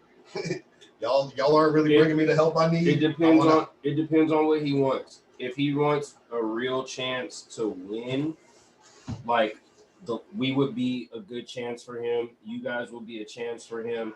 If he wants a chance to, like, still compete for a title and be the man, then New York would be that's the unquestioned place. Go join up with Julius Randle. If you want to be the face of a franchise and still compete, that would be. So it just depends on what he wants. I think he's at the point in his career, I think it's pretty obvious, he wants to win. Question: if New York had Damian Lillard this year, would they beat Atlanta? No. Well, it depends. That's random question. That's a hard question. I mean, well, obviously, for them to have Dame, that means some other pieces would not have been there. Yeah. So that all depends. I'm wondering how they work that out. What would they? Who would they drop? Exactly what they do.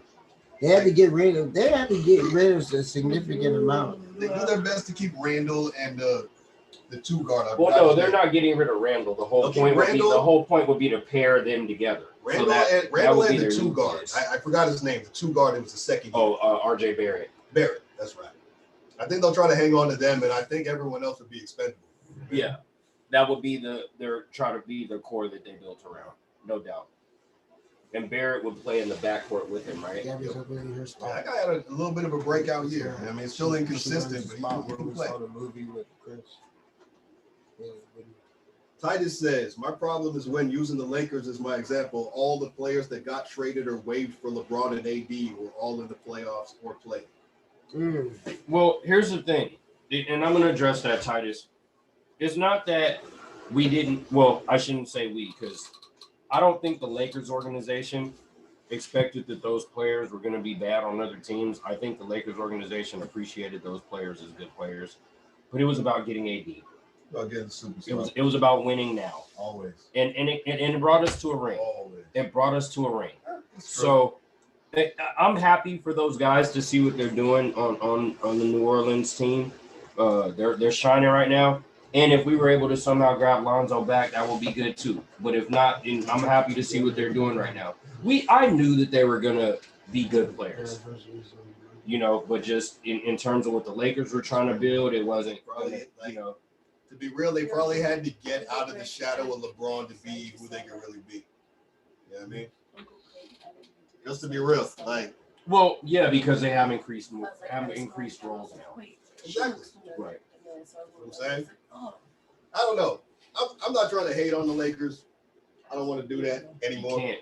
Anymore. You can't. Oh, I can. I can go all day. But one thing about them, you can't. Oh, I absolutely can. He's all absolutely can. I can. You didn't know me back in the day. I can go all day. Can you focus on the task at hand. Can you spell 17? Focus on the task at hand. One thing the Lakers have not been good at lately is developing players. They want finished products right now. They're like, we want the all-star right now. AD, come on down. We don't want these projects. We're not going to develop them. We want the guy who's ready to go and get us a ring right now. Well, if you look at who are back on the two guys who are the backbone of our team, if you look at one who is not old but has dealt with injury history, and then one who's played for a long time, who's managed to keep himself relatively healthy throughout the course of his career, but all those years pile up, and he has suffered a few injuries over the last few years. I'm just saying, if you look at where they're at, the two main guys at the age and stage of their careers at this point, our window is with these two guys, we need to be winning now. AD, if he's able to maintain some health, obviously he's going to be the face of our franchise moving forward. But you know, who knows? That's a huge who knows how much longer LeBron is going to play?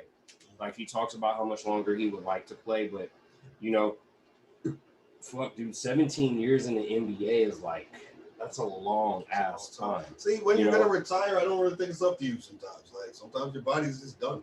Like Kobe, you think Kobe wanted to end? No, he kept getting hurt, and it's just like, all right, my body can't do this no more. And to say he's not in the discussion for GOAT, that's crazy. Because dude is to maintain the level he's maintained for 17 fucking years. I mean, dude, come on. Like, if first of all, I'm gonna emphasize that point by saying two things: how many guys last 17 years? Number one, in the NBA, and number two, the guys that do, they're locker room guys. They're at the end of the bench. They're there to just be an extra coach voice in the locker room. No one is 17 in the years in the league doing what LeBron's been doing. It's just insanity. So to say he's not in that combo, and I'm not saying he is. Y'all know how I feel. But like, to say he's not in the talk, crazy. Just to sustain the level he sustained for as long as he's done it. I ain't gonna knock LeBron besides the flopping. He's a hell of a baller. I stand by all the greats learn to accentuate contact. Flopping. I stand by my I stand by my original point. All the greats learn to accentuate contact. Like, I know they got LeBron, AD. They want to win now. They got to start developing their players, yo. You can't always just draft a guy and then trade him because we want the fucking big all-star guy. Like, nah, dog. You got to develop some play. Like, you developed Kobe. I'm sure a lot of that was his own individual work, but you know, still, you got to develop players. You know what I mean? And we're gonna get to that. But what I'm saying is like one guy I told you about that I think that we should hang on to, and you guys kind of looked at me like, really? But THT is one guy that I see something in. If we hold on to him, if we develop him, I think that's somebody I see who could later on down the line be key to our franchise. He showed some flashes of brilliance, you know, and then he had some DMPs, and you know, he had some, you know, and that was games, and the cool. DMPs weren't about him. It was just more about, you know, matchups and, you know, the situations we were in, needing to win and not necessarily wanting to play young guys in that moment. Like, so the DMPs weren't because of anything he did wrong. You know what I mean? He's a cool player. You know what I mean? Right. We'll see how he develops. Was that his first year? No, he's been in the league a few years. Really? He's not a rookie. I thought it was maybe his first or second year. All right, I guess we'll see. You know what I mean? But yeah, Lakers, come on, get your development together, y'all. You can't just keep going for the other people's all-stars, man. Hey, we got a ring last season, so you know what I mean. We would have been in the mix this year had it been for help. So you know what I mean. We're doing what we need to do. We need to be bringing guys who are capable of winning now to maximize our window. We just talked about this. The constant point is constant improvement, consistent improvement of your roster. Like, however that has to come. Sometimes that's gonna have to come through roster moves. I mean, I guess it depends on what you're looking at. You trying to like build like longevity, or is it just, you know what I mean? It depends on your team philosophy, I guess. You know what I mean? Because some people are trying to build something sustainable. Some people just want to win now. Right, and it all depends. It all depends on the situation and the direction of your organization. Right now, our organization is win now because we are built around a guy who we don't know how much longer he's going to play. Yeah, the guy that's hurt all the time. Yeah, I don't know. That's the thing, though. Like, because then your roster's always shifting. You're just building around two guys. You know what I mean? It's always shifting. It's not necessarily going to always shift. It's about who's going to. What happened last year? This year? Those guys weren't producing. So we're working on developing players, but these players also need to understand that they need to be able to step in now and help. And if they're not, they could be on the move. They understand. That's just what it is, dude. That's the direction of our franchise. We're trying to win. Silly. It's not silly. It's not silly because you're getting rid of like guys that can help your future. You know what I mean? Like you're getting rid of guys that you can build around going forward. I get they could help our future, but we're not in it for the future right now. Right now, we're in it for our present. So we're building our roster with that mentality in mind. Now, maybe once LeBron moves on and AD is our centerpiece, and then we're building behind that, then we'll probably start looking into, more long-term build. But right now, we're trying to win right now with the window we have. The Lakers, they'll just start looking for the next. Who can we bring here? Who's the next All-Star we can get? You can't. That's what they do. You can't judge. You can't judge what we're gonna do in a completely different situation based on what we're doing now. Oh, I can judge it based on the past. I can judge it based on what I've seen for the last 20 years. Like that's what they do. Are you saying we haven't developed anybody? Yeah, that's what I'm saying. You're always looking for the next All-Star, whether it's you developed Kobe Bryant. So we didn't have. And I think a lot of that was his own individual. So we didn't have. So we didn't have anybody else on that championship team that was homegrown Laker. Derek Fisher was there. Right. We didn't have anybody else on that team that was homegrown Laker. There are a couple cool players, a couple eye players. You know what I mean? So I'm just saying, dude. We've done the Lakers. I don't understand why we're arguing the Lakers' philosophy when they're the most winningest organization, one of the two most winningest organizations in the NBA. Let's not go down that road. So why are we arguing their approach? Because if we go back to the 60s and 70s, dude, where they had all the good players in the league, like we 17.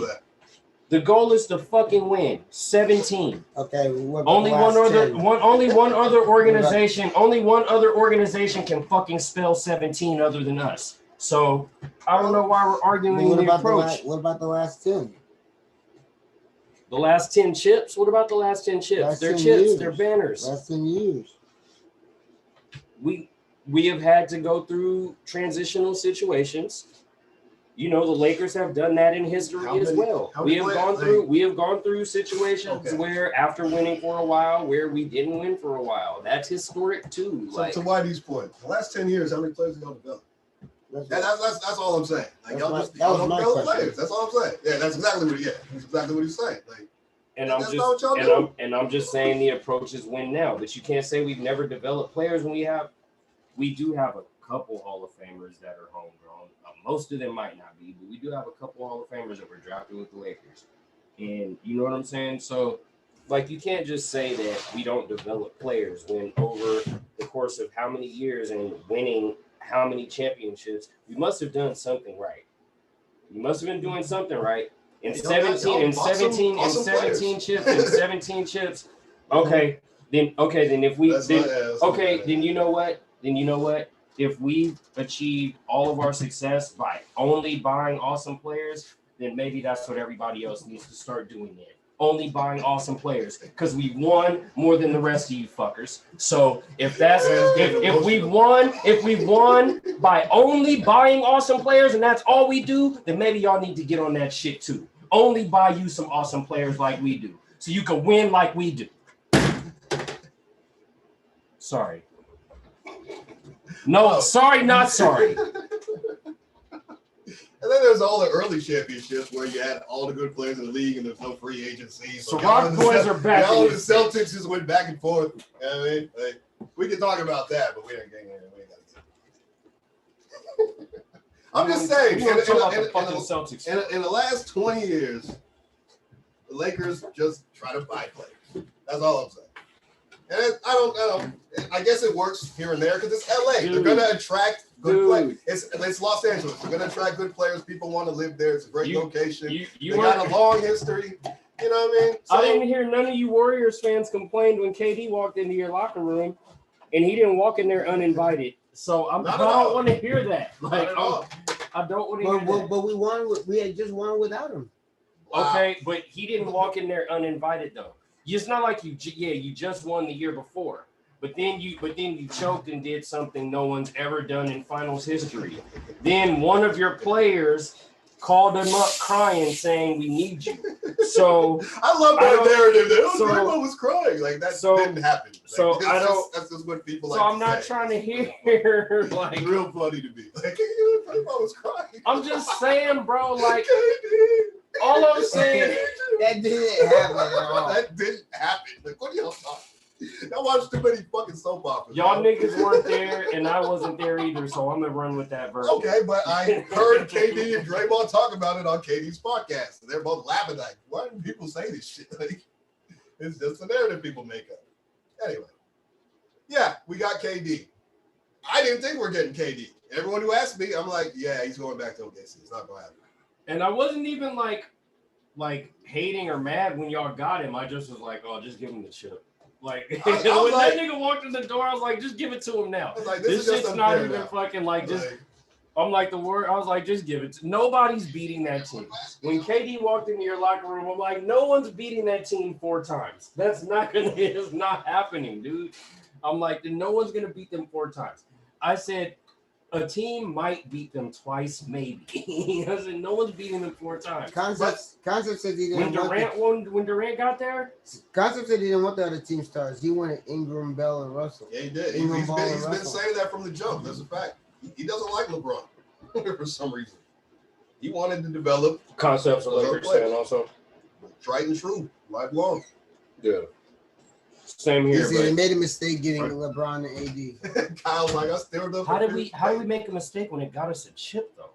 That the goal is to win a damn chip. It got us a damn chip. I don't understand.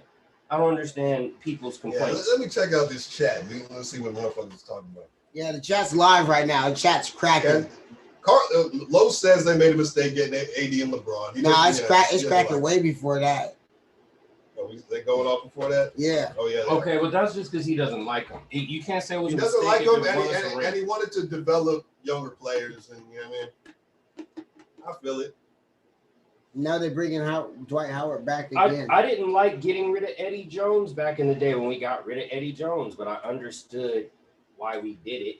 Like you were just there's players. There's players that you get rid of. There's players that you get rid of that you're sad to see go. But in the big picture, you have to understand, man. When you're trying to win, you can't just keep everybody you draft from day one. It doesn't happen that way. It just doesn't. True. Player movement is a part of winning. Because that's a part of roster improvement. Player movement is a part of roster improvement. I'm with Titus, though. Titus says, I'd rather have consistent play gradually getting better. I'm with that. Because the goal is to get multiple rings. Exactly. Okay, and we have the chance to possibly get multiple rings. What up, Steezy? More that we have now. So Eddie Jones was raw. I agree, Titus. Eddie Jones was raw. He was tight. Eddie Jones was cold as fuck. He was right. Hell yeah. Hey, Steezy, I'm gonna be back to my point about him. in 2 weeks. I'm gonna be in Reno. I'm gonna hit you up. I was sad to see him go, but I understood why we made the move. It was kind of a no-brainer. Like, you know what I'm saying? I didn't want to let him go, but we obviously it was a no-brainer. I had to let him go. But he was a killer too. No, I hear you to an extent because shit, I hated seeing Monte Ellis go, but it worked out perfectly. Well, I mean, at the time, did you feel that was the right move? No, I thought they should trade so that injury prone ass nigga, but he turned out to be the best player. So you weren't in the same boat I was in, because I was mad, but I at least understood that it was the right move. Y'all were like, "Oh, we're making a mistake." I was like, "This is a terrible idea. You're trading our best player for a Did you feel it was a mistake at the time? I did because he was hurt at the time. He had a broken broken arm at the time, or was it a broken leg? He broke his arm 2 years ago and he had a broken leg. And then he had ankle surgery. Wow. So he got here. He played 5 games and went to surgery. Yeah, he was fucked up for hell long. Like he sat for a year and a half. A year, yeah. It was. I was like, so we're getting rid of our best player for that guy, right? Like Monte, our guy that we've only seen for like 5-6 games. But it ended up working out perfectly. But the thing is, shout out to Andrew Bogut because he completely changed his game. He was like, I used to be an all-star. I used to be the guy. Now I'm gonna just be the defensive fucking quarterback. But but Bogut had to because he was coming off injury for a year and a half. Well, that was another guy that was rarely healthy. But that foot injury was a year and a half. We bought him injured and said he's gonna sit for a year. Yeah. And we're gonna get and I thought that was fucked up because I'm just like, we don't even know if this nigga's coming back. We don't know if he's gonna play. So I'm just like, but he ended up being the piece. He ended up being the piece needed. That defensive guy we needed, the guy we could run our offense through. We needed him there. He was our quarterback on off. He was Draymond before Draymond. He was the guy at the high block. He throw him the ball. Great passer, directed traffic. Draymond had to learn from him. Draymond learned from him, exactly. Right. Absolutely. So yeah, that ended up being actually oh shit, I was wrong. But who would have known? We're just going off of what made sense. Meaning there's nothing in front of us. That was our guy. Monte was the whole team. There was no. So you took all tangibility away and said like it'll be okay. It's hard to fucking believe in that. But shout out to the Dubs though, man. They made that. They created one of the, you know what I'm saying, one of the most cohesive teams in the history of basketball. Let's keep it real. I'm about to check out that Space Jam tomorrow. Hey. Yo. So Space Jam, y'all. Make sure. Concept added me on this one. So Concept says, "Madman, the Lakers are done. They only got one." So I don't know about that. So Concept, you're saying that he says now we're stuck with an old man and a stick figure center. No. I want to read everything he said. He said the young Lakers were entertaining. Now we have to sit through Caruso and Wesley Matthews dribbling the ball. I hate that nigga. Tigers, but 1 or 2 moves is different than bringing a whole new roster year after year. I'm just saying, when you're in a win now window, you guys understand we're in an era of basketball where just player movement is more, it happens more now. Like with those days of just drafting guys and everyone you draft winning with you, like going along for this long magical ride, that doesn't happen. Like, magical ride. I'm sorry you guys want this shit to be storybook beautiful and pretty, but like sometimes when you're trying to win, the shit's not pretty. Like, I feel like you guys. I feel like you guys want these magical storybook journeys and shit. These magical storybook journeys, and sometimes winning a chip just doesn't work out with these magical fucking stories. Sometimes it's like the road to get there is rough. Player movement, coach movement. Sometimes motherfuckers got to get fired. Sometimes motherfuckers got to get traded. Sometimes free agents got to come in. Like sometimes we got to let motherfuckers just walk out the door. for a ham sandwich. Sometimes it happens, man. Like dude, you're talking to Warriors fans. We know. I'm just saying this is the nature of the game, man. Like, So Costa says the young Lakers are entertaining now. No. To sit through Caruso and Wesley Matthews. All right, so Caruso ain't bad though. Actually, Caruso's a silent killer. He's got a goofy little bit. He was ball, but Caruso kind of play like a He kind of play like he's not scared of nobody. Right. I fucks with him. Does his whole approach and mentality like in the hops? Just saying. We got similar, just the hops. we got similar hairlines. I fuck with that guy.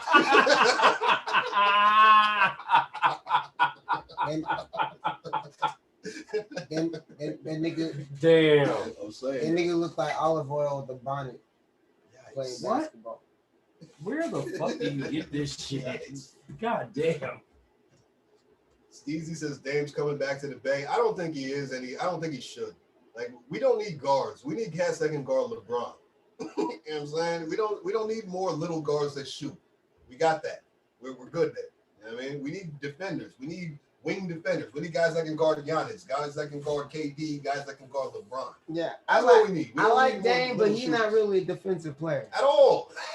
At all. We don't need it. Like, so what? Our finishing line is going to be Steph Curry and Dame Lillard in the backcourt? Fuck out it. Like, it's like 6 foot in the backcourt. Yeah, that's a short ass backcourt. It's a tiny backcourt that can't guard anybody. I think what, Clay at the 3? And Steph's a way better defender than Dame. Yeah. Come on, man. Steph's had the steals. You sound a little like a homer. They're probably about the same. What are you talking about? Steph had a steals record. He's pretty good at getting in the pass. No, he does. I know that. So that's defense. Dame ain't have no defensive record at all. So that's defense. If you had the steals record, then you play defense. You play defense. I can't say way better. That's like I think they're kind of the same on defense, really. Way better. I think that's a lot. But I mean, Steph is better at getting in the passing lanes. Steph gets a lot of steals. If you a lot of steals equal turnovers. Stops are one thing, but turnovers are another. That's better defense. No, turnovers is defense. To your point, I hear you. Turnovers is defense. I still think it's a stretch to say he's way better.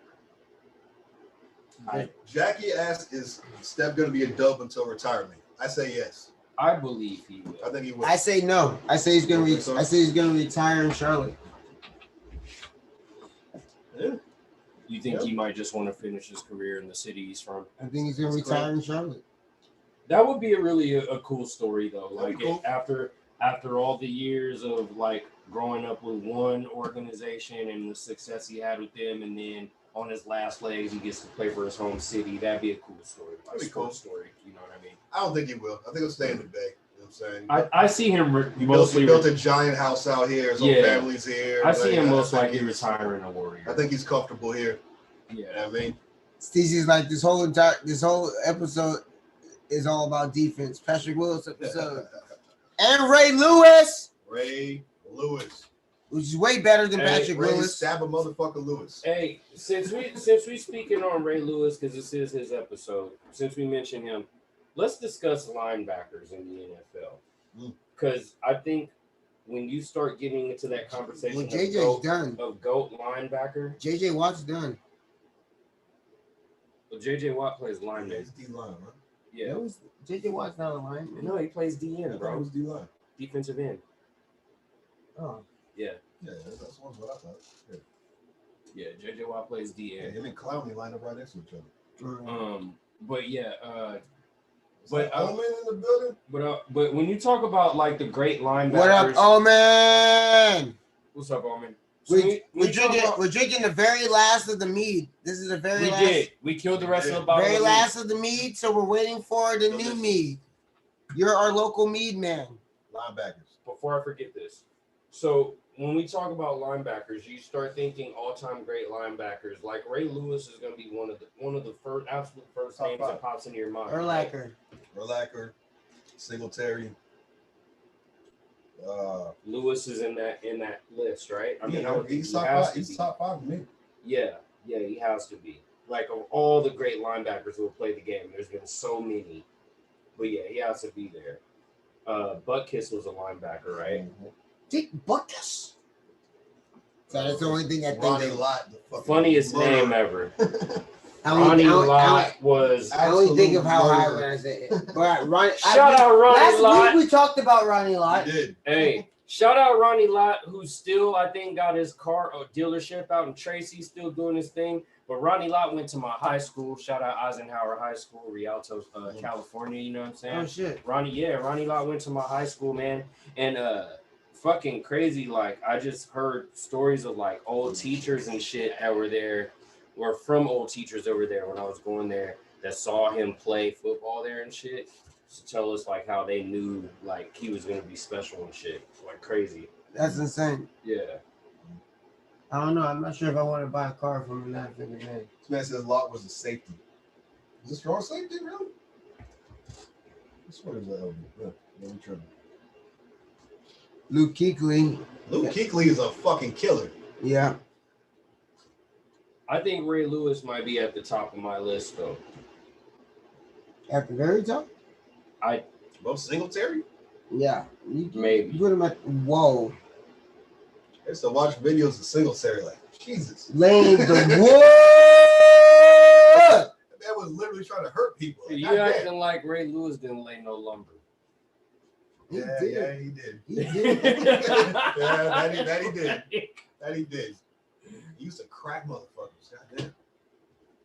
You talk about laying the wood, but he's not he's a safety. Jack Tatum. He's from oh my god. We all Raiders fans. Jack Tatum used to lay motherfuckers down. That was the like, dude who like paralyzed a motherfucker, right? Yeah. he used to lay motherfuckers down, bro.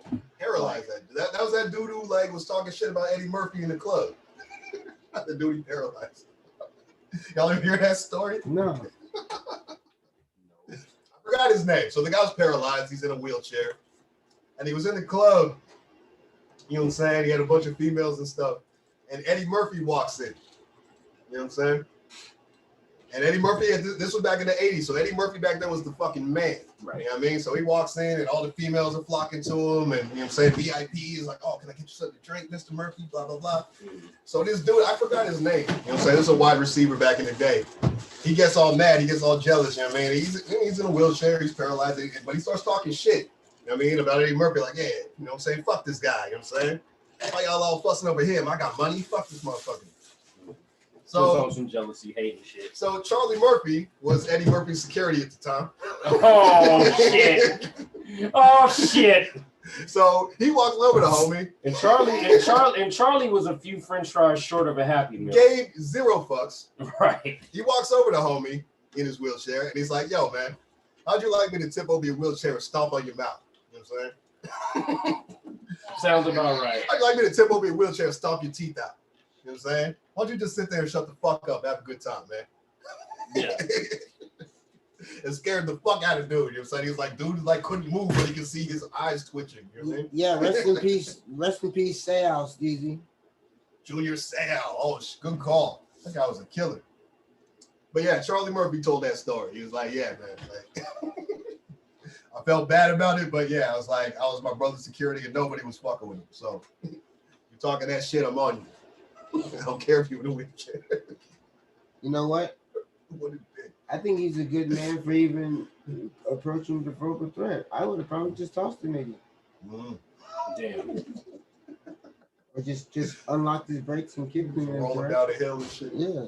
Damn. All right, no more jokes. Yeah, I've reached the limit of jokes. That is crossing the line right there. But yeah. We were talking about dickheads. Dickheads come in all shapes and sizes. There you go. It's equal opportunity, man. Like if you being a dick, you don't care, man. You gonna get it. Yeah, you wearing glasses? I'm gonna fucking punch you square in your nose. Shit. Never hit a man with glasses. No, never hit him. Hit him with a brick. Never hit him in glasses. It's never hit a man in the glasses. It's never hit a man with glasses. Hit him with a brick. That's an ill Bill bar. Never hit a man with glasses. Hit him with the brick. If he doesn't give up his shit, hit him with the clip. God damn. I don't suffer from insanity. Enjoy every minute of it. So.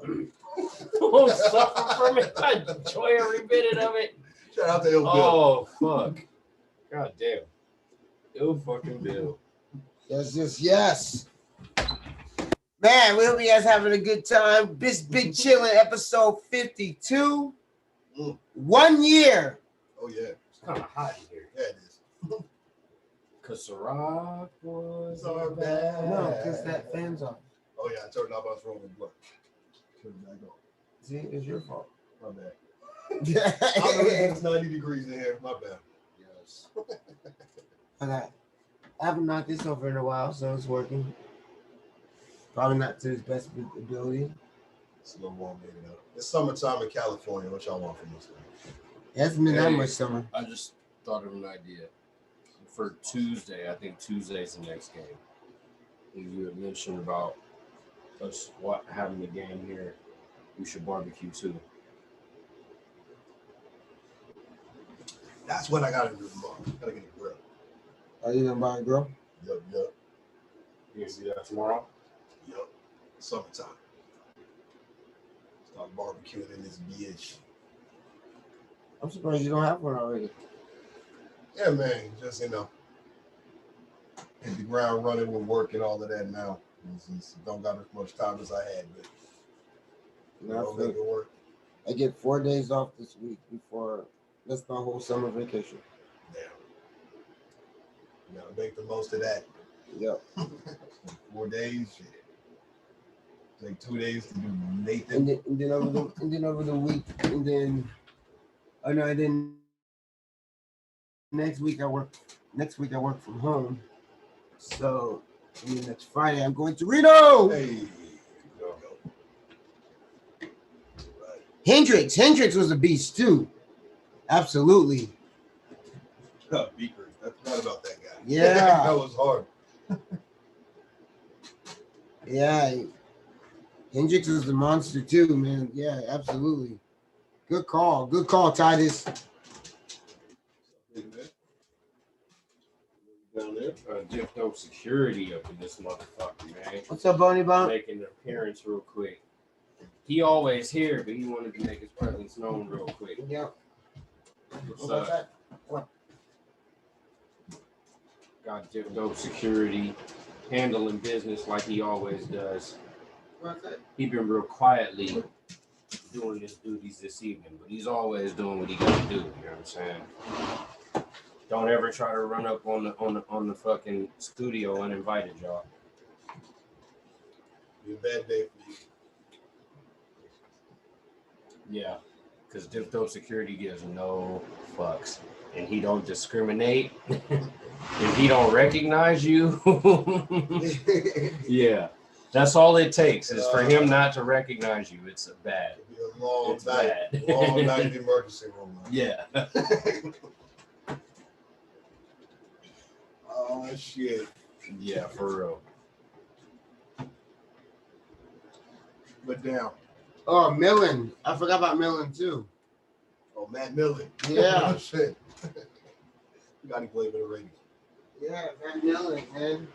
He was a savage too. Kind of funny because you see him like today, he looks like a principal or some shit. Right, yeah. He's so mild mannered to look Yeah, at. he's this chill old dude. He's like an executive. I forgot where he is. Was it Minnesota? I don't know where. But he's around. Oh, that man used to murder people. Looking like he never hurt anyone in his life. You know? But when he was a football player, he was legit smacking folks. Damn, Ciroc Boys was definitely in the building tonight. Ciroc Boys are back. Ciroc Boys are back. Ciroc Boys are back and not going nowhere. Okay? Keep saying we're back, but we ain't gone nowhere, man. Right? Haven't gone anywhere at all. We just gotta remind y'all, we're back. Gotta finish that bottle now. It's like All right, take 2 sips. so we'll take a break from sports for a second.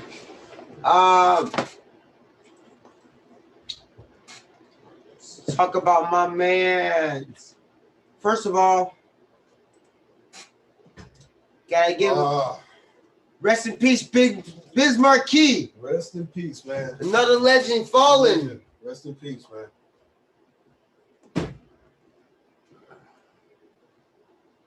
You don't got, I mean, if you don't got a Biz Marquee song in your fucking in your repertoire somewhere, you're fucking up, though. Like you're talking about one of the legends of this shit. Yeah. True.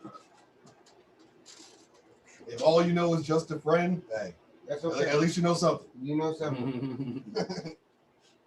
You know, look, if you never heard that song before, then go run that man's YouTube up so you can get some feel. I wonder how many, like, what the numbers are on Just a Friend on YouTube, though. Oh, I'm curious. Probably tremendous amount. Got to be getting close to 1 billion. You know what I mean? Like, yeah, make the music with your mouth, man. Make the music with your mouth. Supreme beatboxer. Like this man was like, I'd love to see the royalties he made on Just a Friend. I hope he had his business together, and I hope he was getting paid for that. You know what I'm saying? That song has been in like countless movies, countless commercials, countless TV shows. Like 71 million views. That is way less than I thought it'd be, to be honest. And that's a shitload. You know what I mean? 100 million? Really? 71 million.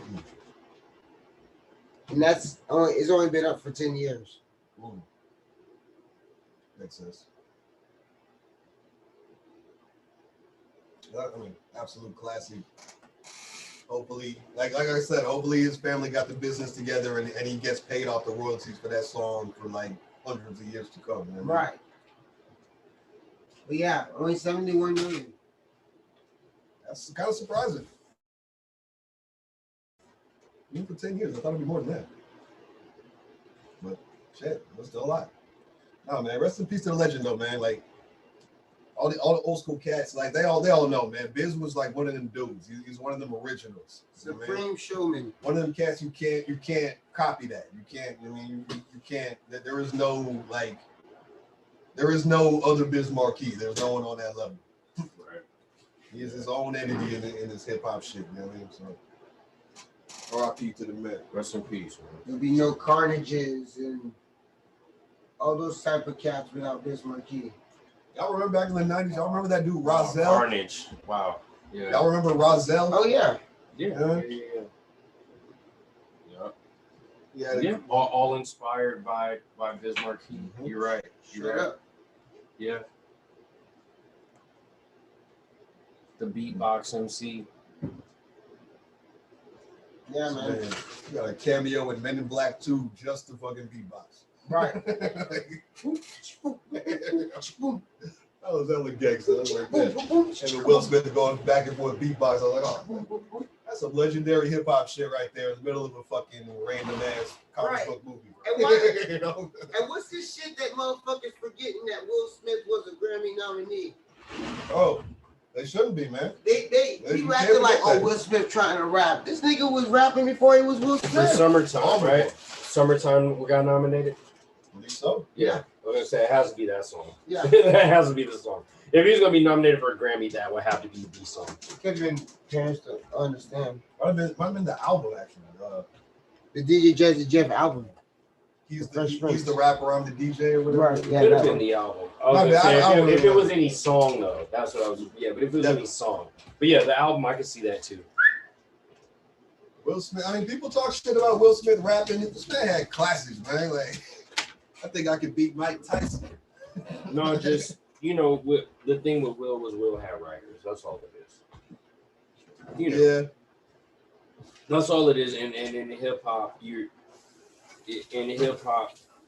take a bit of a mark against you if you don't write your own. Other music genres, it's well known that artists collaborate with writing, and not everything that the artist sings, they write. It's accepted, not just known. It's accepted with other genres.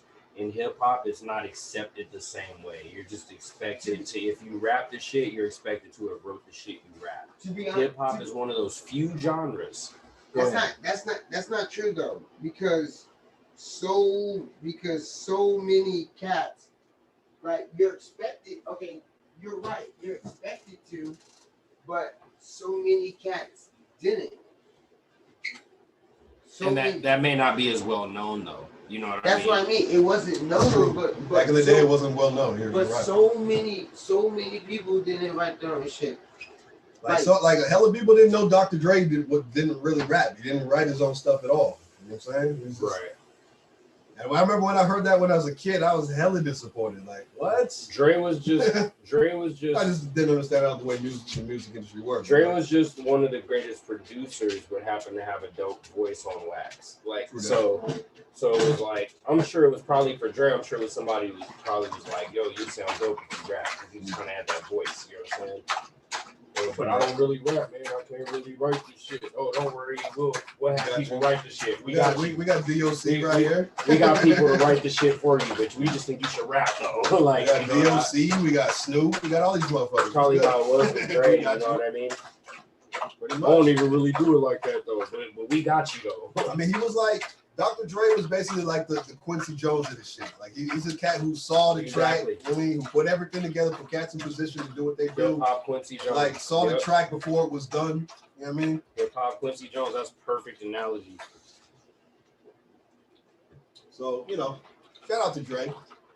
Like as you get older, you realize like music is a collaborative thing. You know what I mean? It's not all just I did everything. I'm the man. Like you know what I mean? Like it's a collaborative thing. Like even us. We don't like. I ain't made a beat in fucking years. You know what I mean? Like, if I want to make songs, I need producers. You know what I mean? So it's all collaborative. It's all fucking working together. It's all, you know what I mean? Kind of got to take your ego out of it. You're really trying to make the best shit. That's how it has to be. That's how it has to be. Go.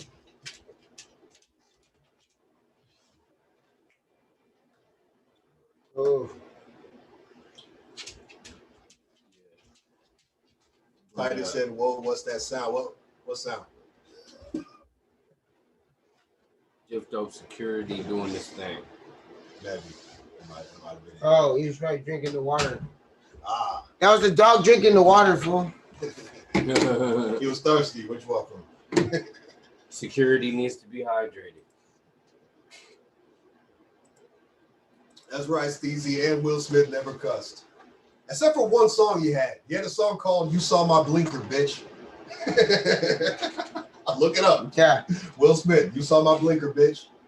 That's the song. Yes. He released it along with all that other shit, along with Parents Don't Understand and all of that. Look it up. I had it. An old song, huh? Yeah. I had it on I had his greatest hits album back in the day. That was on it. Yeah, I had that album too. Titus said he was thirsty as hell.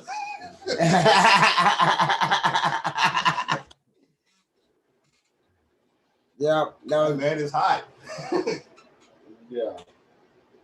K9 gotta stay hydrated.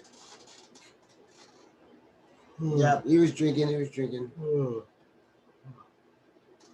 But yeah, man. Also we got this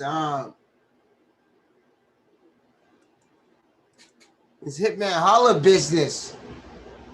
So y'all gotta fill me in because I don't even know what's the deal with him. What happened? I'm sure YD can fill you in better than I can. I mean, basically this fool was like run up on and jumped by this fool, by his boys. And so at a show, the same fool trolled him. So he showed up to his battle. And so then he got beat up by his boys. So Hitman Holla got jumped. And the dude. Who was the other rapper? I don't know. It was another battle rapper. It was like battle rapper beef. Oh, okay. And so he got jumped. But then dude that started it is now seeking legal action because this guy's on, Nick Cannon's show. He make money. Right. You know what I'm saying? So he's after his chain. Trying to get some paper. Yeah. After he started the whole thing. Well, if you're a battle rapper, that really makes you look like a sucker. And not only that, but even without that, Just it makes you look like a sucker just to be on some like I'm gonna try to get rich quick type shit anyway. But we know that happens. But if you're a battle rapper and you're on that shit, that really makes you look like you're on some hella sucker shit. I mean, cats gonna bring that out in the battles. You basically ambulance chasing in a way. You like someone's ex-wife or some shit. What you doing, bro? Right.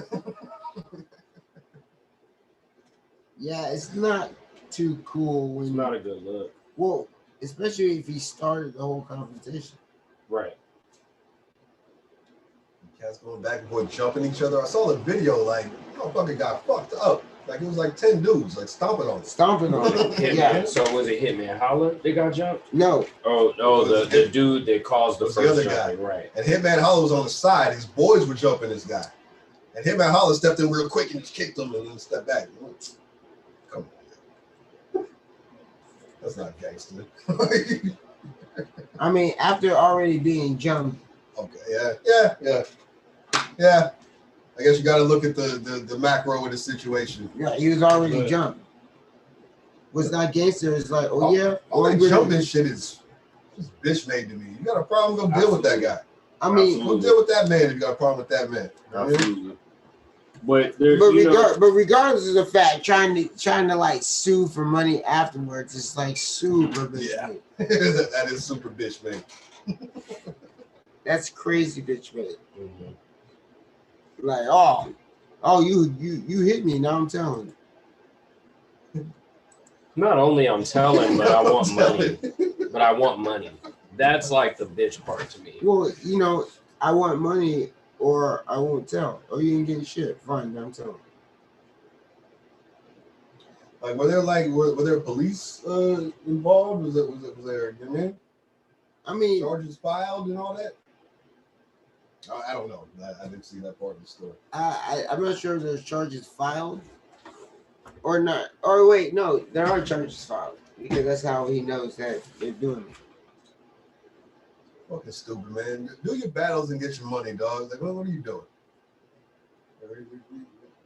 The sixth grade, we're gonna meet by the monkey bars. What are we doing? Like, it's fucking stupid. The monkey bars. I'm saying though, like we out here trying to be fighting. Bring your crew over in my crew. Fuck out of here, dog. Grow up. Get your money. What's that story?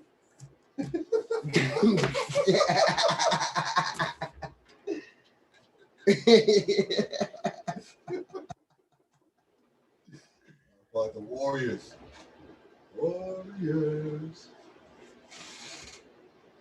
Go Lake Show. I was talking about the movie, The Warriors. You see that shit? Go Lake Show.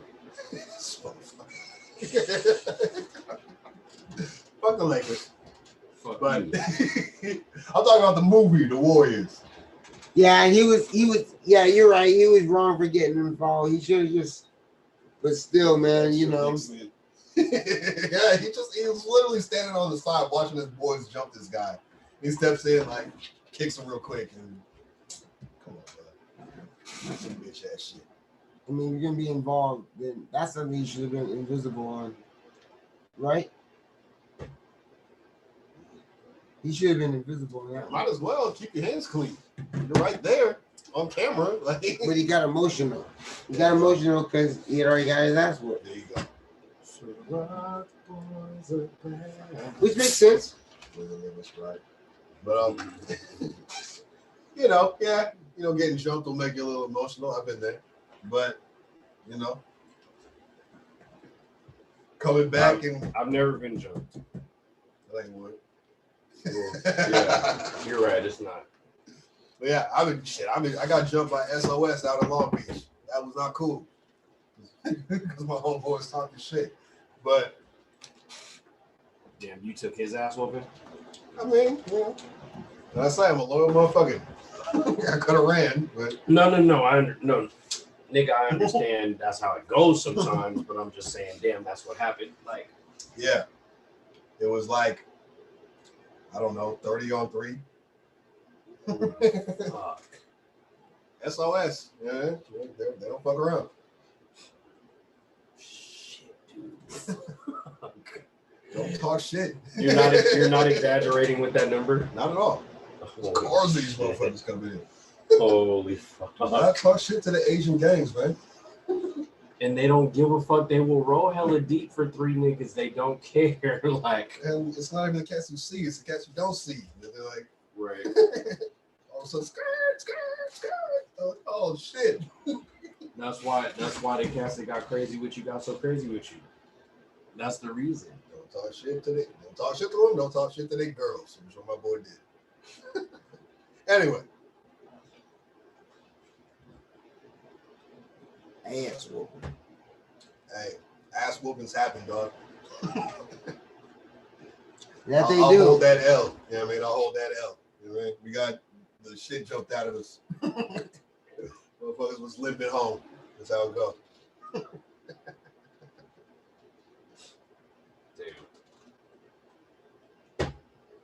Yeah, it happens sometimes. Win some, you lose some, man. But you did. You need to fight another day. But did you die? Did you die? Taking the L is one thing, but getting jumped by 10 niggas is something different. Yeah, it's not fun, man. That's different. It's not fun. You're getting jumped by a bunch of dudes and like they bring their females in and just get little kicks in real quick and then dip out. You know what I mean? Like, it's not fun. When cats are fucking doing the fucking Macarena and the sea walk on your ass and you just lying there like, if I could just stand up. If I could just stand up. And for 1 split second I can stop getting kicked, that would be awesome. No. No such Best thing you can do is cover your head and face. Exactly. Go turtle style. Because you don't want no permanent damage.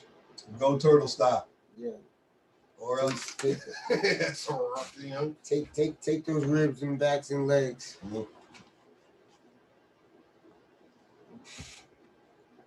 Oh, this man talking about Indian Red Boy. Yo, that video was crazy. So, you saw the video? I saw it. Oh, wow. What is that? Kind of haunts me. What is that? So, where did you see it at? On What YouTube is it? or what? Indian Red Boy is a rapper. No, I know who he is. Well, I don't know who he is, LYD. but like, that's LYD. Yeah, he's a rapper. Oh, you talk? And I guess he like he what did he do? He talked some shit on Nipsey Hussle. No. He disrespected the Nipsey mural. He disrespected the mural. The Nipsey Hussle mural, yeah. And he disrespected the Nipsey mural, like, you know. What did he do? Well, I mean, just on some blood shit. So, and what's hella goofy is that this motherfucker Game is the one that's like raising all the money for his family's funeral and shit. And niggas are like, well, I mean, fucking, he's like, if you don't know gang politics, you don't say nothing. Like, but we need to raise money for his family. I'm like, no, I don't see how that's a smart move at all for anything. So clearly like some OGs put him up to it and he couldn't say no, basically. And yeah, so this nigga was on live and then got blasted up while he was on live with this boy. They got lit up on live. Like, this boy was like, what happened? Are you okay? And he's just sitting there bleeding out like, oh. Yeah. It was like, I seen it. That shit was horrible. I was like, yo. Yeah, he got lit up on live. He tagged up the Nipsey mural. And he's an horrible idea. And he's an Inglewood nigga too. So it's not like he couldn't be found. So I'm right, and I'm familiar with some of the blood sets out there too. So not familiar, but yeah, I'm knowing. Well, yeah. Why? So why do you tag on Nipsey's mural? Why do you do that? Just on some gang shit? Just on some blood crip shit, right? You know, he probably you know what he's doing. He probably trying to get a step up, you know. God bless the God bless the dead, as they say. But that was a horrible idea. Doing that, you gotta know what's coming after that. You know what I mean? Like, well, I mean, if you're really in that life, then you know to expect retaliation at any time. You know the risk you're taking. Cats ain't gonna come like tag up your mural or whatever. No. The fucked up thing about it is that there was a lot of peace brought to the sets after Nipsey died. Right. So whatever set he's a part of, is on that bullshit. Titus said clout chasing. Yeah. But to me, it's a new level of. But it's that social media shit. It's a new level of low, or it's a new level of desperation when you gotta go clout chasing on the dead. Though. Well, that's like, where all the after somebody passed away, like. Well, that's where all the clout chasing begins. Always, that's where it always is at. Well, no, it's not always like that. There's people who are in the prime of their fucking like enjoying their spotlight that get clout chased on. It's not always after death that motherfuckers clout chase on you. Not always. I mean, if we're talking about a young set trying to shoulder down by creating virtual trauma, basically, right? And that's all social media is. It's like 50% trauma. You know what I mean? And when you're using that to be, if you're using that as a step up in your to get so-called respect from your set, but you can't realize that that's it's whatever, like it's on politics and whatnot. But you can't understand that motherfuckers are guiding you to a death sentence. Like you gotta understand, you gotta not be that on to understand that. Right. This was a dude who was like, he was rapping, right? Like he had a future. Like cats were fucking with him, you know what I mean? I never heard of him before this happened. Me neither. No, he's just like a local rapper.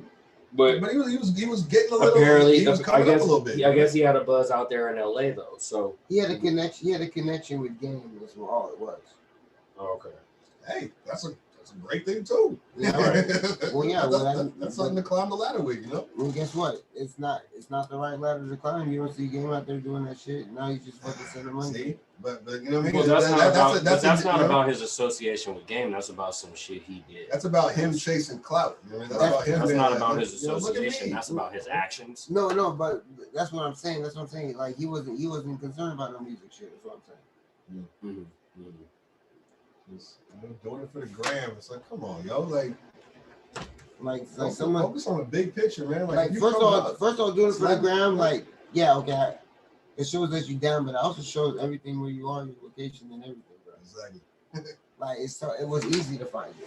He was sitting in his car doing live and just got lit up by some cats who knew where he was. Right. Like, man. You know, it's like someone coming and lighting up Big Chillin. Knock on wood. You know what I mean? We don't move like that, but you know. Yeah. I'm just saying. Like, no, he was.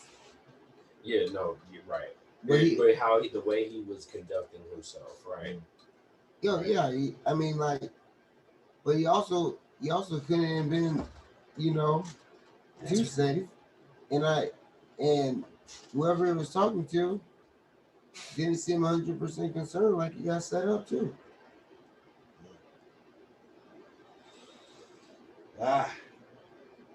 Never really know, man. Like, hood politics is something else. Like, you don't know who was talking to who saw what. Like, he also had a relation to the nigga that killed Nipsey too. Oh shit.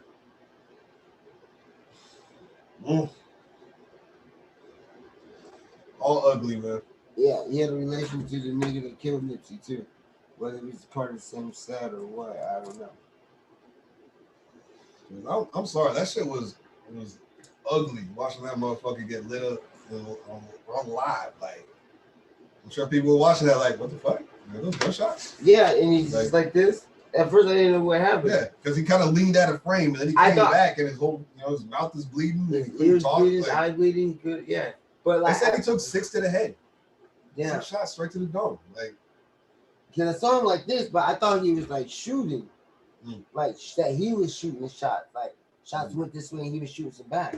But no, he was just catching them like right to the, like 6. I mean, they said he had 6. He took 6 to the head.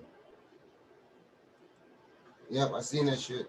Yeah, that was nuts. That was kind of disgusting. To be honest with you. Yeah, man. That's Yeah, don't do dumb shit, bro. That's the dice you roll, man. Like. gang life in general. Like He said he listened to some of this music. It was okay. Ian says, yeah. Yeah, man. That shit wasn't smart. That's just some bullshit. Don't be no dumbasses, y'all. That's some dumbass shit. Don't be dumb. Politics aside, don't be dumb. Like, no niggas is signing your own death certificate. Yeah, exactly. And don't be naive to the shit you say and do. You know what I'm saying? Like, always be fucking aware of what you fucking putting out there. You know what I'm saying? It's real shit. That's you, man. That's you at the end of the day. Your actions, what you do. It's real shit, man. That shit is nah. Fuck all that shit, bro. That shit fucked up. It ain't safe out here, y'all. It ain't safe out here. Y'all gotta understand. Yeah, I'm not sure if they're all dome shots either, but he did get lit up. Well, yeah, man. Big Chillin', episode 52. You know, 1 year anniversary. We big chillin' in this motherfucker. I light this shit up, y'all. Yeah, I like that shit, bro. Sleepy time. We've been waiting. Oh yeah, you've been waiting because I've been waiting. Hell of moon rocks. Hell moon rocks. Shit will slow down. All right, deadline. It's 12:15. For the we about there. Deadline for the sugar and sparkles, okay? 11:59 Thursday. That's the 24th. 11:59 Thursday. At 11:59, then we'll do that shit. All right? 11:59. 11:59. Thursday. That's the joint. All right, y'all. If you're smoking on something, man, smoke on something. Smell it already. As soon as it's lit. It's lit. Moon rock smell just like wax. Moon rock smell just like wax, y'all. I'm smelling the moon rocks root now. I'm about to taste them. Oh boy. Damn, this shit smell. That shit, look that shit. This shit smell like got hash in it. The cipher was fire, bro. Hey, cipher was cracking. Cipher was mega cracking. Mucho cracking. I'm waiting on the next one. I want to see who Audio Drew got booked for the next joint, man. Blasphemous. Blasphemous on the next one? Yep. All right. Start to check it out. For sure.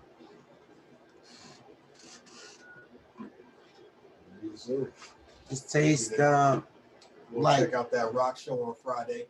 It tastes like jelly. That's basically what it seems like. It's like fucking, you know what I mean? Getting nose soaking in fucking that good hash oil. It tastes like jelly. Like a peanut butter and jelly sandwich. It's supposed to be key lime pie flavor. Key lime pie flavored bone rocks.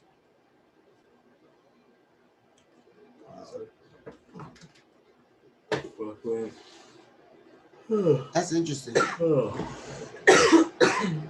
Rather potent. Yeah, moon rocks. Not those kind of moon rocks. The other kind. The weed kind. The weed kind of moon rocks. Put you to sleep for 12 hours. I'm with it. Not keep you up for 12 hours. Yeah. It's two kinds of moon rocks. Got the moon rocks calling me Rocky? Rocky? Talking Colorado. Right there by the Rockies and my wrist see something rocky. Shout out hip hop media. Shout out Soapbox Melodics. We got a new line of boards coming out. What up, Nate? We're working on an album. Yeah, so Soapbox Melodics album. I'll be a part of the Soapbox Melodics album. Soapbox Melodics crew has changed a lot over the years. A lot. But we're keeping it lit. It's just like free peanut butter sandwich. You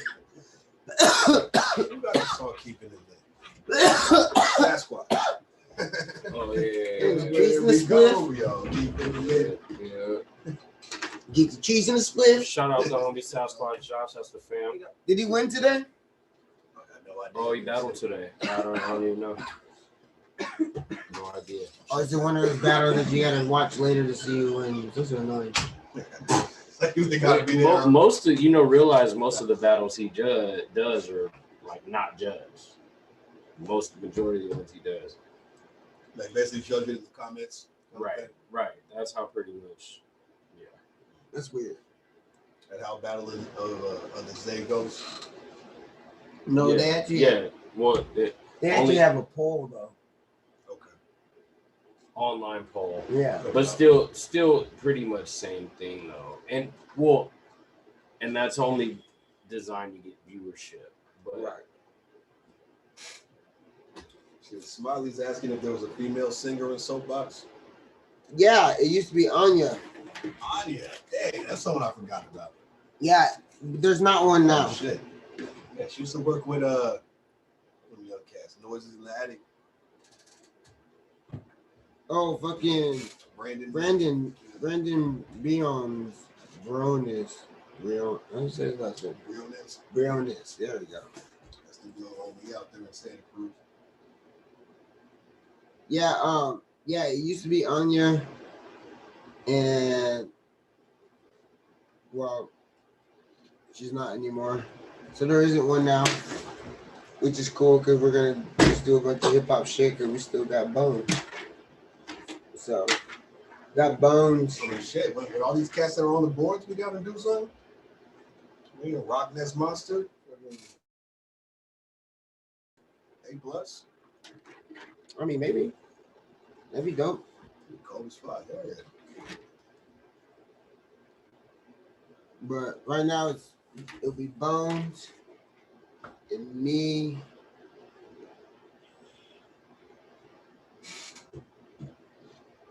And Sean Black. And I don't think Paco's a part of it anymore. Schmucker's not a part of it anymore. Be like fucking shit, Sean Black got all the beats. Motherfucker got all the beats. And Bones got all the beats too, though. Oh, Barry Bones? Yeah. Oh, sure. Bones is the beat man for that.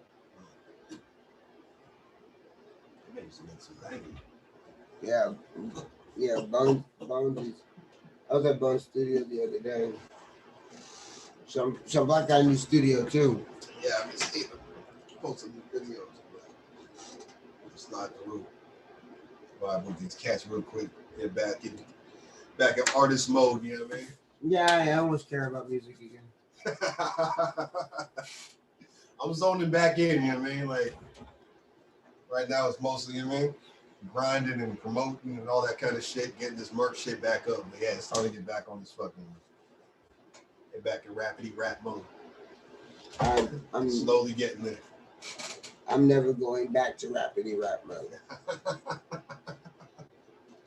That's where I live, man. I'm done with rapidy rap mode. You will never see it again for me. I'm about to get all up in rapidy rap mode. All up in that shit.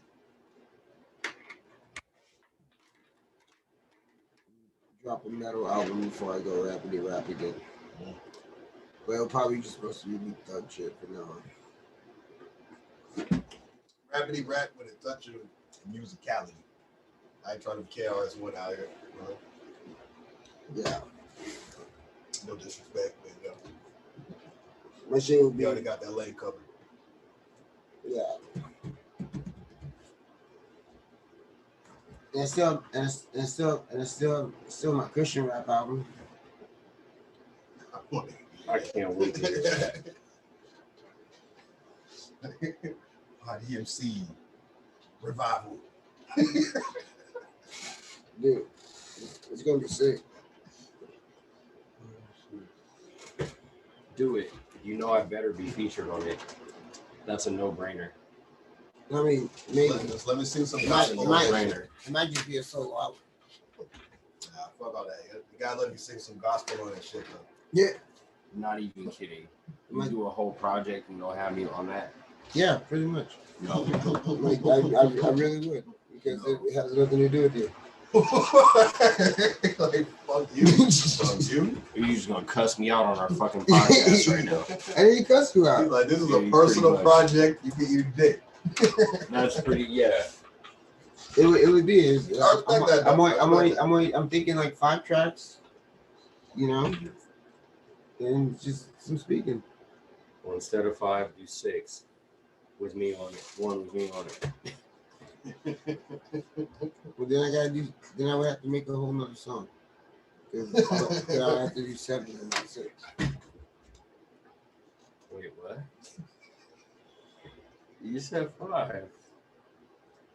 And so I was added 1 more. I'm Right. confused. And then I would have to make 7, not 6. Why 7? Because I don't want to have 6 tracks. It's like odd numbers only, bitch.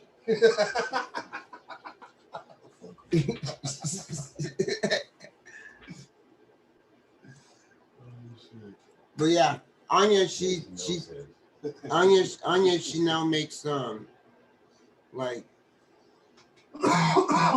I don't know, like space lesbian music. I don't.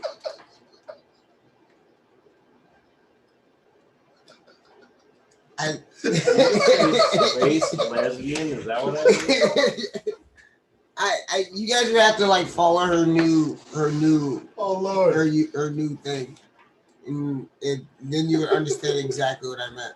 Niggas, just like, the sound of that is hilarious, but it's more hilarious that I kind of know what he means. Right. Like I know what you're talking about. Right. I mean, like space lesbian. I mean, like, you know, like some Ex Machina mixed with like Fifth Element. Oh Lord. I gotta hear what I gotta know. I have a sound in my head that I think is exactly what you're talking about. Right. That's the best way I can describe it. I'm not joking. It's not a joke, man. That's really what it is. Like if I had to classify it. Now, granted, you know the way I classify things can be different. Yes. Yes. But so that's why. But I swear I'm spot on with this one. I know exactly what you're talking about when you say it. Like, I swear I'm spot on with this one. I'll show you. I gotta know what you're talking about. I think I know what I'd hear if you were to play that shit. Which is weird because she used to do like hip hop hooks and shit. Yeah, well. No? Well, she did a hook for him. She was always like a classical singer. Like, right. She's more of like a hook for like theater kind of. She did opera and stuff. There you go. She's more like a stage. But you know. Right. But now her stuff is like very alternative. Which it just means that she has like her stuff sounds more. Well, okay, her solo stuff already was kind of alternative, more the alternative side, right? But this is like, I know you guys are laughing at me right now.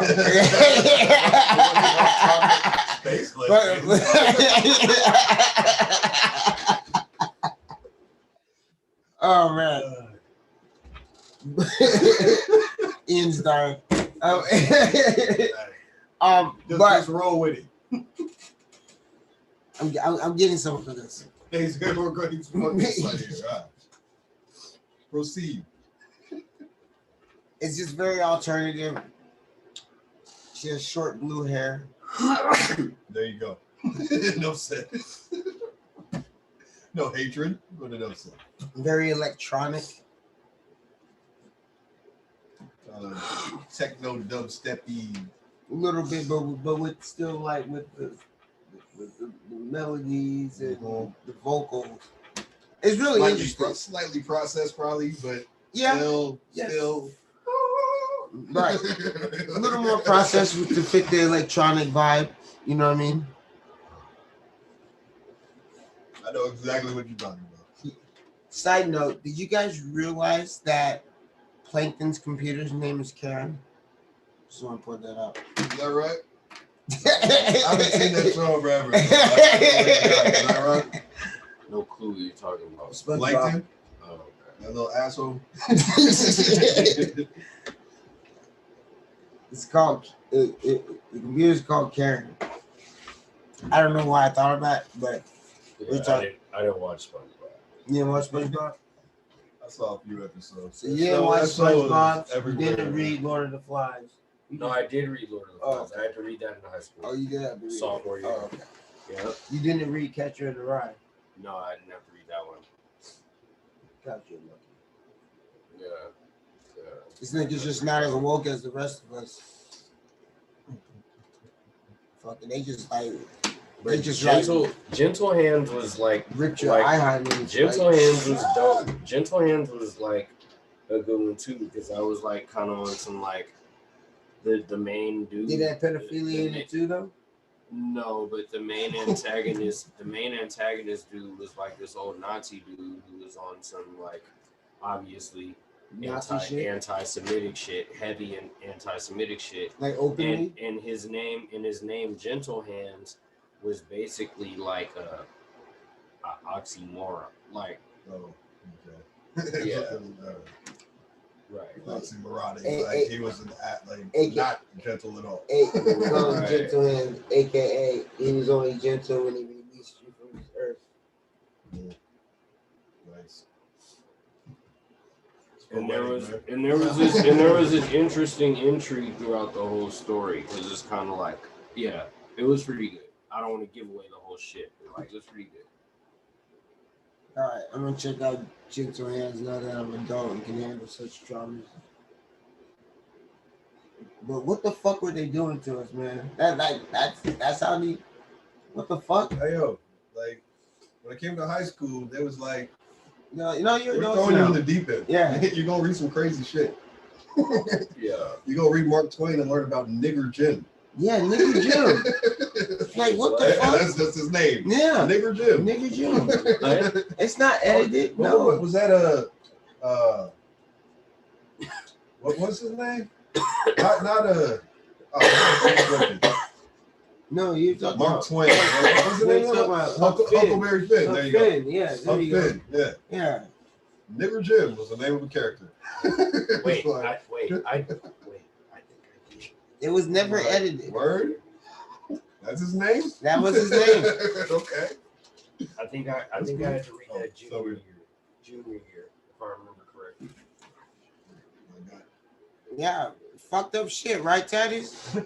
Like they tried. So Lord of the Flies, that was Huckleberry Finn. That was junior year. If you ever read the book Jumper, that shit's fucked up. Never read that.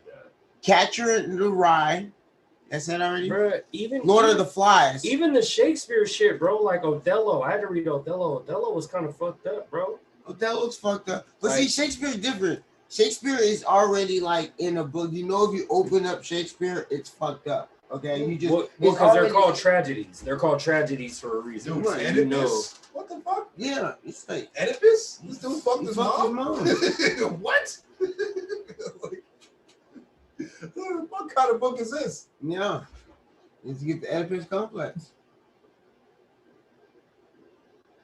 But that's the actual term though, like someone who fucks his mother is an actual Oedipus, who has the urge that's to. An Oedipus complex. That's an Oedipus complex. Okay, so Oedipus, like being an Oedipus and having an Oedipus complex is the same thing. No, being Oedipus is with the name of the person. The Oedipus complex. Oh, I get you.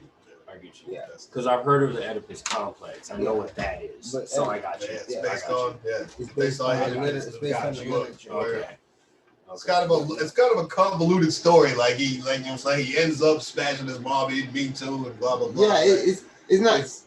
It's kind of a crazy as fuck. Like, kind of an interesting story. Yeah, I don't know. And then we had to watch in the Iliad. The Iliad was fucked up. Like the Iliad's fucked up. All right. So like high school, really just like if you didn't go to class and read these books, for example, like didn't go to class. I mean, you said fuck school. There's a lot of people. There's a lot of people that did. Hey. And freshman year was a hard transition for a lot of people, and a lot of people didn't do well. You know, they did fine the rest of the year. I didn't do well freshman year. I went to all my best classes. years.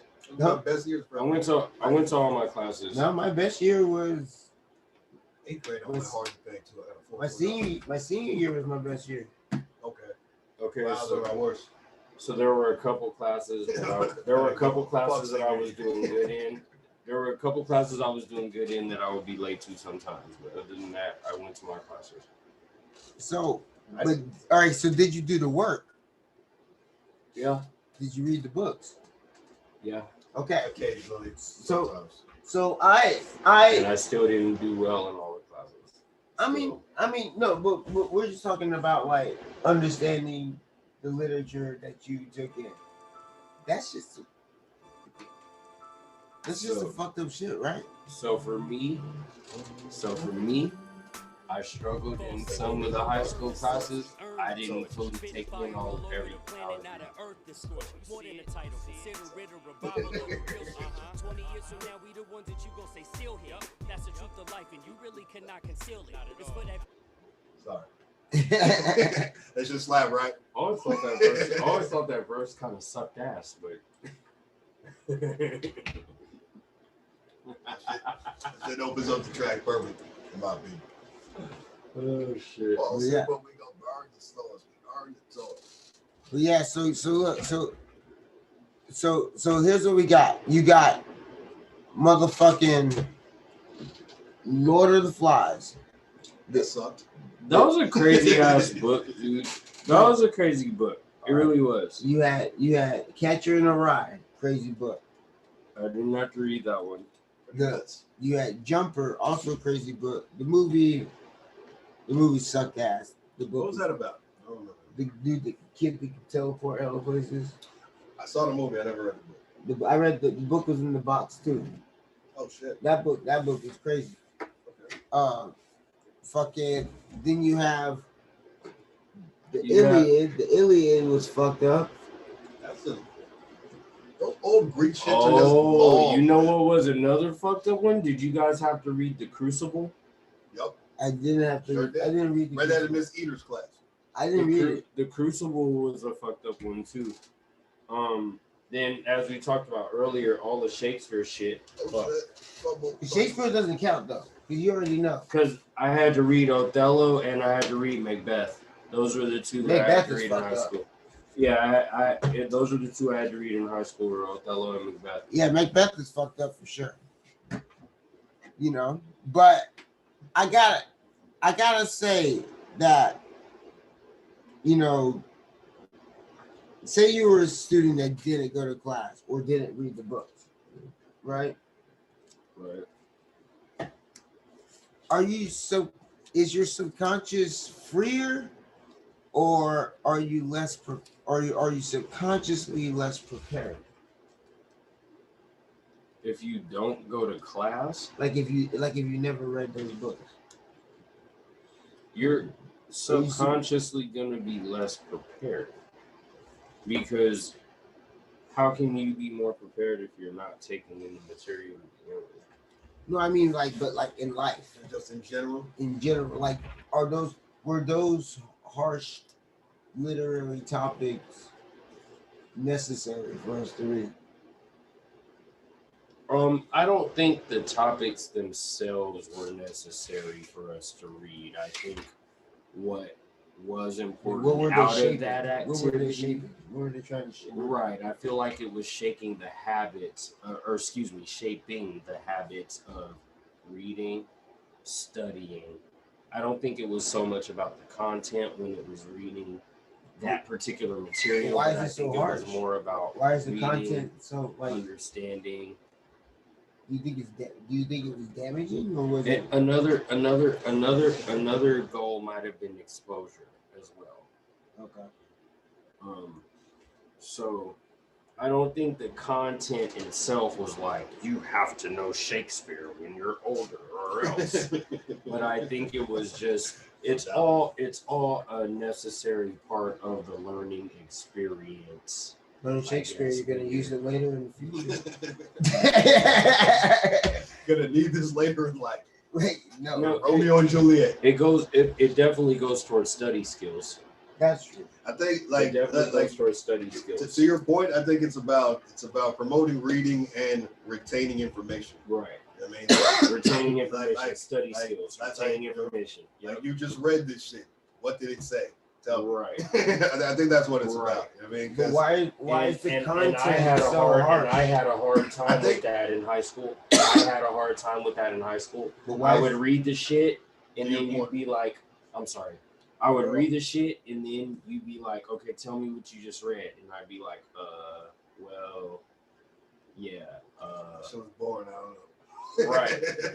Right. Like I think like to your point, I think they ask for like they think that harsh content because it's like kind of crazy. They think it's interesting, so maybe like it'll be more like engaging to the students, and maybe they're just missing the mark because they're picking like this old Shakespeare shit. No one wants to read that. They're also picking. They don't understand what they're reading, also picking pedophilia.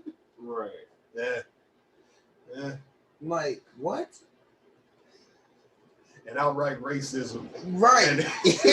Like what? I don't know. I don't know. Yeah, it's a good question. I don't know. Maybe they think it's like it's just a shock value. It'll keep them engaged, you know. But I'd say that's not working because the average kid don't give a fuck about some big bet. You know what I mean? Like, well, no, and that was my thing. Like the majority of us in our class, and it was an honors class, honors English.